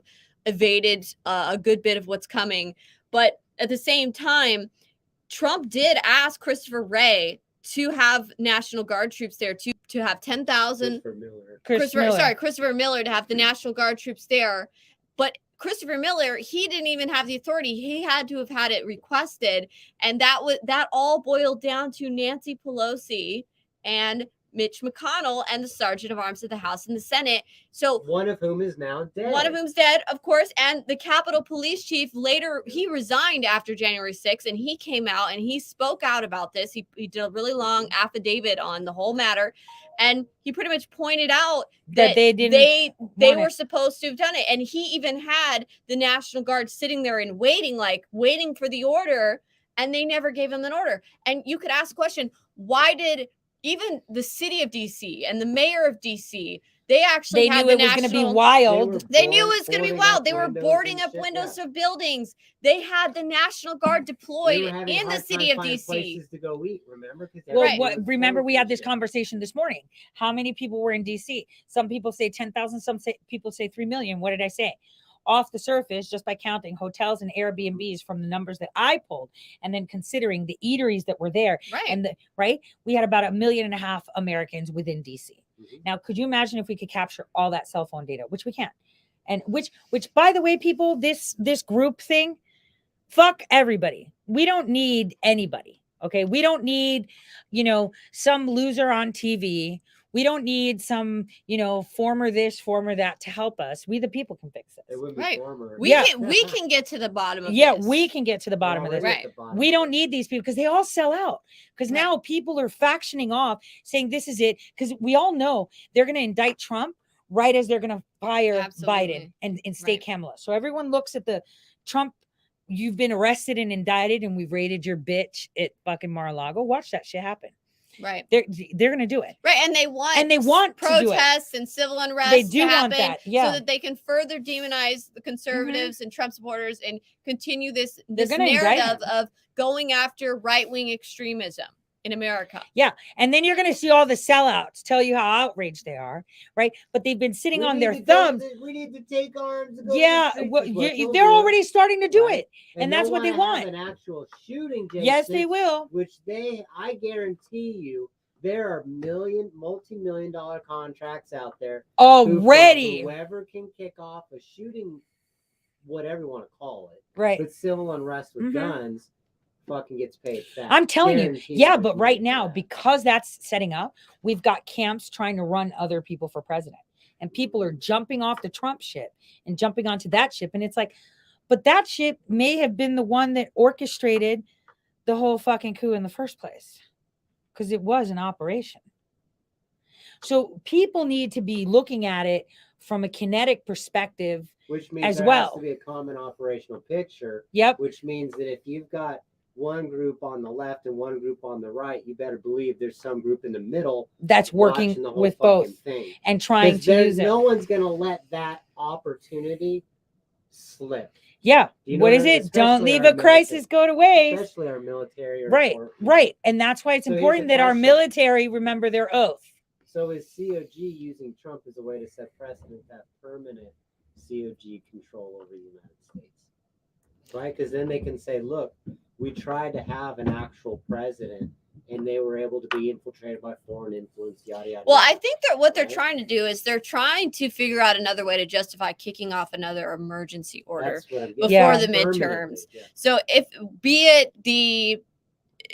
there's civil unrest after a Trump indictment or potential arrest, okay, that could possibly be justification for emergency authorizations, but also they keep talking over and over again and kind of, what would you say, like just waving around in the air the possibility of a second pandemic or Oh yeah, they're COVID-19 already again. starting lockdowns So, and masks. right. So we're going to have something happen this fall before the elections. And I think that they want it that way so that they can continue to use some of the measures that they used during COVID-19 So they can in steal the 2020 to elections. steal the elections, like the drop Yeah. boxes, the ballot drop boxes. Did you see that in Ohio? Right.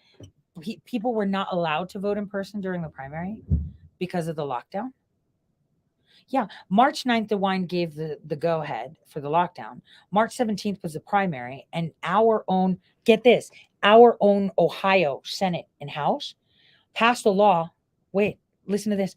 In a tax bill, there was a section that said that people are not allowed to go in person and vote. In a tax bill. People think that it's only the federal government that writes these bills, and then they have random shit about minnows and shit in it. Have you seen your state legislature? It was under a tax fucking bill. If we wanted to clean up our government overnight, we would seize the county commissioner's offices. Yeah, And county literally, and I don't commissioner's mean like office. forcefully, I mean, Yeah. we would get people in office on the county level in the sheriff's department. Well, I've been Because telling that's them that actually too. Just go in there. sheriff's It's department easier. and the county You can commissioners, you that's can where all recall the your people county go. commissioners like that. Like that. There's no long procedure. You don't have to wait to November. You can fucking get your signatures, get them out, and get yourself in.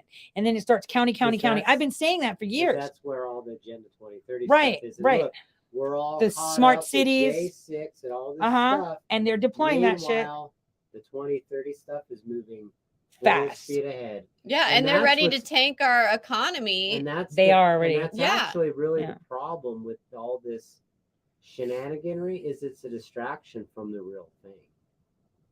And that is they are rolling in their 2030 stuff. And we can't forget that. And we saw firsthand that comes at you at the county level. Yeah, well, it starts at county. And that's why I've been saying just go down to your local place, but people think big. And I like it when people think big. I mean, if you got to think, you got to think big, right? But the people need to understand that you start with your own backyard. You know, if we had 1,000 friends in our county, if I in Cuyahoga County had 1,000 people with me, we could instantly get all the signatures we want, and we can recall every single county commissioners almost instantly. Because where are you going You to know? change the election? Down to the county. Exactly. You know, and 'Cause that's the where thing. you- And it's like, you know, I've been expressing it, but people are looking at the bigger picture. Oh, I can get this done. I can get that done. Just focus on this. Get 10 of your friends to get 10 of their friends to get 10 of their friends. And suddenly you're a mob and you could go in there, which by the way, when I was on the way here, I just wanted to say it was hilarious. I was on the phone with one of my attorneys. And so we were talking and then I screamed out, it's fucking murder. They had like my body, my choice shit. And all I did was like scream with my car down the street and he could hear me. Why? Because they were down there petitioning to their county commissioners to change the law. There you have it. See, they know what's up. Yep. They know It's the exactly county where to go. commissioners.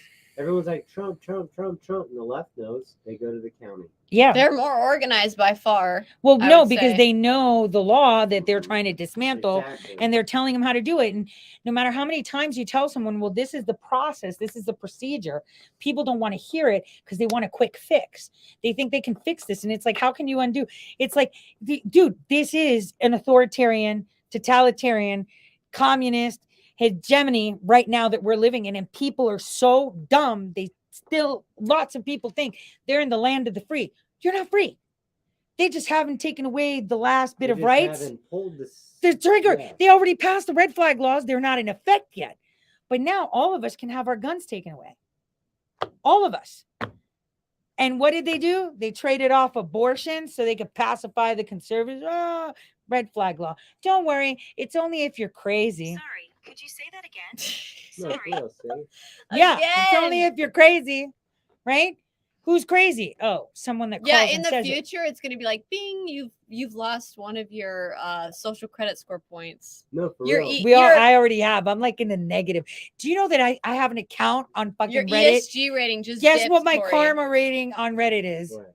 Negative 99. Are you serious? Dead serious. And does it stop at 99? Yeah, it does. It's been like that for 4 years.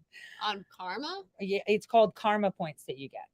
for what? Reddit Oh, for what you say and post. So I've been on there for a while. She's hated. Negative 99. negative 99. That's my rating, -99. Yeah, It well, this is reflects- going to be different. The social credit score system, that's going to affect your ability to buy things at the grocery store or buy a plane ticket or a train ticket. They'll be like, sorry, Tori, you can't charge your electric vehicle because your ESG rating is too low and we've lowered your carbon emissions. Yeah, and then my daughter can't do it Allotment. for me because we know that's her vehicle. Exactly. And so We've you're getting disabled your deduction credit of card. points for trying to help your mom. Yeah, we've disabled your credit card because your carbon footprint has gone over its limit. And then you'll hear Tori go, what fuck that in your hair or something, and then all of a sudden, correction. Never mind. Yeah. Correction, your carbon Oh, limit has what been did you increased. say? Oh, that's okay. Your carbon limit has been increased. That would totally be the scenario. Do you know what? Oh, by she'd the way, be like, she'd like coding it. It'd be like pronouns, personal privilege. No, a bunch of times. Bing, bing, bing, bing. Your social score limit goes up.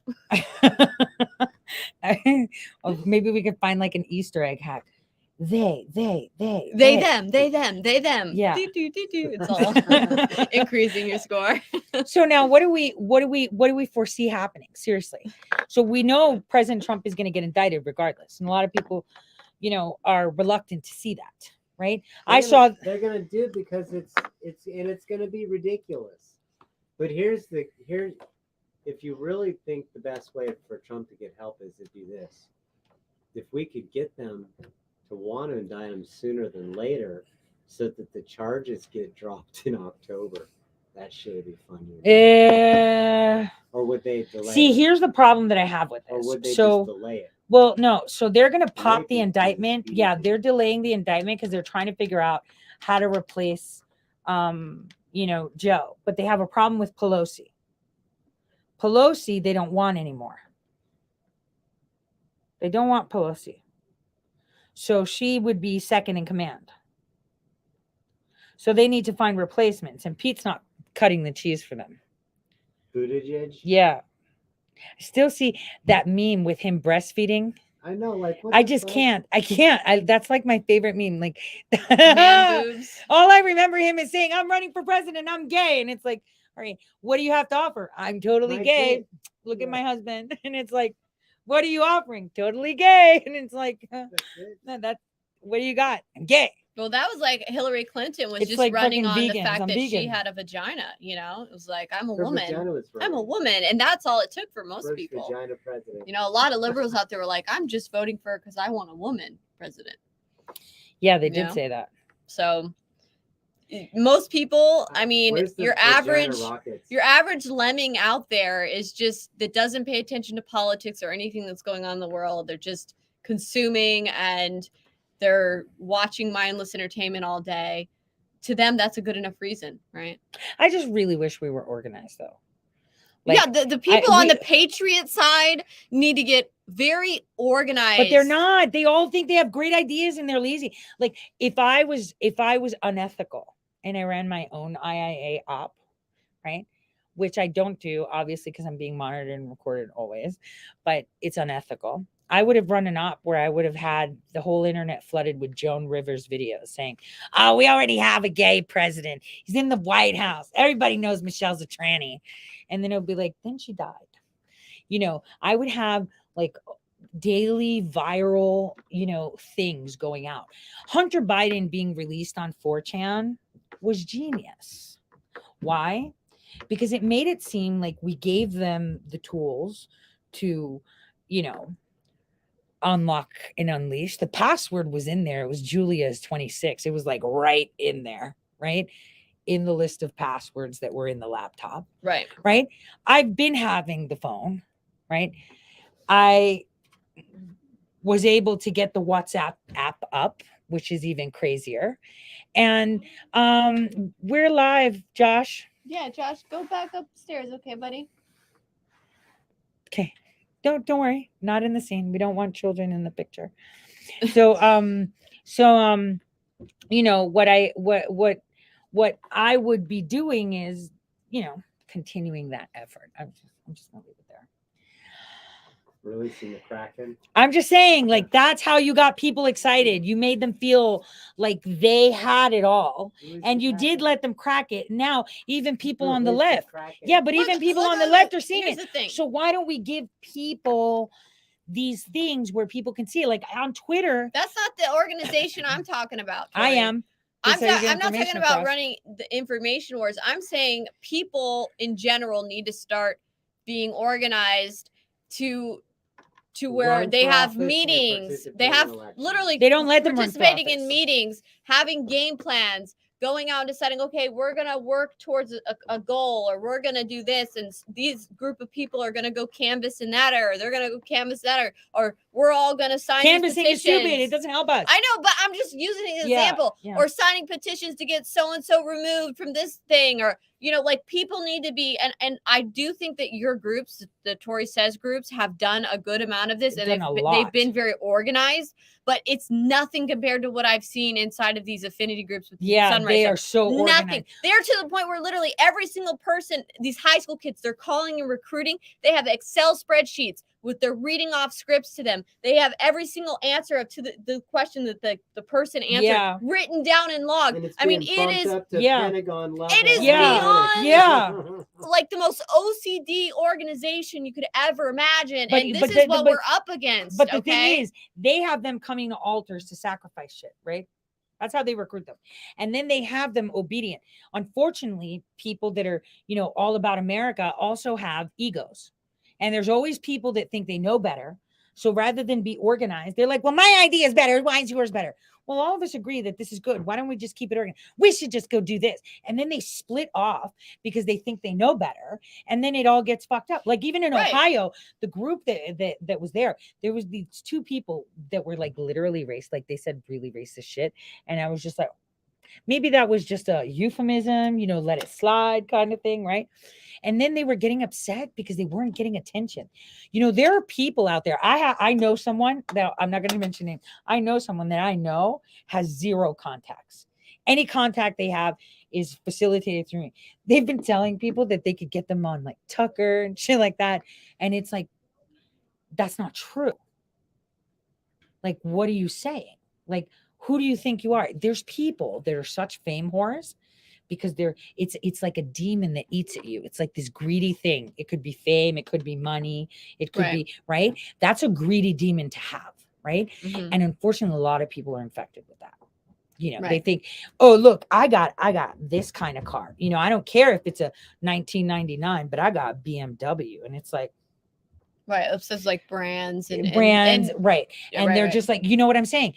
And we have that even in the Tory Says groups. I've seen it where people are like, I'm more important than you are, and I've got this successful thing. And it's like, fuck, if you were half as organized as these affinity groups, Right. we would have fucking taken back our Oh, yeah. power to us, which is where it And belongs. the only reason why they haven't taken over is because they're that inept. Yeah. Like it's that fucked up. Who's they? Who's the left? Yeah. They're watching the most organized, inept people on the planet, but they're pulling it off. Like Yeah, it's- but Yeah. they're stupid, So, yeah. but they're But organized. they're We're organized. smart and we're fucking Exactly. unorganized. It's like if I were to It's because it's about describe- fame. If I They were to wanna be describe the winners. conservative side and a lot of the people who are big names in it, it's like way too many chiefs in the kitchen.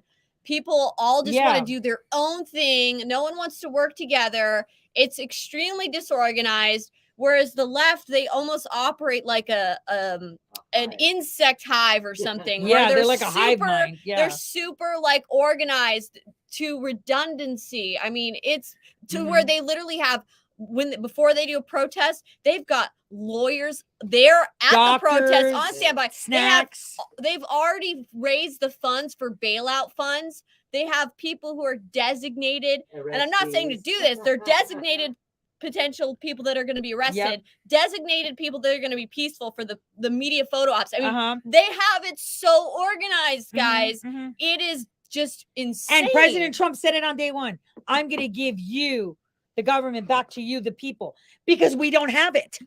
He knew it from day one.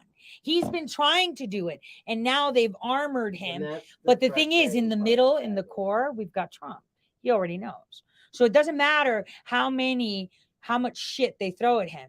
He's going to bring all the shit to him and say, come to me, watch me dance while I know what's going on. Does that make sense? Mhm. So I'm not that discouraged that, you know, there are all these factions. What discourages me is that people that were in his camp now trying to create their own. I think it also roots down to, like, I guess we could talk about like the whole philosophy of the reason why these groups are behaving in the way they're behaving, and why the conservative, the more patriot group is very disorganized. And I think it has a lot to do with the individualistic mindset that we have in our ideology, that we're very much about the individual and about freedom and about because we're very capitalistic. Right. We're about going out there and being Hard competitive. work gives you good results. Right, and no also work, being zero. competitive. But the left-wing ideology, they're very communist, very group-oriented, very hive-oriented. They believe in the common of the group, right? And they have all their weird social justice things as well. But because of in that ideology they have, that's at their strength there lies in they're extremely organized. So we have to know what we're dealing with here, and we have to say, okay, so it's great that we're all individualistic and we're very capitalistic and we love freedom and we love America, but we also do need to figure out a way to work together so that we can actually combat this very organized group of people that want to take over our country and have us all be a communist nation. It's actually an absolute topologue of the layout of how the brain is. Right. And what you're Like actually left brain, describing right brain. is that the conservatives are refusing to take the leadership roles they're supposed to with the leftists. That's actually what the dilemma is that we have a social dynamic problem where the leadership and those that need to be led don't work anymore because they're on ideological opposite sides, which is synthetic because we were put on these ideological. So how do we get the two sides to come back together again? And that's something that the conservatives actually have to take on. But we can't, because here's the thing, nobody trusts anybody. Then there you have the That problem. there we have a problem. Like, you know, so many times, you know, I get slammed for working with Patrick Byrne. America Project Winners. I was like, you know, I don't know what to tell you. I'm not giving money. Never asked you to. Right. Right. Never asked you to. They have all these foundations going around with But people they're not asking doing for all this anything, money right? that aren't doing shit. That's the craziest part. They're You not have doing all shit. This apparatus on the right, nobody there. All these people over on the left. no apparatus. Like, we need to get everyone to fucking see this because it's crazy. You know what I mean? Like it's CPAC, it's all this money, all this structure, nothing to fill it in, and then go watch the lefts. They're like combobulated all over the place like a blob. It's like, if America could just get its shit together. Yeah, but I want to know, like, you know, like, for example, like Rudy and Bannon, like you saw the letter that President Trump sent to Bannon, right? So he told him, you know, I'll relieve you of executive privilege. Right. You can go talk, right? Because what because the it's fuck's he got that like no, imagine the amount What's of he money even he's get out of spending that? on lawyers, right. Like, you know, I've had a lawyer tell me, and it left me for small potatoes. I paid for all the expenses, all the filing, but they didn't want to put the time, right? Because they're like, either way, this person's gonna run, so fuck you. You know, Trump didn't do it. I'm out. And I'm like, what? So you leave halfway through the war? Like, how does that work? Bottom line is that's the way it is. And Bannon, he's getting bankrupt by all these. He's not, but you know, he's going to lose everything. He keeps paying lawyers. What about Rudy? What do people think? They can ship money out and pay for lawyers like Costello?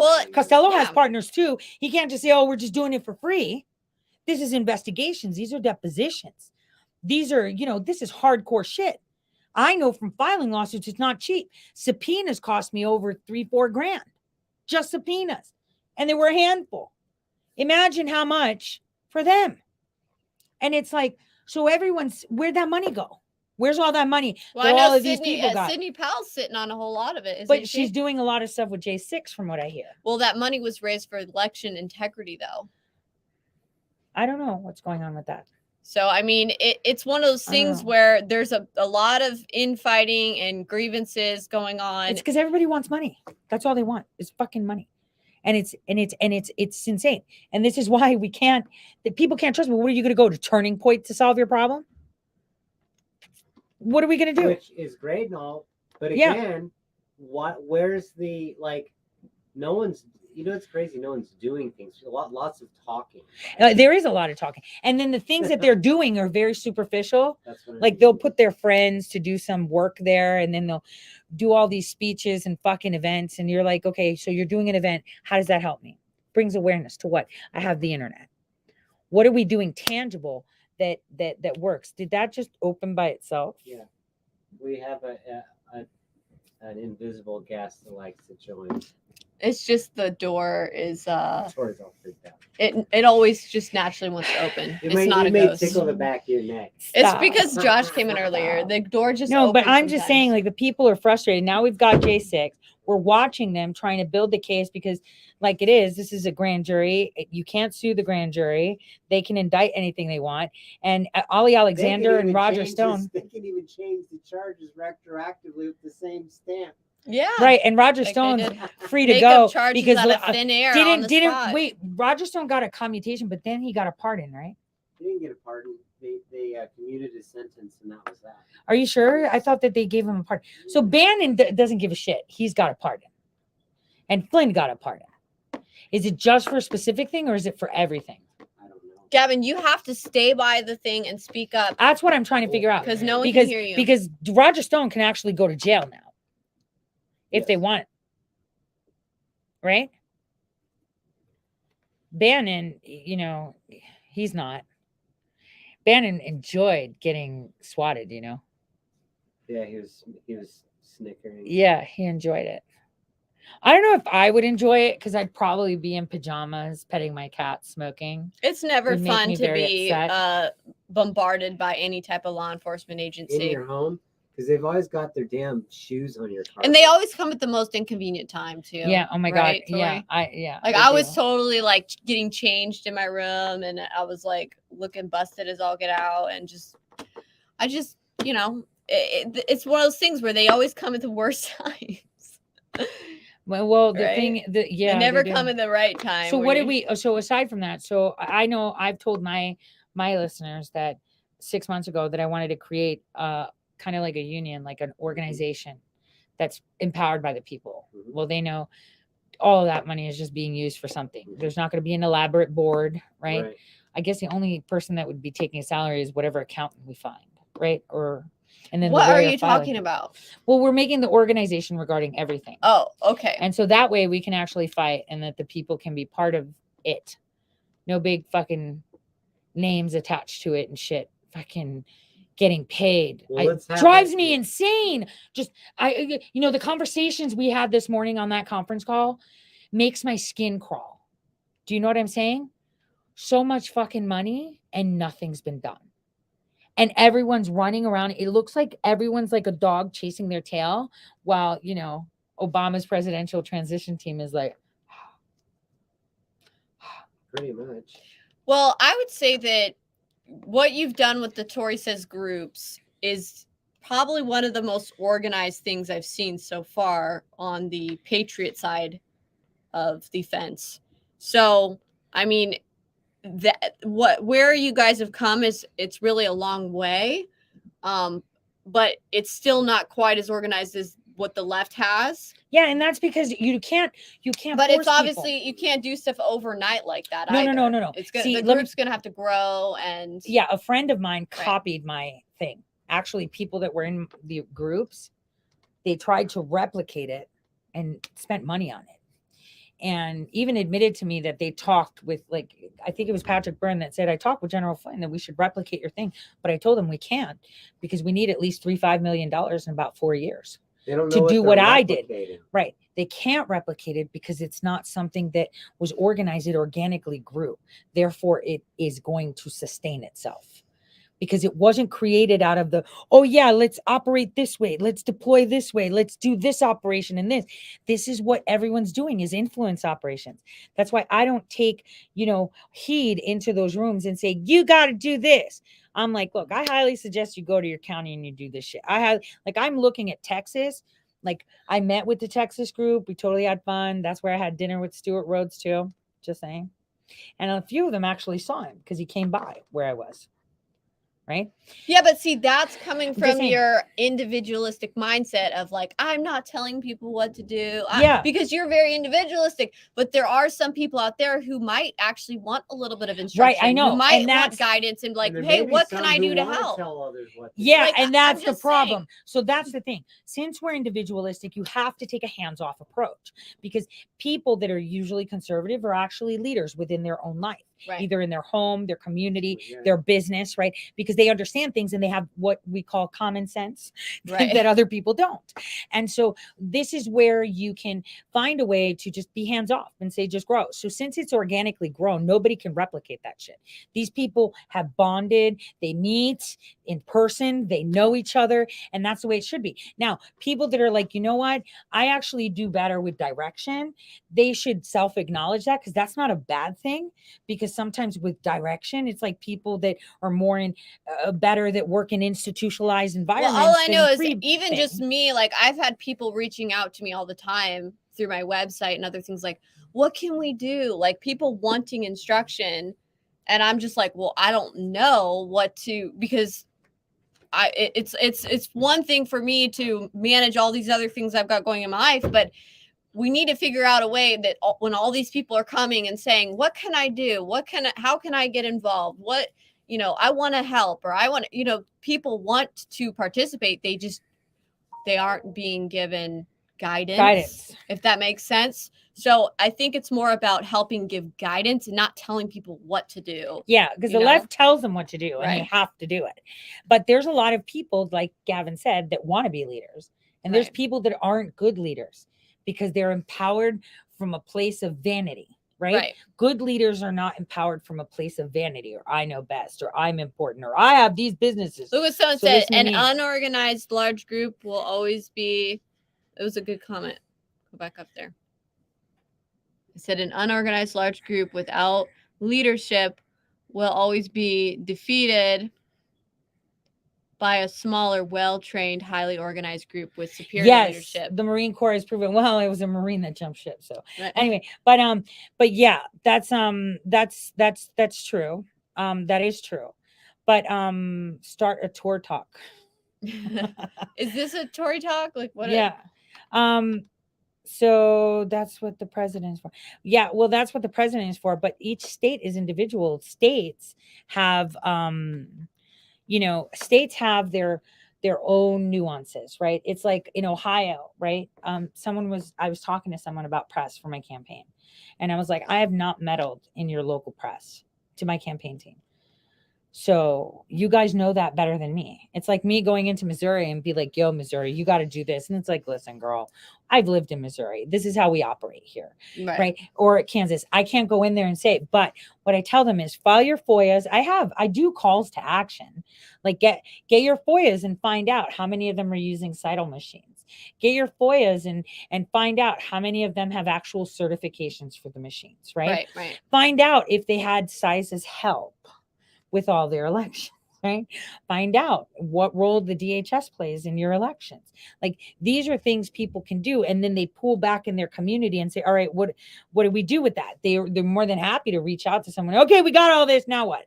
Right. Right. Okay, now we can Well, maybe I do think this. it also helps that you have like these groups that kind of branch out into like local groups. Yeah. Because then the local groups can take on things in their local community. government and local area. Yep. So I think that's key. But like I said, I mean, just the amount of organization, and I'm not The thing saying is, I'm not saying it's great. Yeah. I'm saying that we can learn from our enemy. If our enemy is a formidable enemy and they're successfully Yeah. able to pull off these type of things, as bad as they are and as horrible as their intentions are, we can learn things as well. And I think the conservative patriot type side really needs to learn organization and working together as a team.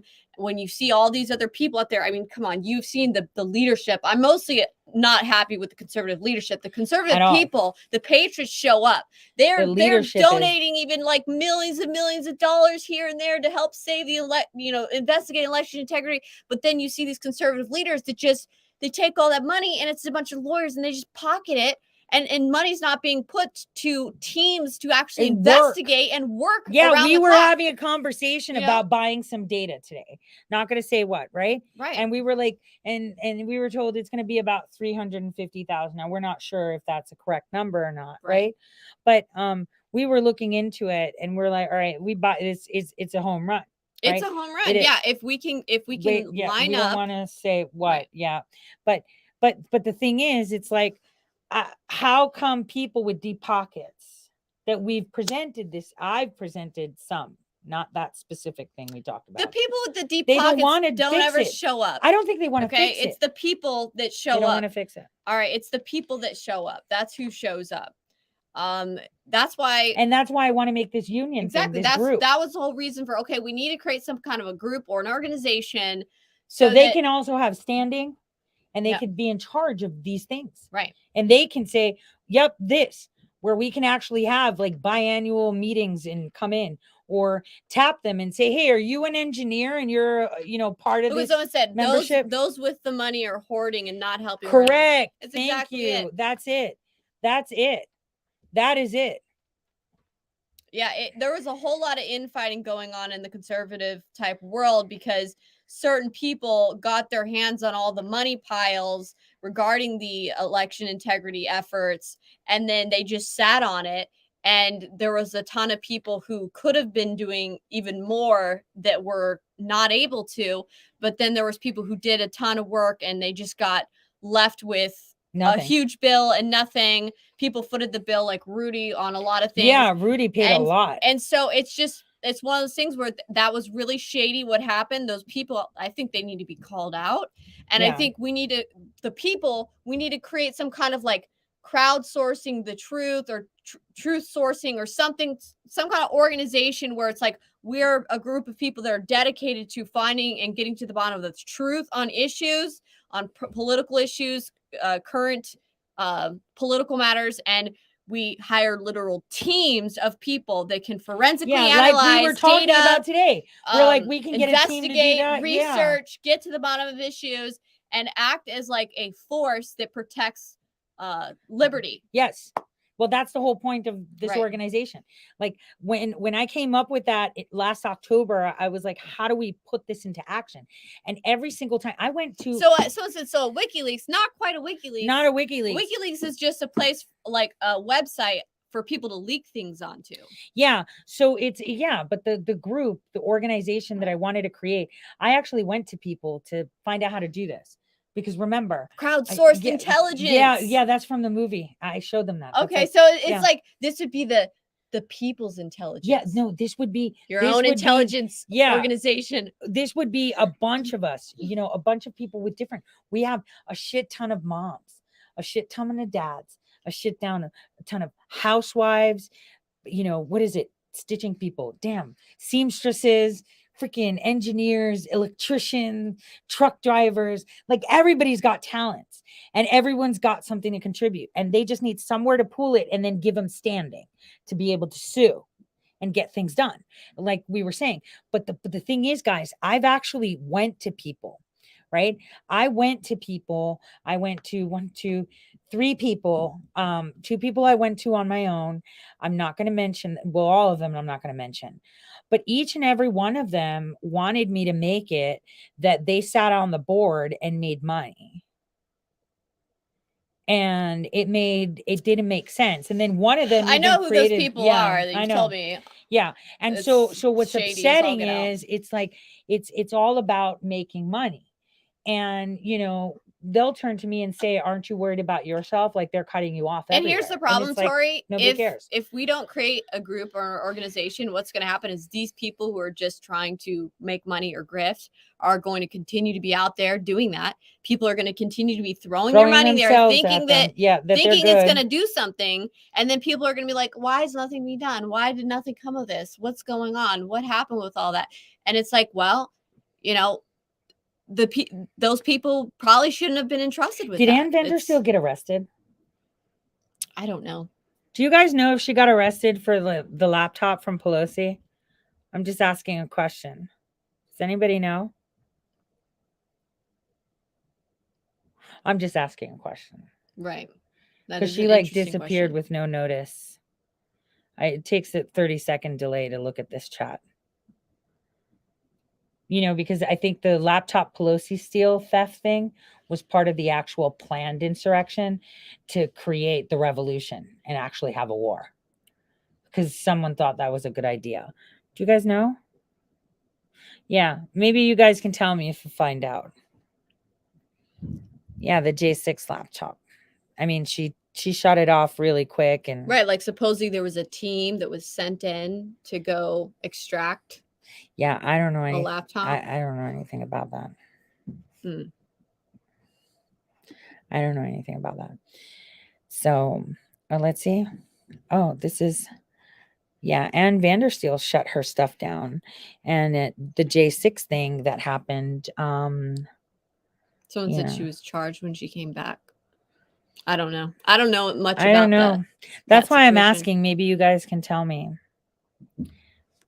But we'll just leave it at that. So they leak that Patrick Byrne is going to be, you know, I knew that he was going. I didn't tell anyone except for, you know, the people that I was allowed to tell.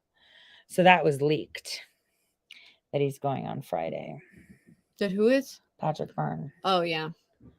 So I saw someone say that in the chat somewhere already. yeah.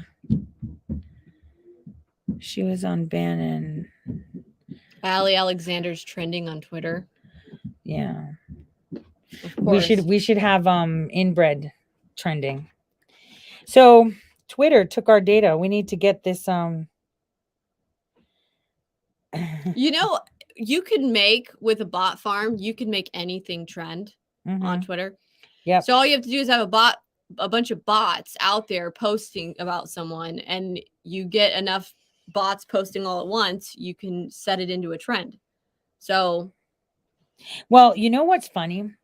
Do you know what I saw? and remember, Ali- Elon said wait. 20% of users on Twitter Are bots. Yeah. But do you know what I saw? I saw that Ali Alexander said, "People, I'm suing the J6 committee and Pelosi. Give here." Let me tell you something. Have we not been investigating how we can sue J6? Millie?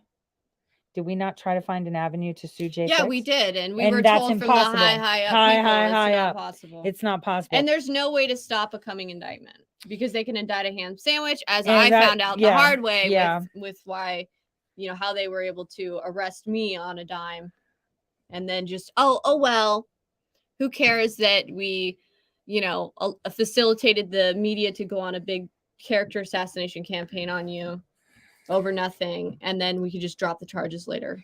Yeah, well, basically that's it. So he's lying to people saying that if they fund him, he'll sue J6 when he can't. So someone should call him out because that's illegal. I mean, I have a screenshot in any case someone might feel like, I don't know, suing him later for donating. Okay, so what's But- trending is people, somebody posted this tweet of Ollie Alexander that was presented during the committee, and this was from January 5th. It says tomorrow, Ellipse, then U.S. Capitol. Trump is supposed to order us to Capitol at the end of his speech, but we will see. I told you he planned that shit. Like, and it wasn't him, it was those people that wanted the real war. You remember on January 5th, and now you see it. You saw what I saw, where you met with someone. We're not going to mention the person's name. I was like, holy shit, are they looking to like storm? That looks like an They operational literally did thing. a dry run on the Georgia Capitol. Yes. With what's A? Right. Yeah. You remember where I was like, oh my gosh, they're really gonna like raid that? These are people on our side, remember? And I was shocked. And I was like, it's a good thing that the president doesn't talk to them. All I know is it's just I'm just like, I'm really concerned at the temperament of the people.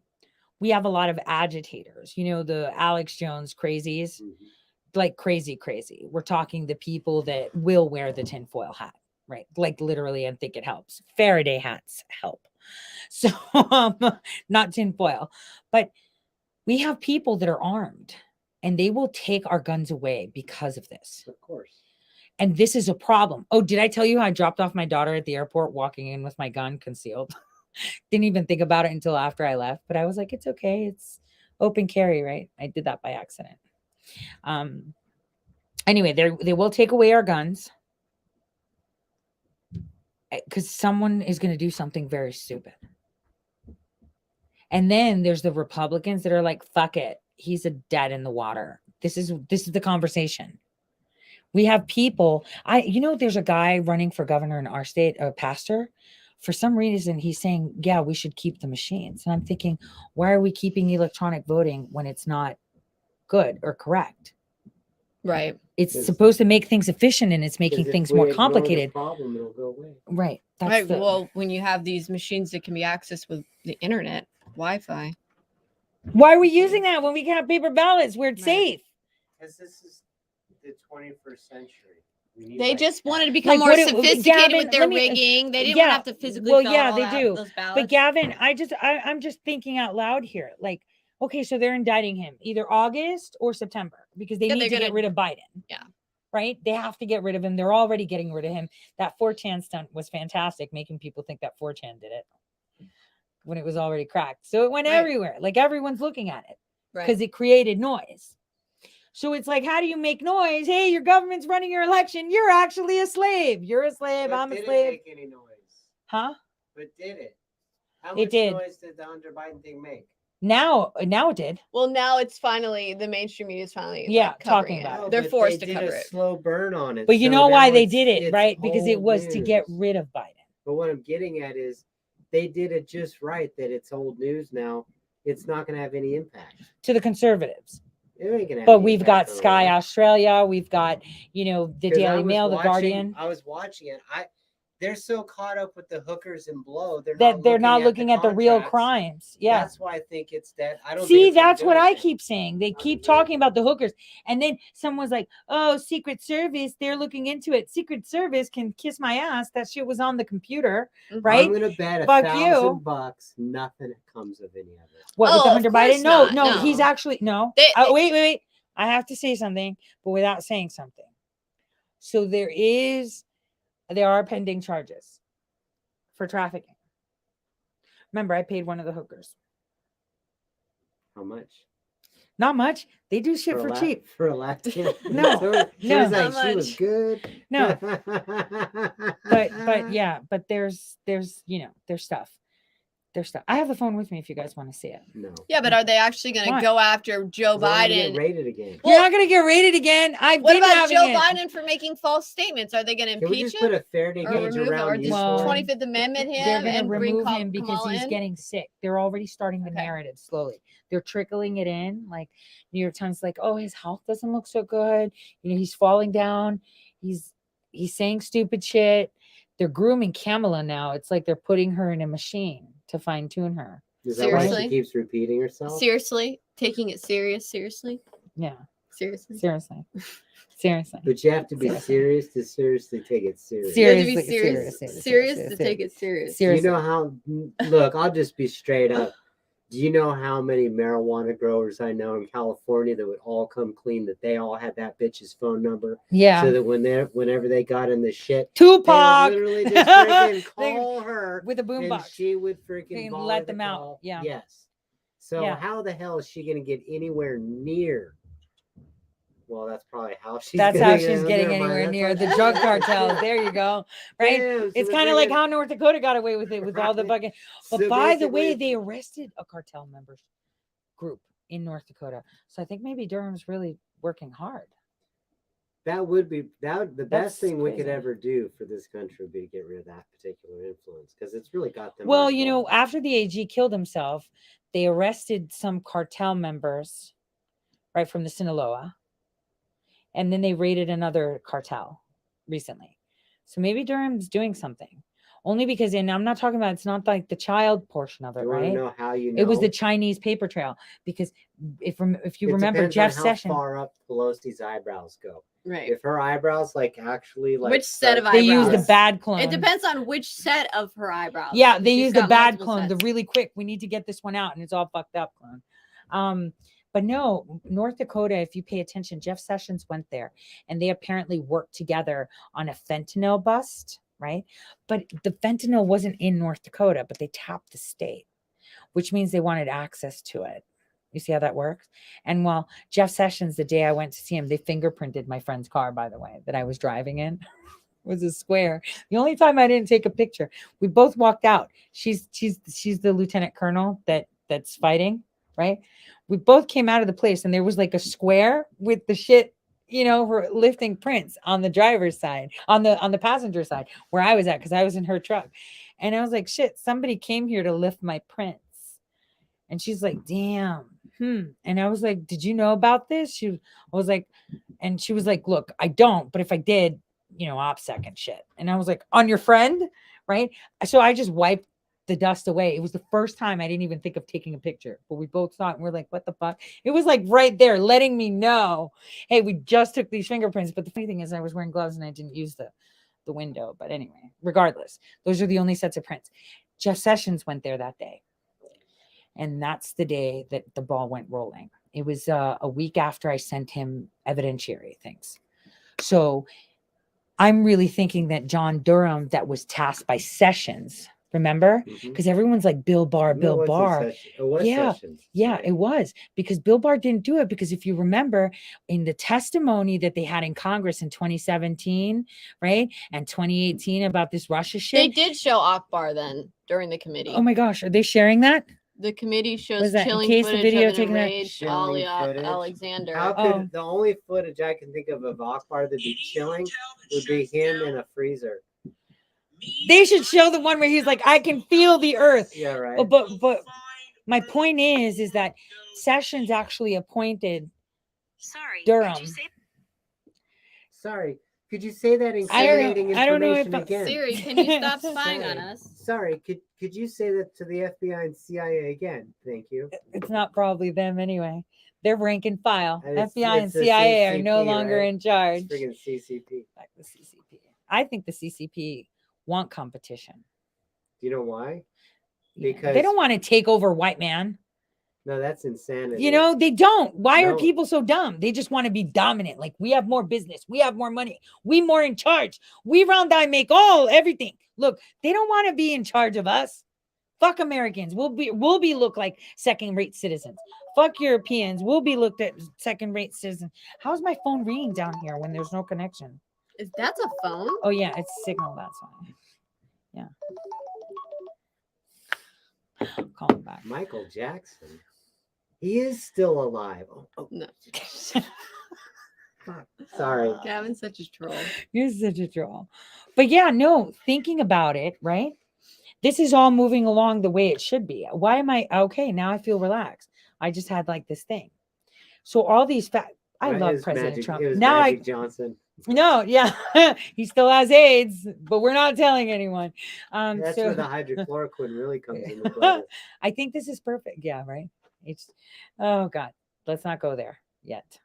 Because we're going to get, tons of vaccines, the new passport, Millie. The One new blood vaccine sample, they're going to be able to check to see if you're immune to it. You mean they're going to check to see if you got the vaccine? If you have the Because it nanoparticles. doesn't alter your DNA and they can check.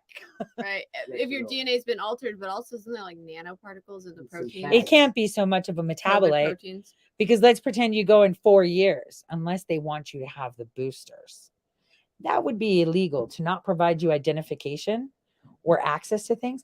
But you know what? They already told us they were going to do it per Ohio. Remember when they were doing the bill about the vaccines? The guy was like, so you're saying that, somebody that's has to travel 100 miles to go to the supermarket that won't demand the next generation identification. And I'm like, so nobody in that room is listening to what this motherfucker is telling you. He's reading off of something and he's clearly telling people that you may not be able to shop Right.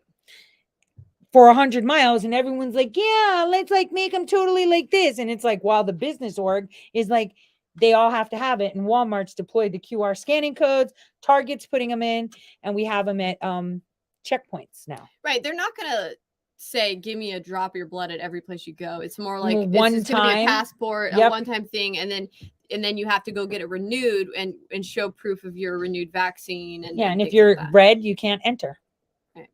Yeah, and I'm telling you, it's going to be laced in with the social credit score system to where it's also you're also going to be barred if you have a so low of a social credit score or an ESG rating. Yeah, they're going to be like, which you don't that stands qualify. for environmental social governance. Yep.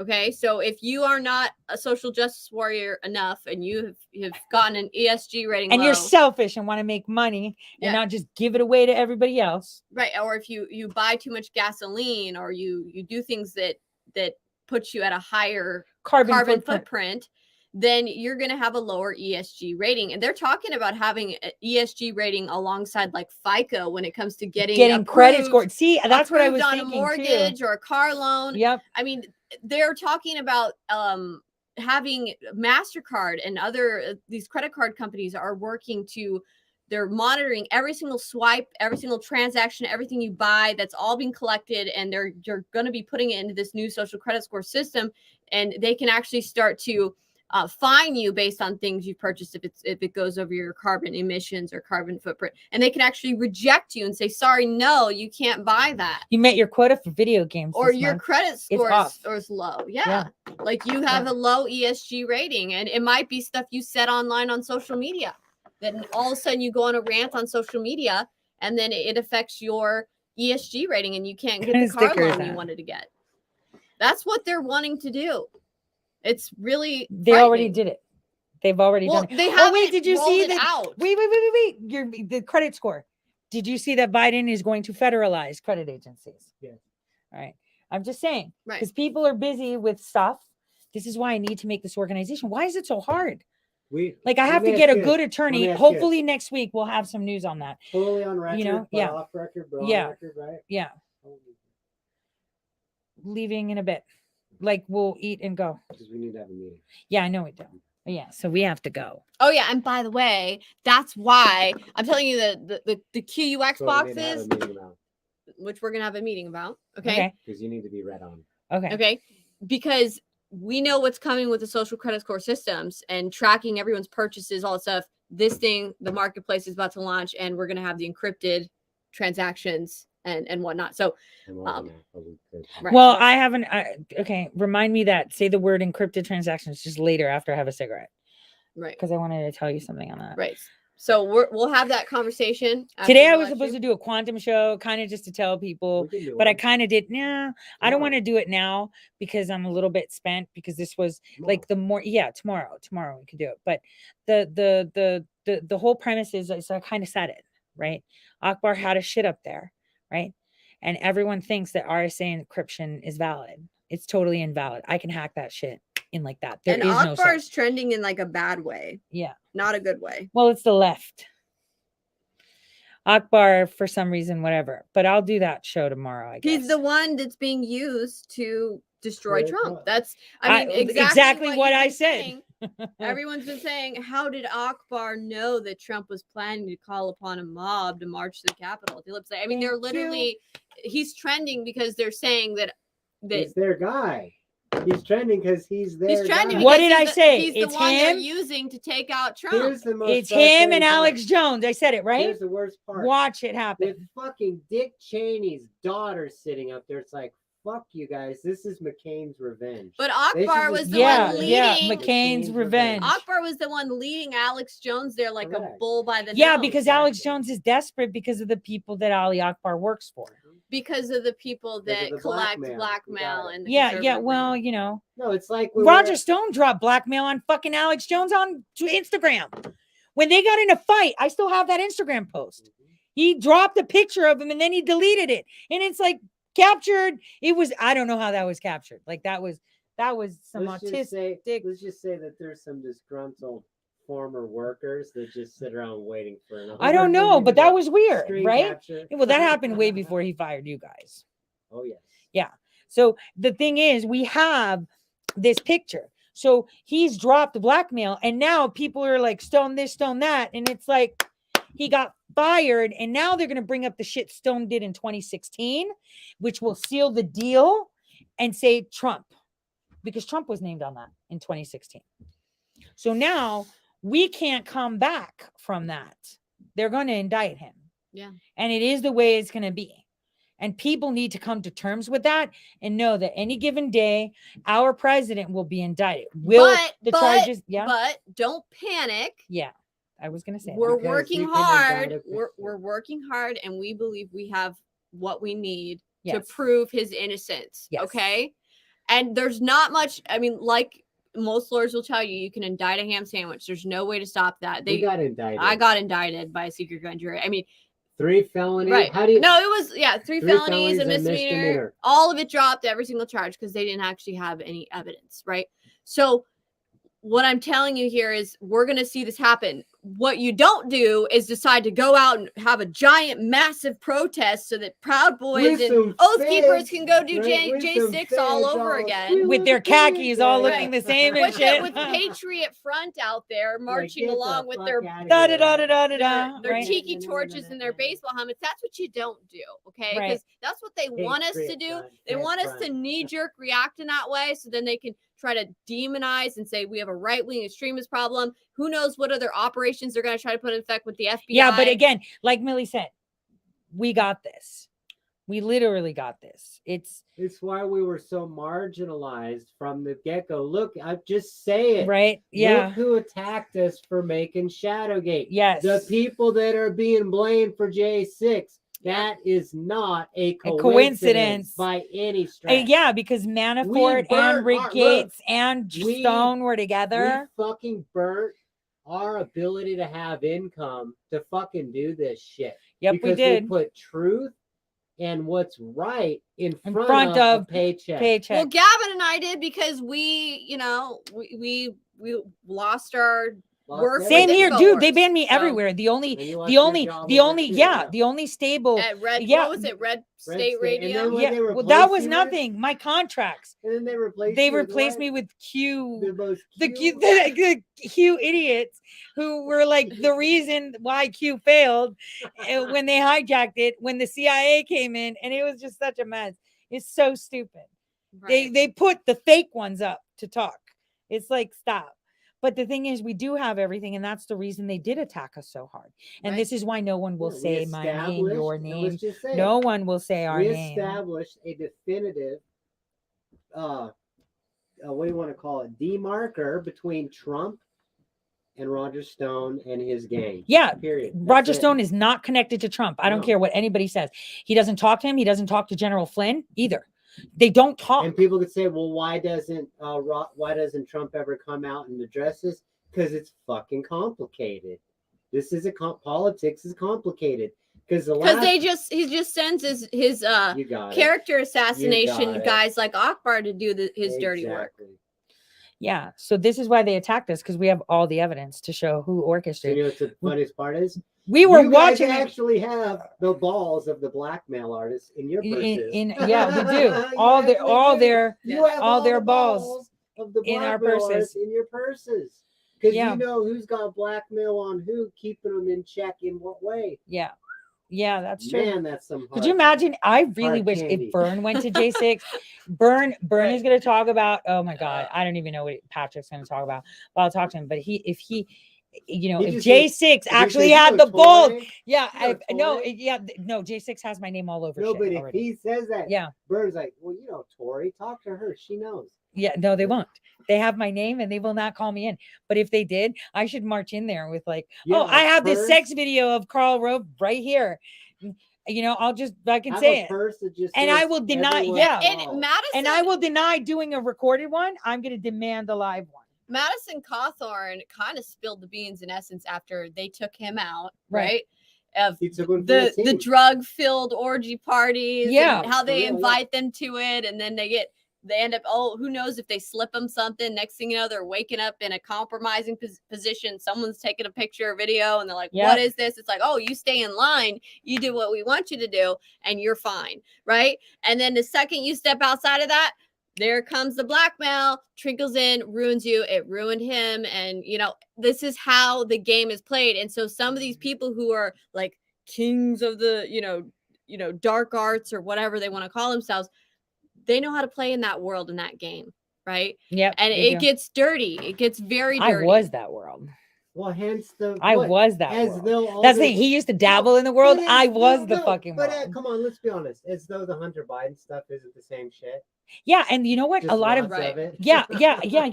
Well, Right. yeah, exactly. And that's the thing. I had a conversation with very high level people about this, and they were like, "Well, did you see this?" And it's like, "Why are you looking at this? Like, who cares about the porn? The kiddie porn? You can't unsee that, right? This should go straight to the feds. We should identify the children, blah blah blah. But what you should be looking at is what he's done in there. Look at the underlying thing. Like I pulled out a voicemail that no one's played yet, where Joe Biden's literally telling his son he's going to meet with Hillary Clinton. I played that shit at a campaign event. Nobody's talking about that. Oh, you know, I'm gonna go meet with Hillary. I'm going down to New York. He's going to kiss the fucking ring. And it's like nobody's talking about it. They're talking about the hookers and arguing about he couldn't even read. He had 20 ounces. What is it? 20 grams of fucking crack. He was like, it's only 2.1. It's like 20.1, dude. You're so fucking high. You can't even see the dots. He's like, we got gypped. He's Yeah, all I know. texting his dealer. Right. He's Yeah. like, And "You it's like still-" right there because he can't see a period. But the thing is, that's not what's important. What's important is the crime. That's why they put that out, because then everyone's gonna look at this shit. And then drag And into you know, that. That yeah. was the idea. And I guess that's what I was hoping for. Right? In general. But That the would happen. reality is, this game's gotta end. The game's gotta end. Yeah, but they like games. And Obama, did you see that video of Obama?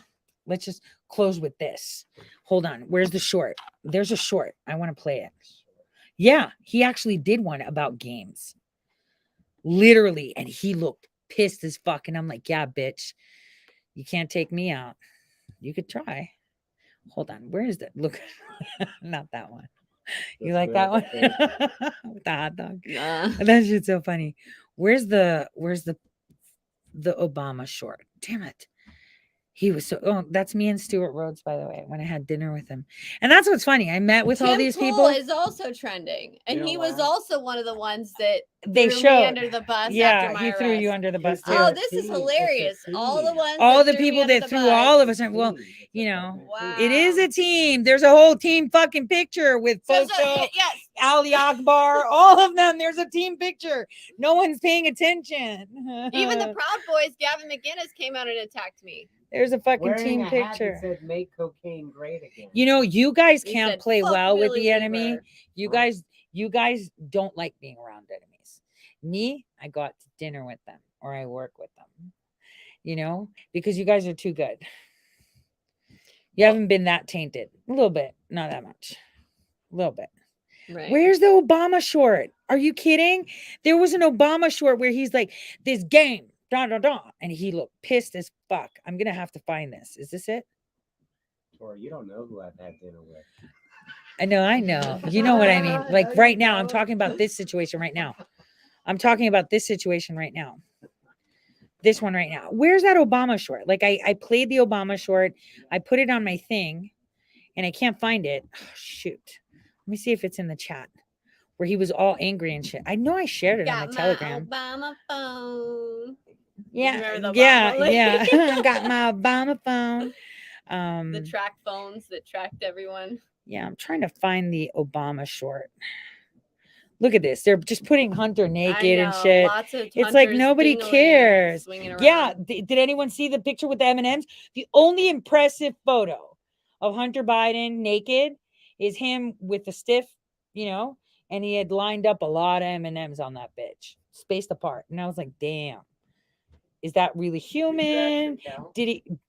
It was more than 5. It was like more than 5 M&Ms that were spaced out while he was planking. Like that's the only one that's like, all right, hat tip, my boy. You know, and he wasn't wearing any rings like he usually did. He'd put rings on to Okay, give, I don't want give himself to a know. stiffy. I'm glad that the ones I saw were blurred. I don't want to know. Yeah, I remember in He- December he when you were creeps me going through out. some of this He stuff. creeps me out, and the video footage was all like breathing. all Okay, there we go. hard, Someone- running around, someone looking posted all it again. twacked out with his eyes looking all crazy. It's like- Dude, you have to it's see like this. the Gavin, nightmare. you have to see this short. Nightmare. Wait up. How do I do this? Okay, hold on. I'm trying to copy and paste this. Give me a sec. Fuck.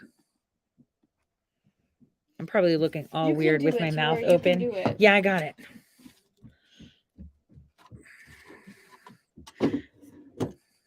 Okay. I'm like in my screen, like, yeah, I'm looking at it right now. All right, there we go. I got it. There we go. Okay, ready? I'm gonna play this for everyone though, because they gotta see this shit. For people that haven't seen it. This is where you know how angry it is. And it's like, I don't know why people don't trust the people that have actually worked with these people. Here we go. Look at this. Look at this. You just have to flood a country's public square with enough raw sewage. You just have to raise enough questions, spread enough dirt, plant enough conspiracy theorizing that citizens no longer know what to believe. We're already here. We don't trust anybody. Media. Once they lose trust in their leaders, Definitely done that. mainstream media, political institutions, Believe that either. in each other, in the possibility of truth. The game's won. What game? See? You just have to flood a country's public square. You see that? with Let's enough play it again. raw sewage. Mama look like he's wearing. What? He's upset. You just have to raise enough questions, spread enough dirt, Keep What are you talking about? plant enough Is he talking about conspiracy theorizing Listen, he's talking about that citizens no longer know what to believe. We're already Yeah, here. but We don't trust he's talking anybody. about in the context of Media. Once they lose trust in their leaders, Definitely done that. mainstream media, political institutions, Believe that either. in each other, in the possibility Look how of truth. The game's won. What game? What game? You What just have game? to flood a What country's game? public square He's with enough pissed. raw He's sewage. pissed. Good. He should be angry. You just have Because guess what? The people are taking back the government. They like it or not. They're no longer going to mess with our elections. They're no longer going to mess with our money. And we're going to take it back. Because look, think about it. If the government that is in office right now and was before and before that, because these are Obama holdovers, run our elections, run everything, caused chaos, did what they did with the J6, everything, right? They've been running everything. With what right do they do that? They've usurped our government because we are the government. They've usurped us. Right. Okay. And it's time that we take it back. And you know, I kind of like had a ding ding ding ding ding bell in my head, you know, when I'm like, all right, Trump, I see you. I'll raise you 50. I'm great. Like I'll raise my bet on you another 50%. Only because, you know, the conversations we had this morning, I just figured it out. And we'll talk about that in our meeting. It just like click, click. He did. It's good.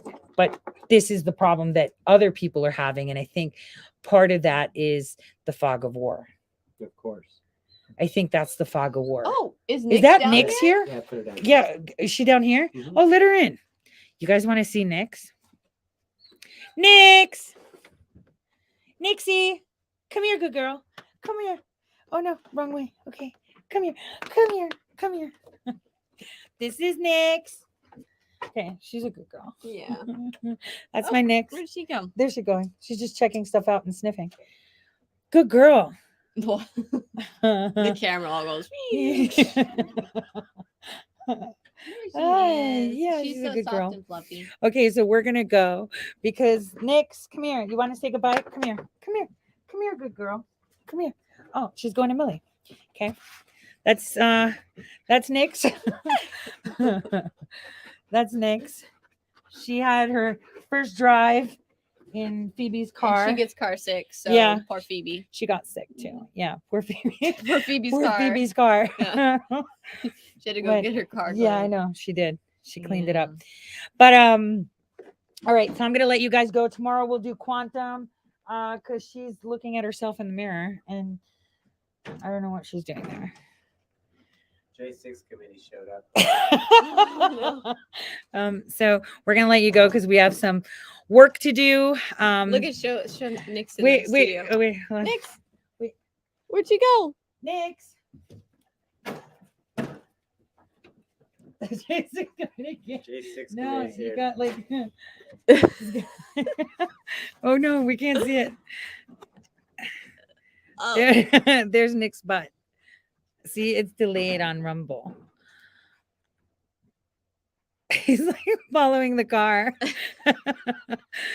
So you guys, we're gonna go get to work. We appreciate you guys. Thank you everyone for the rants. Oh wait, let me see. Let me see. Yeah, well, it's a pirate.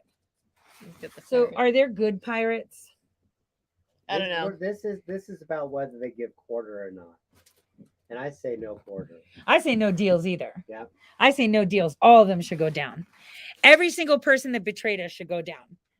Every single person that betrayed us should go down. God, this camera's so bad for me. See, it's because you're blonde and you're thinner. What? Mine is like so bad. Like You this. see? Don't quite cut it. We're still giving quarter. No, I got we're still giving a little. We're still giving quarter. Oh, Q. No. Count. That's 3/4. 3/4. So you have 1/4. All right, you guys. God bless. It was fun seeing all of you. It was fun staying here with Millie. She has her own show on millennialmillie.com. Are you still on Twitch? Were you banned or no? I'm still on Twitch and Okay. YouTube. Yeah. For the time I'm on being. I've YouTube just for the been- time being too, as long yeah. as I don't play music. I've been just demonetized on every single Me too. platform. It's crazy. Dude, the only thing that I had was Twitch. Right? That would actually pay me. Like with Rumble, I get the rants like forever. Yeah. So wait, my fault. Our videos from the playlist got you fucked off, right? Didn't they? No. Which one With was it? YouTube? Yeah. It was the one we're talking about, the biometrics. Oh, what? The one with the mask on the head? Yeah. Are you serious? Yeah, the one. Our prediction for the Uh-huh. vaccine and the biometrics, Yeah. they Yeah, banned because that? it's fake news, and now everything in there that was fake news is real. Oh shit, What is stop. she eating? What is she eating? She's just sniffing around. Oh, okay. Are you serious? They finally, what the fuck? No, Yeah, it was they've back then. been banning and removing content from a Me long too. time ago on The- YouTube. It's all Yeah. evidence Routinely. videos, too, that they're Yeah, real. But well, what's funny is you go back and you can but on Quicks you can see it. Yeah, you can still see it on Quicks. It's weird. So that So means it they're scrapes not it all, actually so they're not removing it. actually removing They're it. actually just hiding it. Right. So that's weird. Yeah. It's not really scraping it. It's there. I know what I But mean. it's not there at the Yeah, same time. well, because there's multiple internets, like I told you, there's the Right. real internet. And this is why, if can you just fathom this for a second? You're banking. If I actually wanted to, within 3 hours, I can raid your bank because your RSA encryption is bullshit. There's actual papers out from 4 years ago saying that you can break RSA 2080 in under 8 hours. Do you have your dog hair in your room? Yeah, I have hair everywhere. Like my cat, my dog, right? So imagine if that was a few years ago, what the capabilities are in 2022. Nothing is safe. And the thing is, these bitches in the government know it. They give us the facade that there's internet. This is how they control the corporations. Even the corporations control them with money. They just give them an attack. They steal their data. They're proprietary and they tank them. And then they have another company that's more submissive to them. And then they give them everything. That's the master plan here. But anyway, I'm going to, huh? if the master plan works. Yeah, well, 2048, yeah. Unless we disrupt it with we are, and that's the thing. disruptive They put us in a technology. basement, literal basement of the Marriott, because they didn't expect us. Picture that. When we went to DC, they sequestered us Right. because they didn't expect us. Right. Because it was something they weren't Anticipating. Right. I got something. Holy We shit. gotta kill this because Yeah, we gotta go. We have to have this meeting about QUX. Yeah, we Ori. do. We do. Okay, you guys, I'm out of here. God bless. I can't play music. Oh, wait, I can play something from this, though. This is weird. This has now background music. I think I'm going to go with this. God bless. That's music. I don't know. Elevator. Yeah, music that won't get feeding the ducks. That's what it's called. Okay. Let me put this. Oh, you brought her down here? God bless, guys.